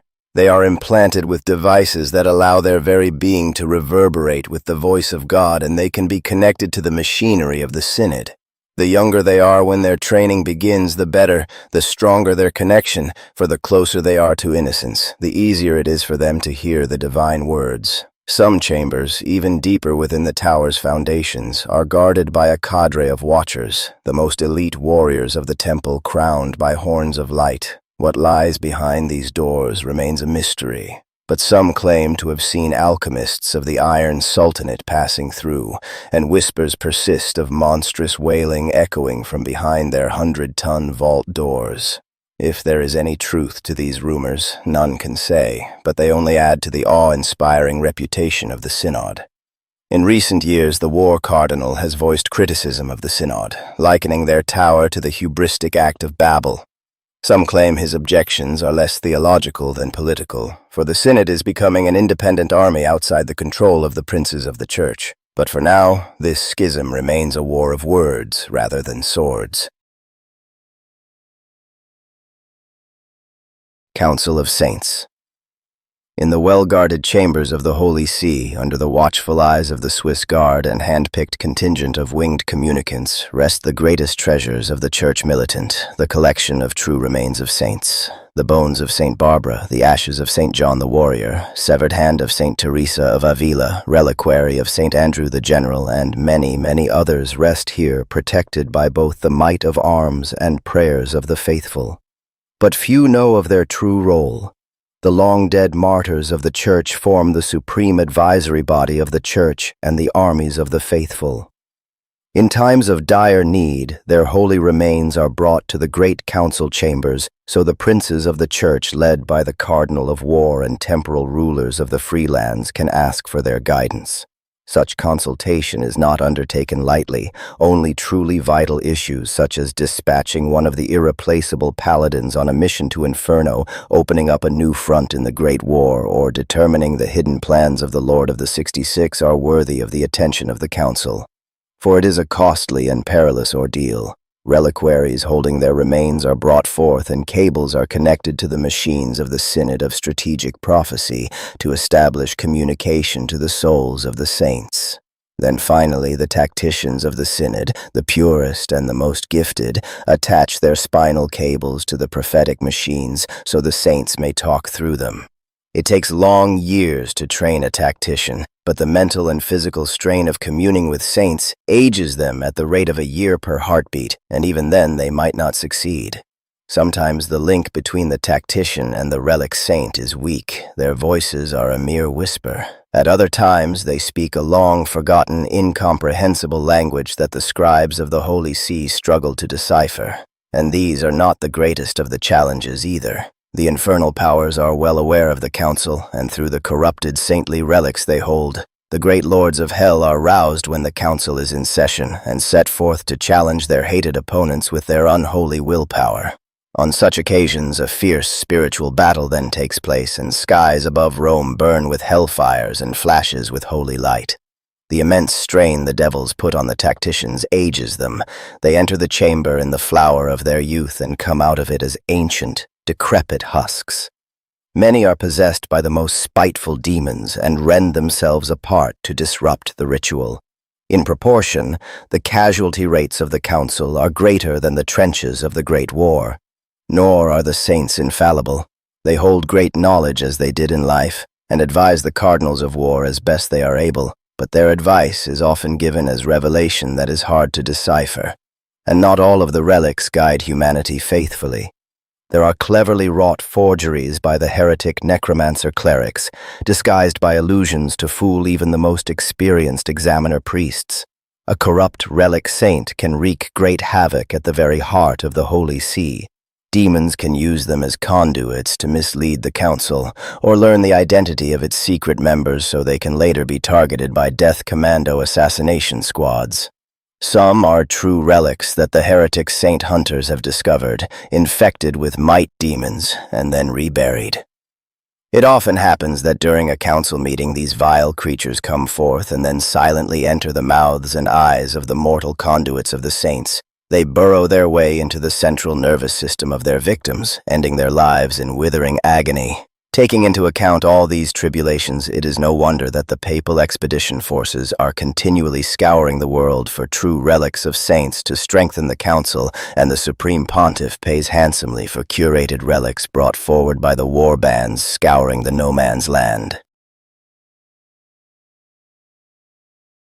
Paladin.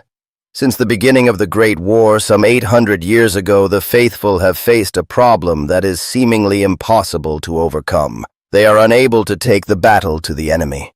For such is the supernatural power of the open gate to hell, that even approaching within sight of it is impossible for all but the most strong-willed and pious.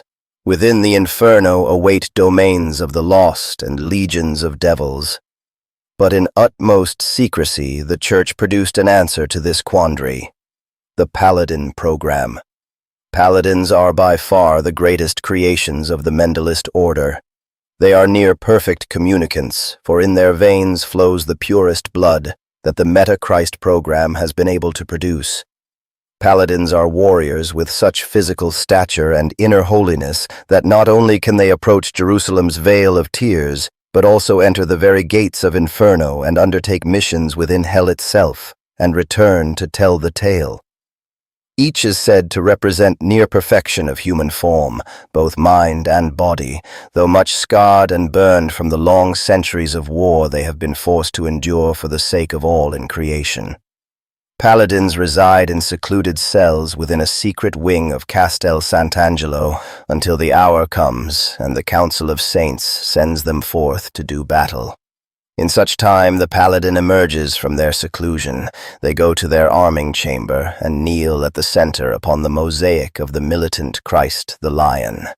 They are then armed and armored by blinded and gelded serfs, for no impure gaze or carnal desire is to fall upon the Paladin by the servants of the Church, and briefed on their mission by one of the cardinal generals. They are given the last rites prehumously should they fall, for there is no mission more dangerous than war within Gehenna. Originally there were 12 paladins, but now only 9 remain. 2 have fallen in battle, and it is rumored one has turned traitor, though the Church vehemently denies such slander upon pain of death. Despite ceaseless efforts, the Holy Mentalist Order have been unable to produce even a single new paladin in the last 3 centuries. It has proven just as difficult to replace their holy armor and weaponry. Since the destruction of the holy city of Jerusalem, it has not been possible to harvest more Golgothic tektites required for the machining process for the paladins' armaments.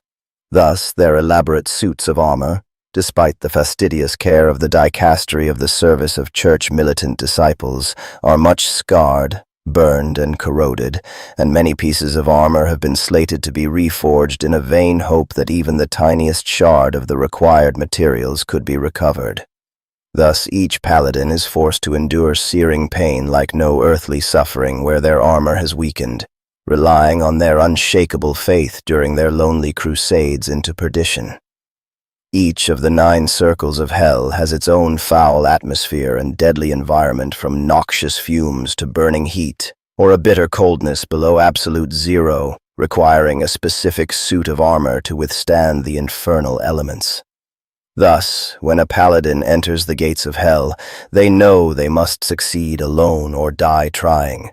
No help will be forthcoming, not even from one within their own order. Paladins are used only under the orders of the Council of Saints, and even then, extremely sparingly.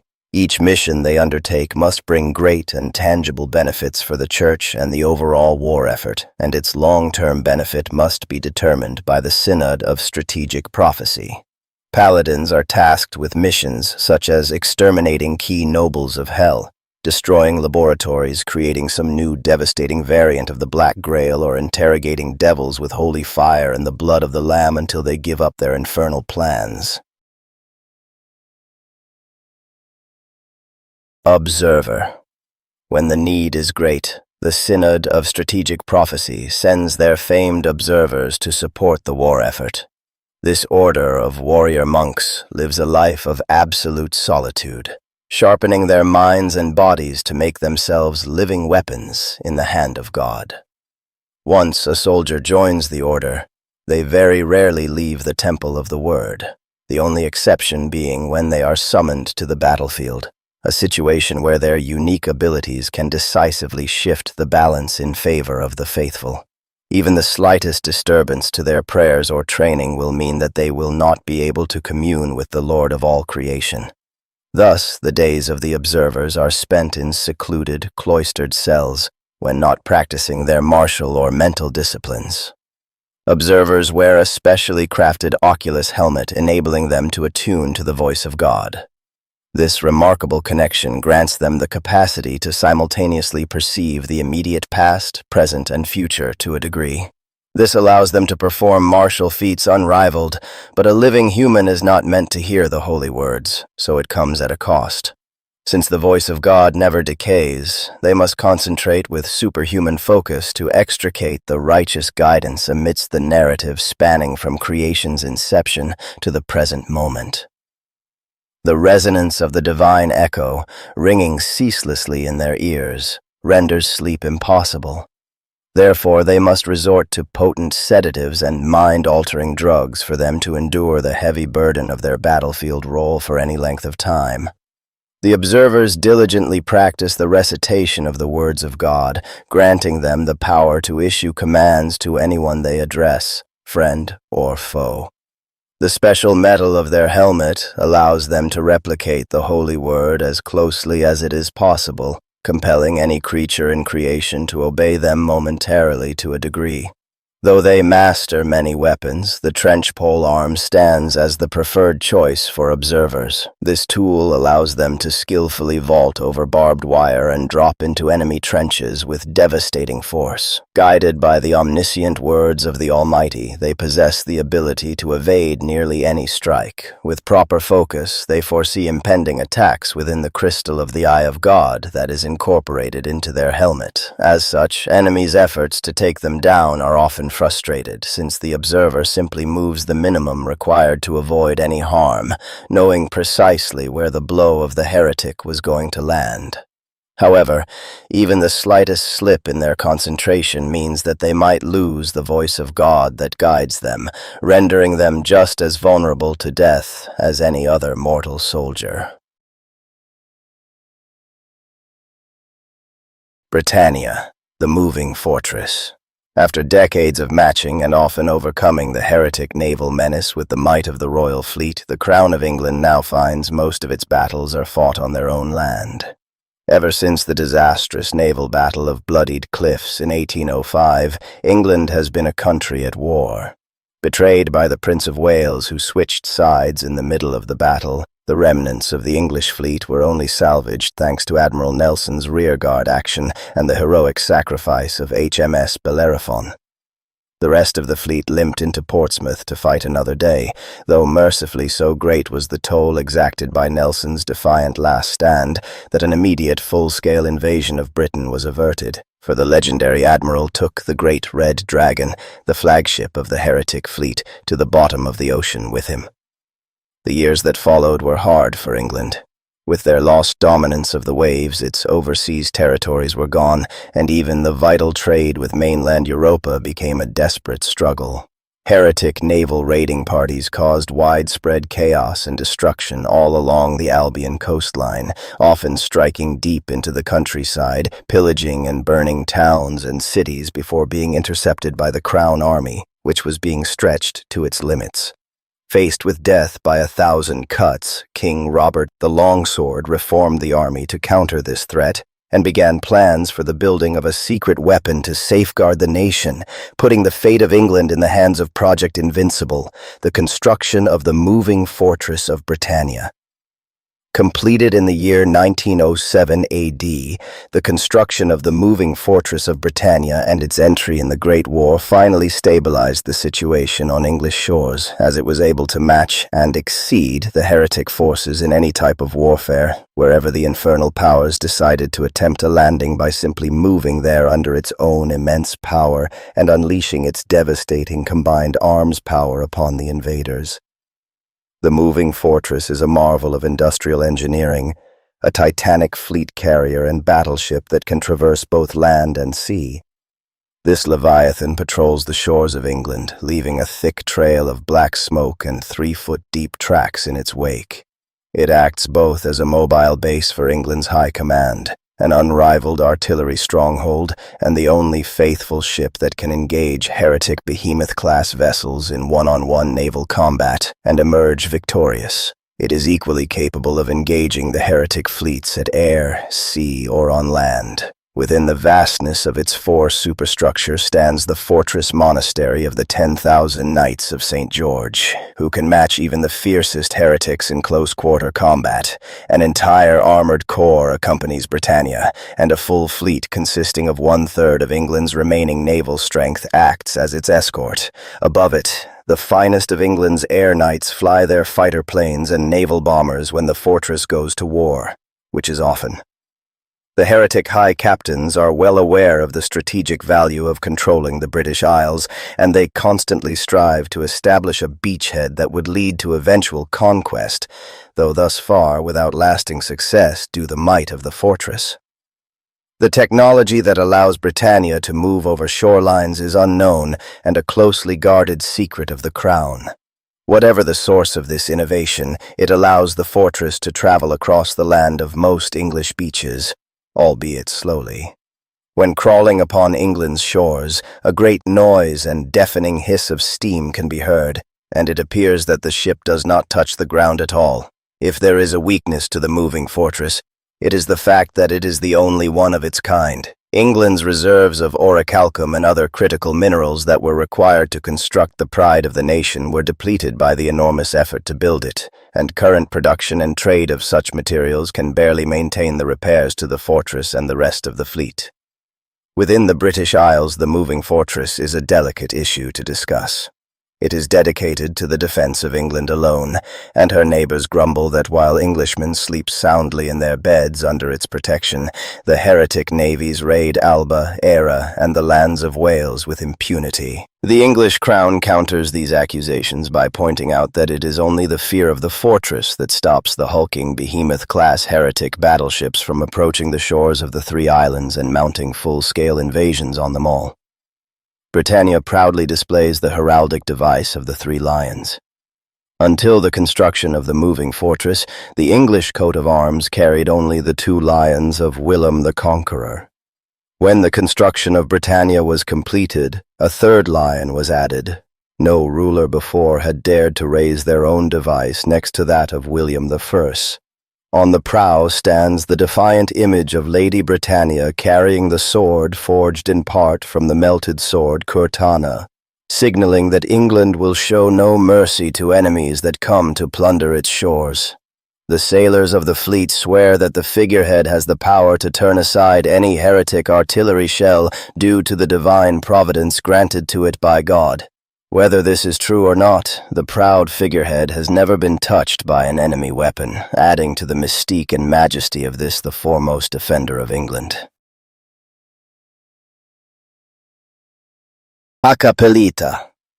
Hakapelitas are light cavalry troops of Finland, which act as the first line of defense against the heretic menace of the northern Hellgate. Their name is derived from their war cry, Hakapale, roughly translated as "strike at them," and it has echoed across many battlefields since the formation of the units in the 1600s to counter the opening of the northern Hellgate. Motor vehicles are an expensive rarity here, far from the main power centers of the faithful. Instead, the protectors of the north rely on their trusty, cold-blooded Finn horses, smaller in size than many of their counterparts, but strong, hardy, and well-suited to the freezing temperatures of the harsh Finnish winter. Hakapelitas are armed with rapid-fire rifles and pistols they like to shoot at close distance, though some are expert marksmen and dismount to act as deadly snipers when they detect the enemy. In melee, they use cavalry swords as well as lances tipped with explosives. Their tactics involve rushing at the enemy and firing a rapid volley with their pistols, then charging in with their swords. If they encounter heavily armored enemies, the explosive lances are brought to bear. The armor worn by both the soldiers and their horses is lighter than that of their counterparts in other faithful nations, reflecting the rarity of the precious orichalcum steel in the far north.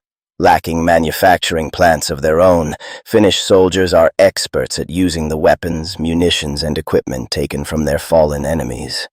Most faithful armies refuse to even touch such armaments, fearing the corrupting influence of hell, but the warriors of the north can afford no such luxury, and can be seen handling rifles and blades taken as war prizes from fallen heretics. Few roads cross the trackless forest of Finland that stretches for hundreds of miles.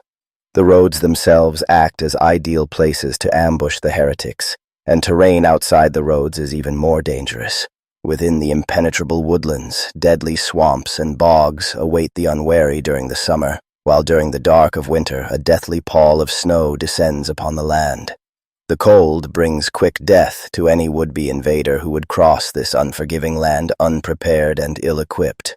The Finnish forces use their knowledge of the lay of the land to even the odds. They are too few in numbers to match their enemies in open battles. During major invasions, the Hakapelitas act as recon and skirmish forces, delaying the enemy as the faithful muster their armies to counter them.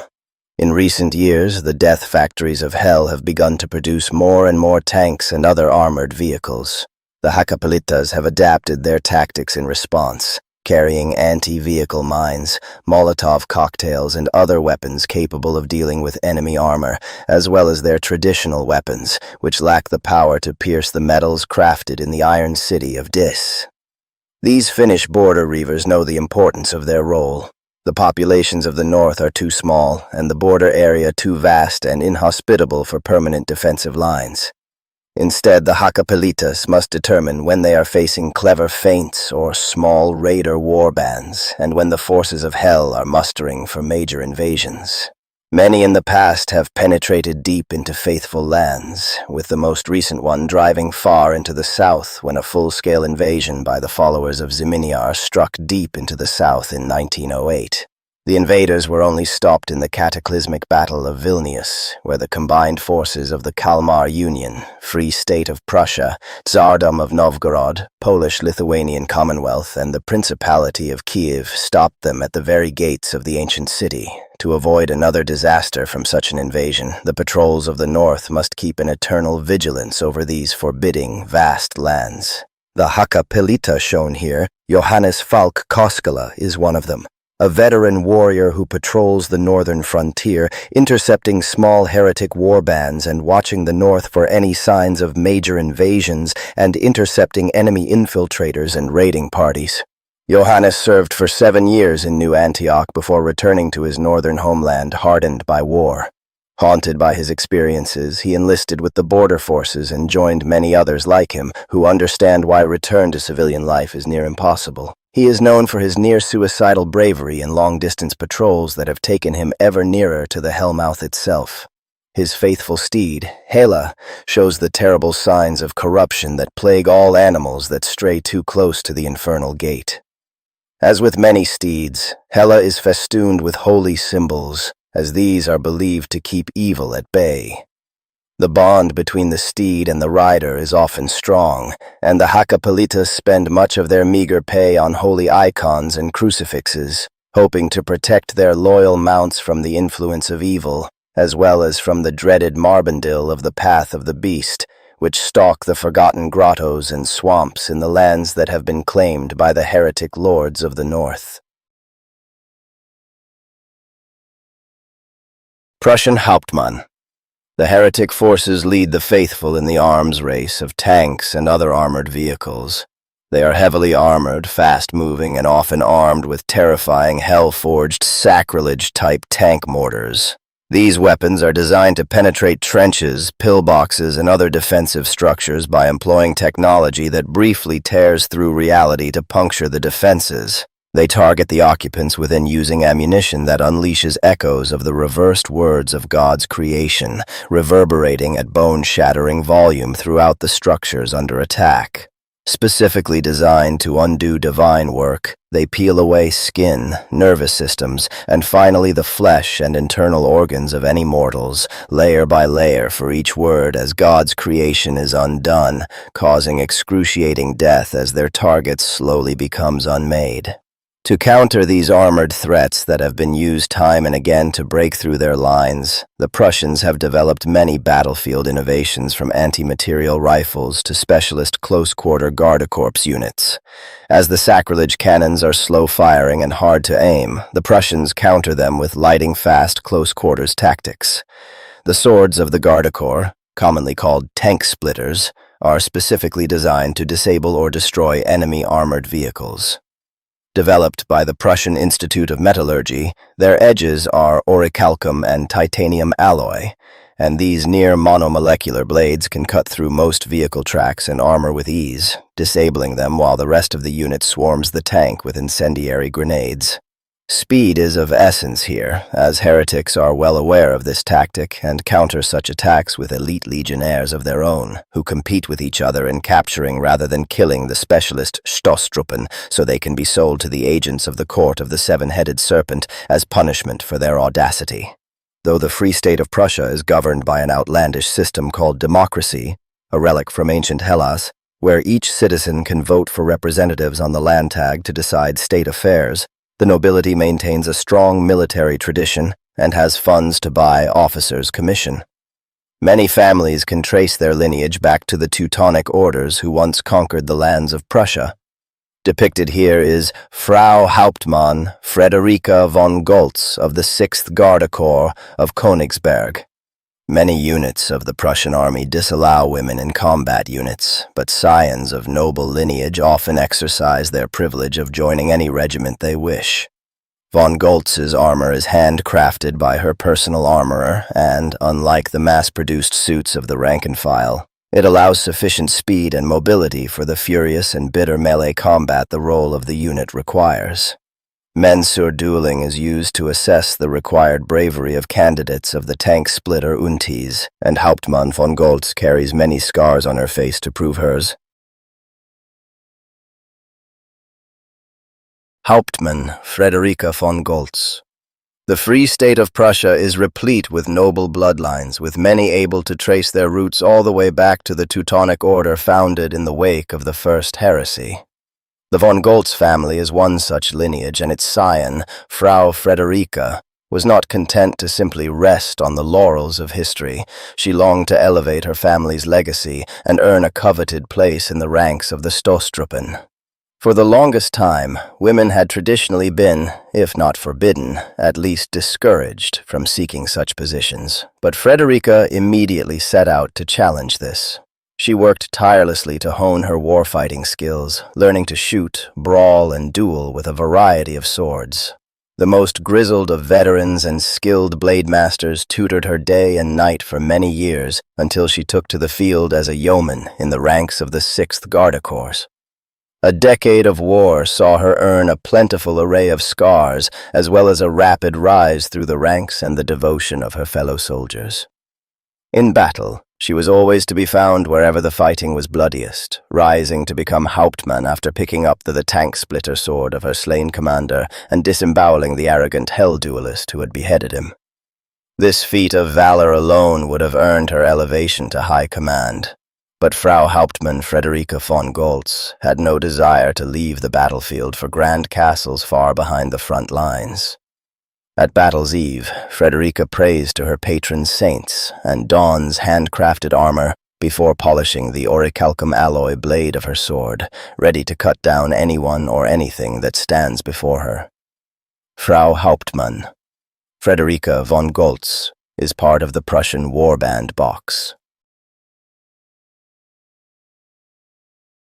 Prussian Feldkaplan. Trench clerics who fight in the Great War include a vast array of both ordained and secular fighting ministers of the Holy Word. A good example of such are the specially trained Militargeistliche that the church militant of the Free State of Prussia dispatches to counter the Heretic Legions sorcerers and high priests who pit their faith against the fiendish goetic powers of the Inferno. Due to the importance of their role, and because of the high blood price the heretic commanders have set for each chaplain killed, a price which is doubled by mammon for captured individuals as these priests are prime material in constructing the dreaded Getic warlocks, the Church and the Free State go to extraordinary lengths to train and equip their chaplains with the finest weapons and armor. In battle, these Prussian trench clerics don thrice-blessed armor crafted in the sacrosanct workshops beneath Cologne Cathedral. They are styled after the armors of a bygone age to inspire the troops, but their functionality is state-of-the-art as they utilize the latest metallurgical innovations from the Königsberg Institute of Warfare. The location of the workshops is not without controversy, as both the Free State of Prussia and the Holy Roman Empire claims ownership of Cologne. This dispute stems from the time when the Free State seceded from the Empire after holding its first democratic elections. These elections were originally instituted specifically to gain independence from the Empire, but proved immensely popular with the people and have remained in place ever since. Luckily for Prussia, the Church considers the war effort more important than petty regional squabbles, and has thus far placed the cathedral under their care in order to keep the war production going. The chaplain's superb armaments are not just limited to protection. They also carry special grenades filled with myrrh, hemlock, and burning incense, as well as classified chemical substances. When detonated, the shrapnel of these grenades scatters embers that rapidly burn through anything caught in the blast. The standard-issue melee weapon of the Feldkaplan are swords. Sometimes they are blades fashioned after the burning blade carried by the angel that protected the Garden of Eden, while others are smaller copies of the mighty brands carried by the paladins. Many frontline chaplains are repeatedly reprimanded by the Church for their overuse of inhaling holy smoke, a chemical compound which uses many of the same ingredients as the martyrdom pills. But, due to the extraordinary mental and physical toll the war takes on their minds and bodies, the practice persists even though many chaplains are lost to overdosage or have to be retired from active service due to their minds and bodies finally succumbing to the combination of stress, wounds, and damage to the nervous system the holy smoke causes. The Great Hospice of New Antioch treats hundreds of such cases each year, withered husks of men who rarely regain their sanity. Each chaplain carries a reliquary with them, from which their original name Capellanus is derived from. The Feldkaplan depicted here, Freiherr Rainer Schwentner of the Swords of the Lord Division, goes to battle with a carved wooden backpiece depicting the Prussian eagle and a reliquary said to hold a feather of the angel Uriel within it.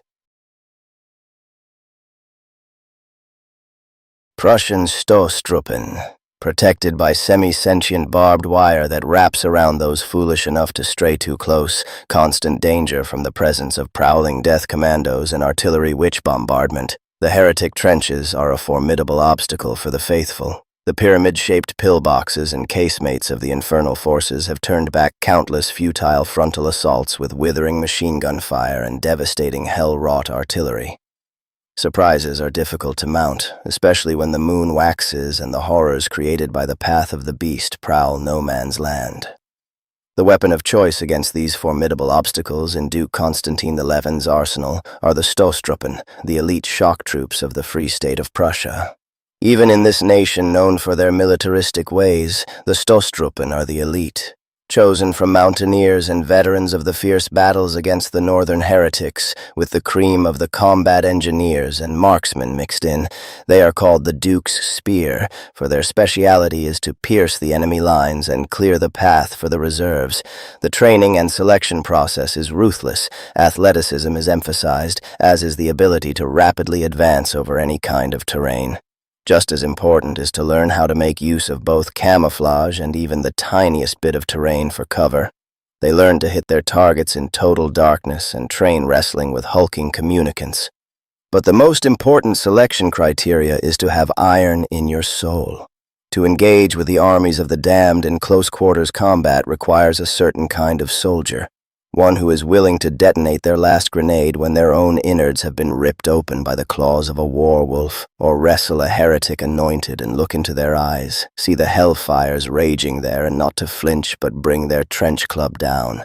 As the Stoßtruppen gather for an attack, no sound is heard. Each assault has been carefully practiced, and any signs needed are given with hand signals. Heavy weapons of the unit open the assault, scattering the enemy and forcing them to take cover. Then it is a mad dash across no man's land. Violence commences as the flamethrowers sweep the exposed enemy, followed by a flurry of grenades into trenches and dugouts. Then the assault groups spread out like the wings of an eagle, clearing the trenches, sweeping behind the enemy lines and disabling lines of communication as well as any rear-guard defensive units.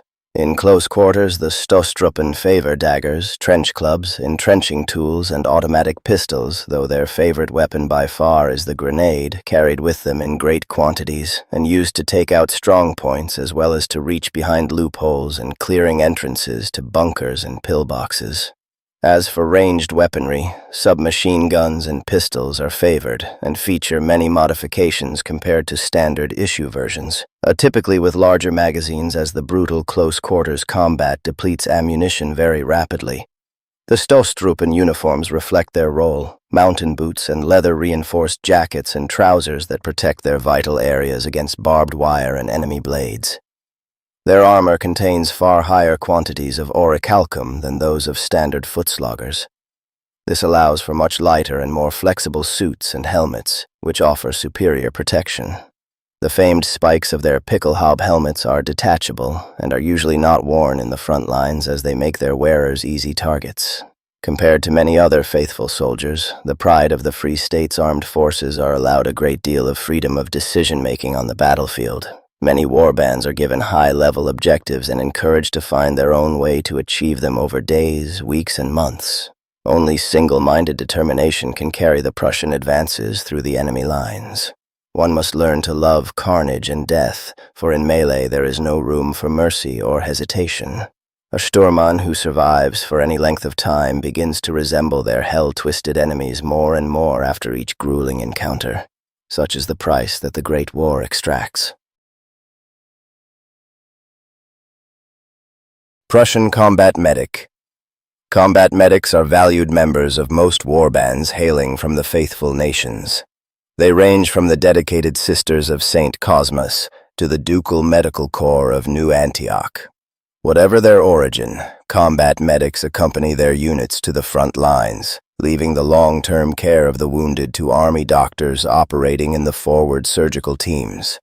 Combat medics also bear the responsibility of gathering the dog tags of fallen soldiers and reporting casualties to their unit commanders. Rather than providing any protection from enemy fire, indeed, heretic snipers are infamous for targeting medical personnel. The combat medic insignia bearing the rod of Asclepius is there to help their comrades identify them in the heat of battle and call for their aid.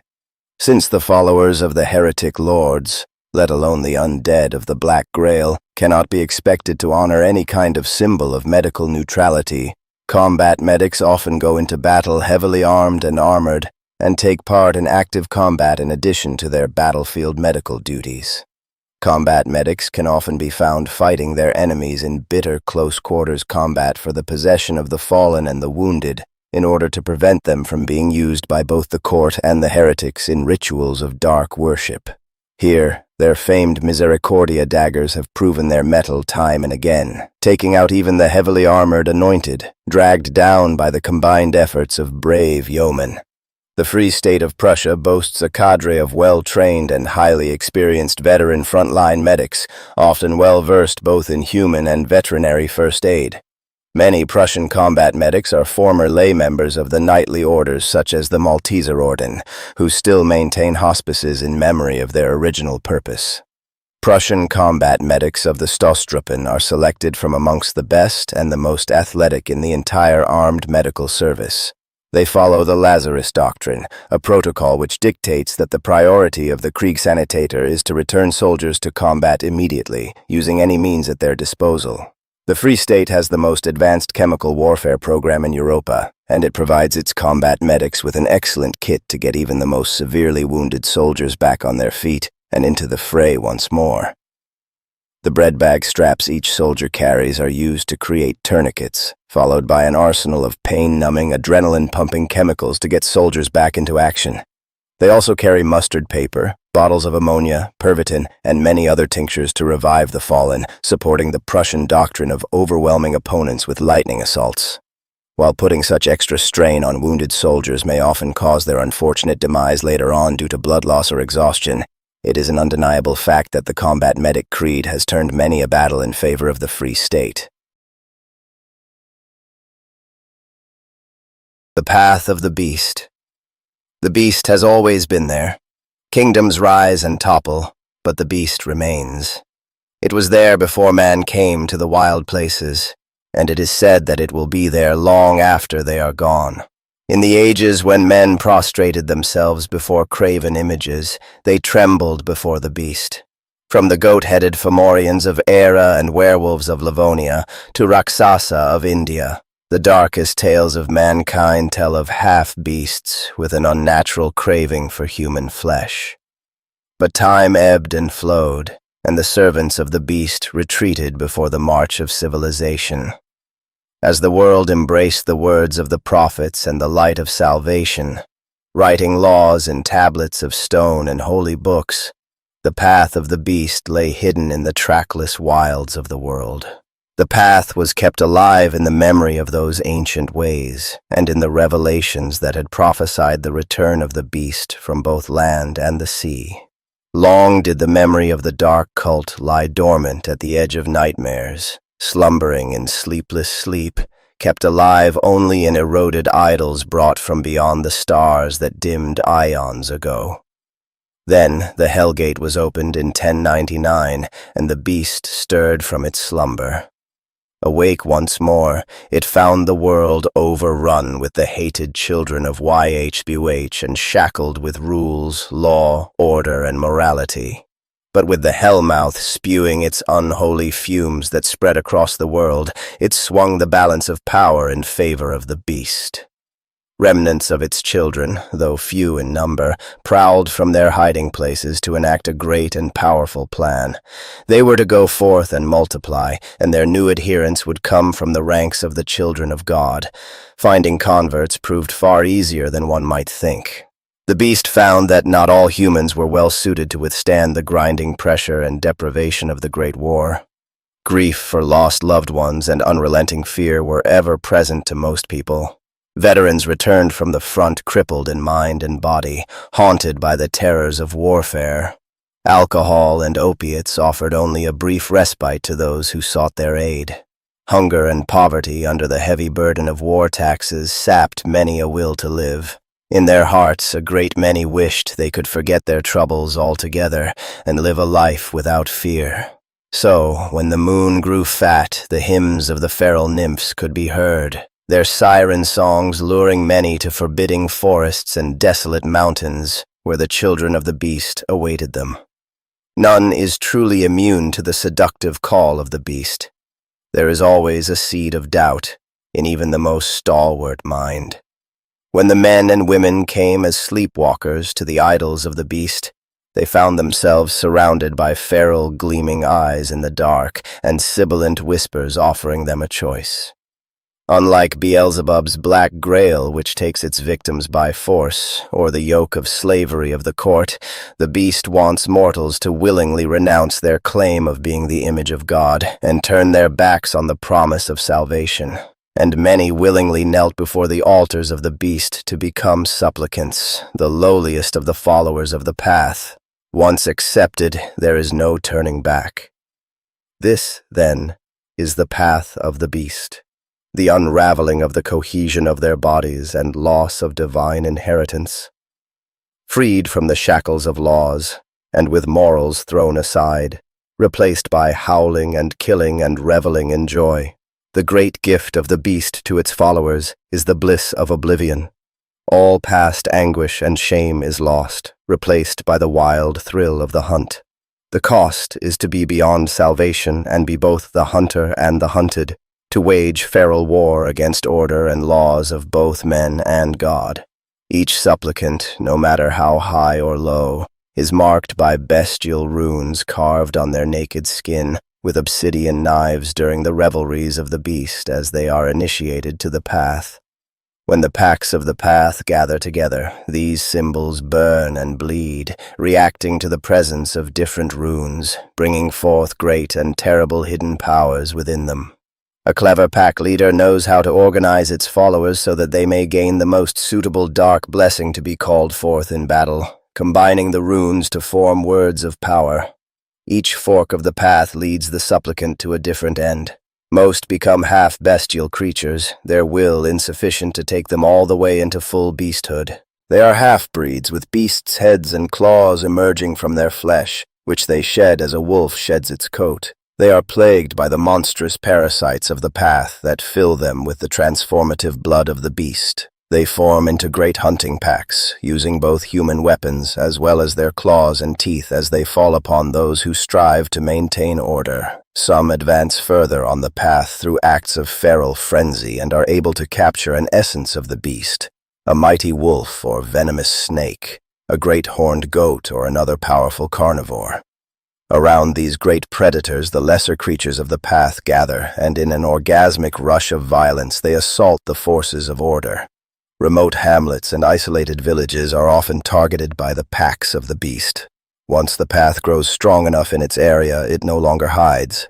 Instead, it goes to war. Its power waxes great during appointed times, and especially when the moon casts its spell over the world.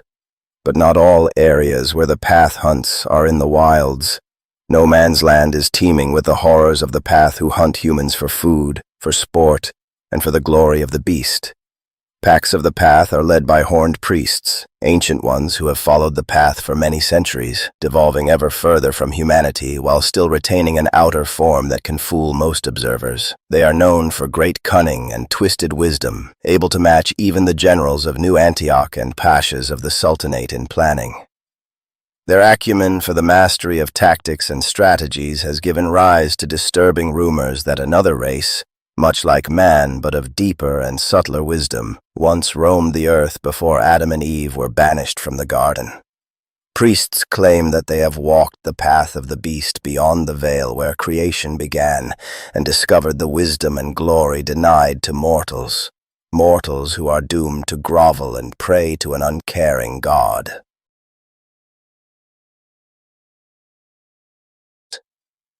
Zygotic Lord. Once a mortal begins to walk the path of the beast, there is no turning back. The first steps are always the easiest, filling the supplicant with exhilaration and bliss. Reaching the end of the path of ruin is another matter. An ecstatic state of adoration allows supplicants to fall into a deep trance and travel into the unseen world where lies the object of their thirst and desire.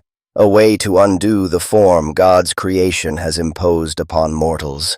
To walk the path of the beast is to walk backwards through the invisible labyrinth of creation itself. The road is neither straight nor narrow, and it runs through the great maze, invisible and ever-changing. Each twist and turn changes the petitioner, costing them part of their humanity and their memories, and changing its form into ever more bestial aspects of itself. Exceedingly few ever reach the end of the path. Almost all the adherents are lost in one of the dead ends from which there is no return. Others lose their purpose and independent will, forgetting what they once were searching for. Forever lost in a shape between the beast and man, they swell the ranks of the packs that haunt the isolated woods and unforgiving mountains. Throughout the ages, people have called such creatures by many names: skinwalkers, changelings, werewolves, marbendel, and numerous others, in an attempt to define creatures that stand apart from any comprehension. But they are not truly an aspect of the beast.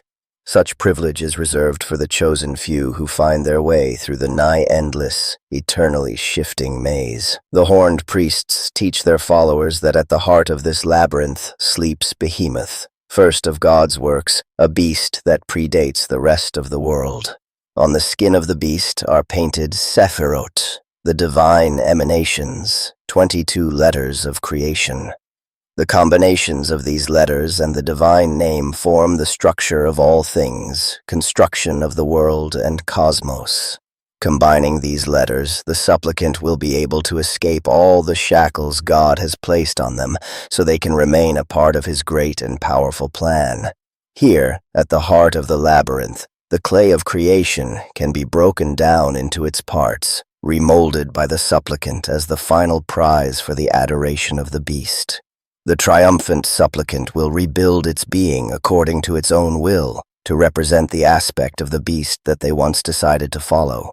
It emerges from the labyrinth in the shape of its own choosing, reflecting the inner self as an aspect of the beast, a monstrous thing called the Zygotic Lord. It returns to Earth as a newborn, embryonic and weak, but will then develop according to its own design rather than according to the divine plan. Its growth into an apocalyptic monstrosity dictated only by its own will and the hatred that the beast holds for all humankind. It then travels into the wild places of the world, haunting the deep valleys of the mountains, forgotten grottos, or impenetrable forests. The hunting packs of the beast and their mortal followers gather in the vicinity of their lairs to worship it, waiting for it to emerge and lead them into revelries of blood and euphoria. The zygotic lord will dwell in its lair for many moons as its pack brings offerings and choice morsels to consume. It will grow until no dark forest or mountain cave can hide its awful majesty. It then rises and gathers its adherents around it, and the lesser creatures of the path creep and slither from their hiding places. Though possessed with unnatural speed, strength, and enormous size, it is the voice of the zygotic lord the faithful fear the most. It emits howls of adoration, throwing its followers who hear it into an ecstatic state of frenzy. But for those unwilling to accept the path of the beast, it reveals the labyrinth around them in all its awful horror. It takes extraordinary willpower to wrench your mind back into the real world, and most are lost in the labyrinth, dwelling amidst the wonder and glory of the beast forever, even as their bodies lie catatonic in hospices or sanatoriums. Crusader Knights. In the immediate aftermath of the ultimate heresy, the princes of the Church faced a terrible dilemma. Never had the faith needed its finest warriors as desperately as now when the armies of hell threatened all creation, and yet the traitors that brought this greatest of calamities came from the very ranks of the holy military orders sworn to protect the Church. How could the faithful trust their knights ever again, as they had proven to be so susceptible to temptation? After much deliberation, the Council of Saints offered a solution. To demonstrate repentance for the great heresy of the Templars, every single Crusader Knight was to swear an oath of penance. Whomever joins one of the military orders of their free will is condemned to damnation with but one path to salvation, dying in glorious battle against the infernal powers. Should they meet their end due to illness, accident, or old age, they would be denied the last rites and buried in unmarked pits of the damned. Their vows are enforced by the 4 rites of passage, which not only enhance their bodies but also bind them to their holy oath in this world and the next. This made any further heresy impossible, albeit at the price of an initiate's soul. There are thousands of different Crusader orders from across Christendom. Some, like the Knights Hospitaller, are officially sanctioned by the Church, with entire armies under their direct command. Other orders are small, with but a handful of dedicated zealots, whilst others are not even sanctioned by the Church at all. These might come from strange sects with bizarre beliefs that are uncomfortably close to heretical, such as the Order of Iscariot. The Church tolerates their existence as long as they focus all their resources on the Great War, and the 4 rites bind them to fighting the heretics. Some Crusaders balk at the 4 rites they must undergo, and if they refuse to do them are cast out, hated by everyone they meet. Some of these exiles form pitiful bands in order to survive. Others are tempted by the promises of the archdevils and fight under the banner of one of these powerful lords of hell. Many of the Crusader orders have foregone the static chapter houses and commanderies from ages past and instead opt for chapter hulls. These are great machines with caterpillar treads, surmounted by a stone or iron keep, and bristling with statues and weaponry. There, the Crusaders carry out the various tasks of monastic life, all while traveling to the deadliest regions of the Crusades. They seek out the most vicious, brutal, and deadly enemies in battles. This serves a dual purpose of the knights never settling in one place too long, for they are admired for their prowess in the Great War and loathed for their ultimate heresy in equal measure. The amplified chants of the Crusaders as they march to war in their thrice-blessed armor can be heard echoing across the battlefield, striking fear in any opponent who follows the path of damnation. Entry into the Crusader orders is strictly regulated by certain tests and rites unique to each, but there are 4 rites of passage that enforce their oath are as follows. The first rite, propagation of the faith. The Crusader novitiate is subjected to a months-long period of indoctrination, both through studying the precepts of the Crusader order, as well as being subjected to endless broadcasts of propaganda films from the Ministry of the Propagation of Virtue. The lessons are fed directly into the optic nerves of the initiates by the esoteric, mind-altering machines of the ministry. The second rite, the chemical baptism. The Crusader is immersed in a bath of powerful holy chemicals specifically created to change their body chemistry and grant great strength and stamina. This comes at a cost as the terrible fumes ruin their lungs, making it necessary for them to breathe from tanks of oxygen enriched with incense. Their larynx, usually riddled with cancers, is removed, and in their place an amplifier is installed, allowing them to speak. The third rite, the armor of God. The Crusader is then taken to the Order's surgeons where they must endure the most painful rite. Their bodies are inscribed with gilded arcs of scripture, the words of their God written in golden ink across their body, as well as within. Their body is flayed open and an oath of penance scribed upon their very bones, after which they are sewn up and left to heal. These holy scripts ensure immediate death and damnation should the knight waver in their commitment to God and Church. The fourth rite, healing visions. After their painful surgery, the Crusader is sent to the healing ward. Their recuperation might take several months, and the entire time they are subjected to a battery of powerful mind-altering drugs. The Crusader's mind is open to what surely must be the voice of God, and there are many scribes huddled around these recuperating Crusaders, furiously scribbling as they attempt to capture each prophetic utterance. Maximilian-class Knight. Maximilian-class armor is the heaviest personal protection used by the Crusader Knight Orders. This armor has seen extensive use in sieges and battles, as it excels in confined spaces where maneuverability is less important than extraordinary protection and devastating melee power, along with the ability to bring their long-range heavy machine gun lances to bear against powerful foes and armored heretic vehicles. Each knight wearing Maximilian-class armor is supported by a cadre of lay brethren men-at-arms who deal with enemy anti-armor troops and act as spotters for the knight, whose vision on the battlefield is limited. They also maintain the immense engines that power the suit, which is prone to all sorts of malfunctions and overheating. These engines have a voracious appetite for fuel, requiring constant feeding to allow these hulking battle towers to fight for any length of time. Although it follows the same technological principles as the machine armor used by standard faithful forces, Maximilian-class armor has a unique design. Its origins lie in a military pilgrimage made into the Levant based on a dream of the stylite monk Georgi, who was granted a vision of the Pillar of Life. A major expedition combining the forces of several knightly orders was sent to find the location marked out by the holy stylite.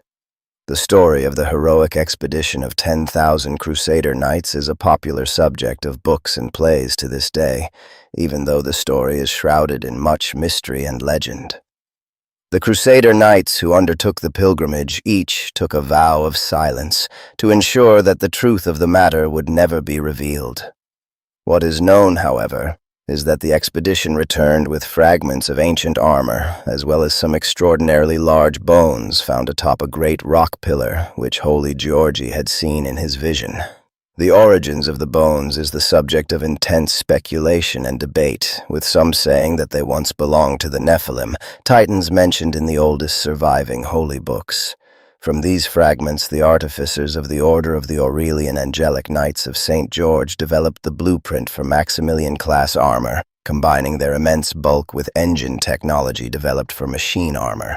Standard machine armor is seldom modified, but Maximilian-class suits and their weapons, due to their rarity, are modified when their previous wearer is killed or too badly wounded to continue their service in combat. A careful process of testing and spiritual questioning by the church overseers determines which of the sword brethren is granted the honor of wearing the suit. It is then modified to fit its new wearer and their fighting style, armaments, and assigned role in combat.